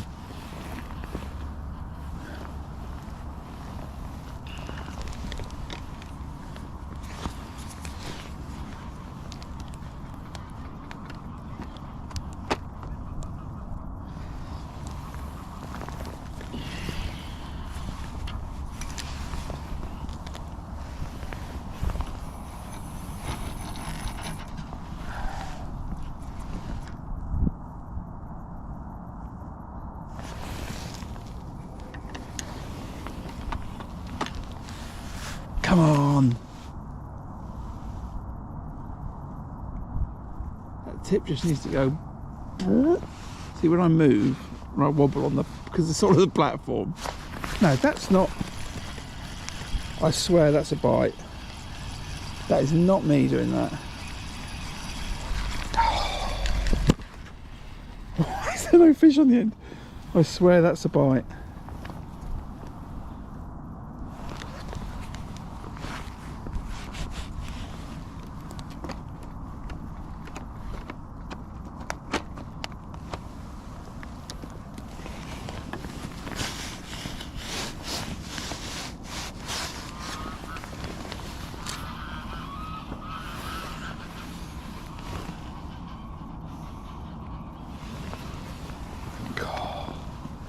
Come on.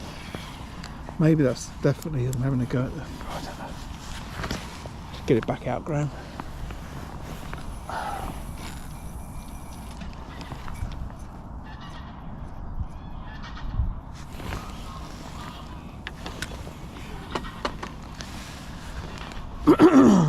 Right.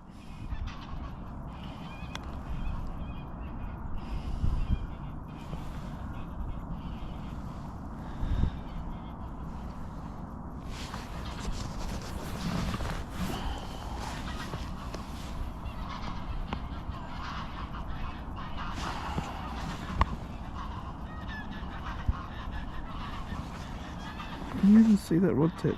You can, can't you? Right. Now, proper bite, please. No messing. I've got 14 minutes.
Yeah, there's carp in the river. Yeah.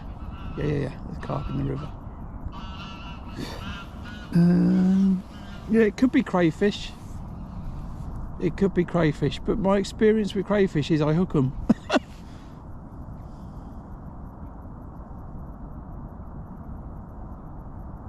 It could be crayfish. I can't rule it out, but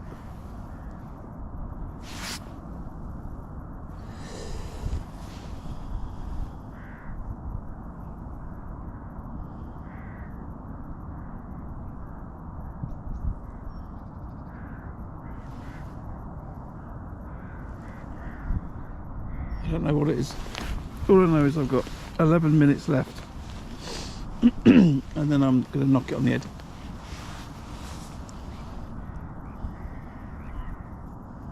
So I'll do my summary now and say, strange old day. I started out wanting to fish the pole here today in what I thought was a nice slack water in front of me. I plumbed it up at 13 metres, everything looked good. I adjusted the box round on the platform. I moved the platform round just to get a better run through on the river. And I started on the pole. I thought it was going to be good. I put 10 balls in with caster and dead maggot, and I was confident I was going to catch some roach in the slack water. However, it turned out I was fishing on top of an absolute snag pit. So unfortunately, all I did was just break hook lengths for the next hour. I just managed to hold it together, but I chucked a feeler out in front of me. I thought I might catch there, no good. I fished a little bit of an eddy to my left on the pole there, no good as well. So I chucked the feeler out in front and I didn't catch, so I eventually started to chuck the feeler further down the peg. I had a bite, I missed it. I've had some more indications. My friend Craig came down. He confirmed that I'm fishing in the right spot further down the swim, but to no avail. I've had, like I say, some indications but no fish, and unfortunately it's not panned out as I wanted it to. But you know, that's fishing, so I've had a great time. But definitely learning some things for if I draw it again, about maybe where to fish it and if I need to put chopped worm in straight away. I think that's going to be the way. But yeah, we've got another 9 minutes. So let's see. Hopefully in 9 minutes that tip's going to wrap round and I'm going to hook us a fish. Failing that, I'm back on this section of the river again next week. I need to find my electrical tape so I can fish the pole feeder, which I do find works well for me in this river, and maybe, you know, change my fortunes. But let's see.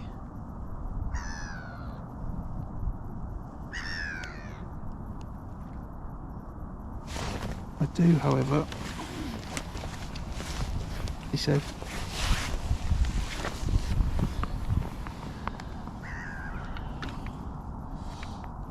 I do need to stand up because my leg's gone dead.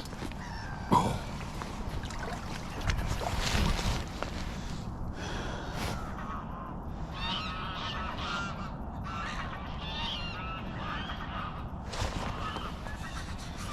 So if you join part way through, this is the setup today. I'm in the river. I've got a platform and I've got my box on top of the platform, and then a complete mess behind me.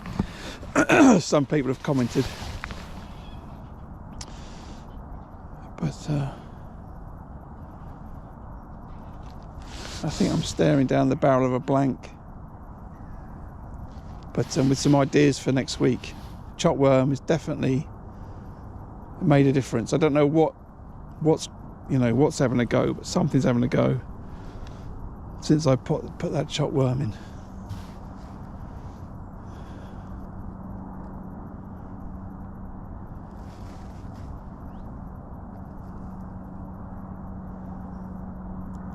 Come on, tip, go around.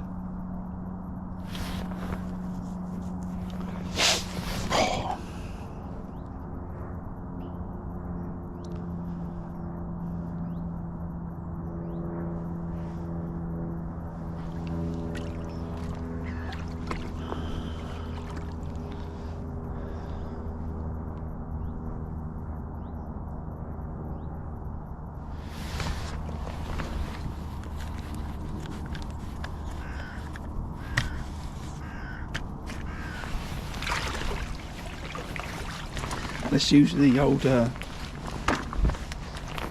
don't mind me, I'm just packing up trick to get a bite.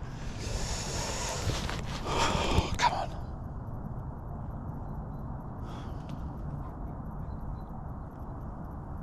So as I was saying, anyway, everyone, thanks for joining.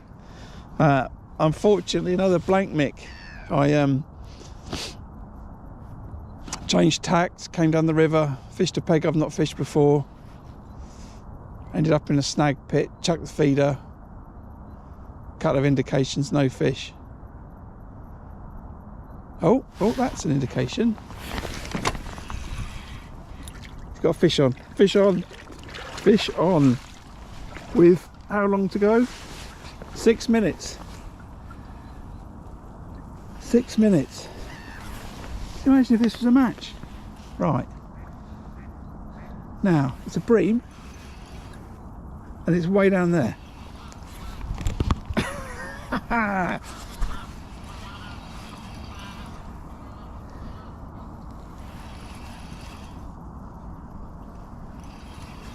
Come on.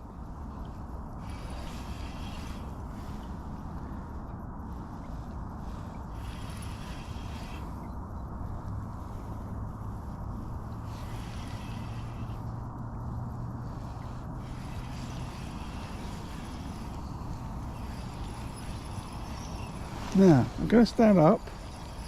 Got the feeling I've got right snag pits all around me.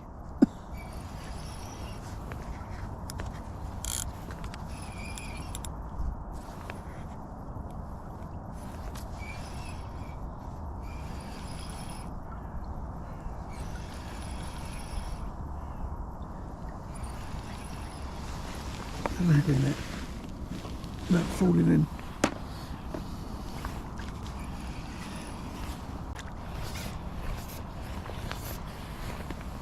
Woo! Ah, there we go. Fishing and tie match. I caught a fish with 4 minutes to go. Oh, that is a beautiful chub. Look at that. I think let's get that okay.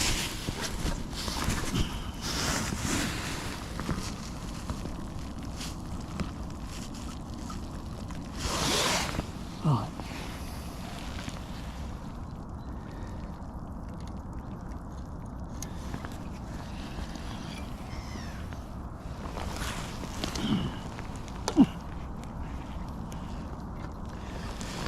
No, chub, chub, chub. It's got a weight to it. It's got a bit of a mark on that side, but it's alright on that side. Beautiful fish. I would say it's probably about 3. Chub are a bit hollow, so I'd say it's about £3, just over. Yeah, beautiful. Right, there we go. That's the fish. That's the fish for the day. I think what I'm going to do is I'm going to turn the cameras off, pack up. I'm going to chuck another one out, chuck it out again, see if I can catch another fish just as I pack away. But there we go. For everyone that's watched for the last 10 hours, there you go. Thank you for joining me. Well happy with that. I swear, but you know, why have I not had other bites? Anyway, don't know, that's fishing, right? Need to think about it for next week. Definitely need some more chop worm. I think I'm going to take 2 worms out of here, chop the rest, have one more cast while the cameras are off and I pack up. So, there we go. Right, everybody, as the man said, I think next match next week on this stretch of river. I've got some ideas of what to do.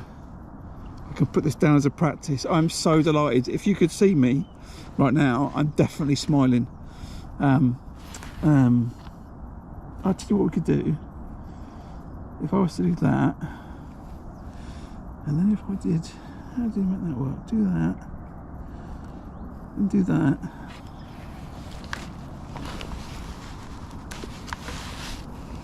Do that. Do that. Do that. I'm well happy. Well happy. So listen, look, thanks for joining. I really appreciate it. And I will catch you on the next one. Hopefully next weekend, next Sunday. See you later. Ta-da.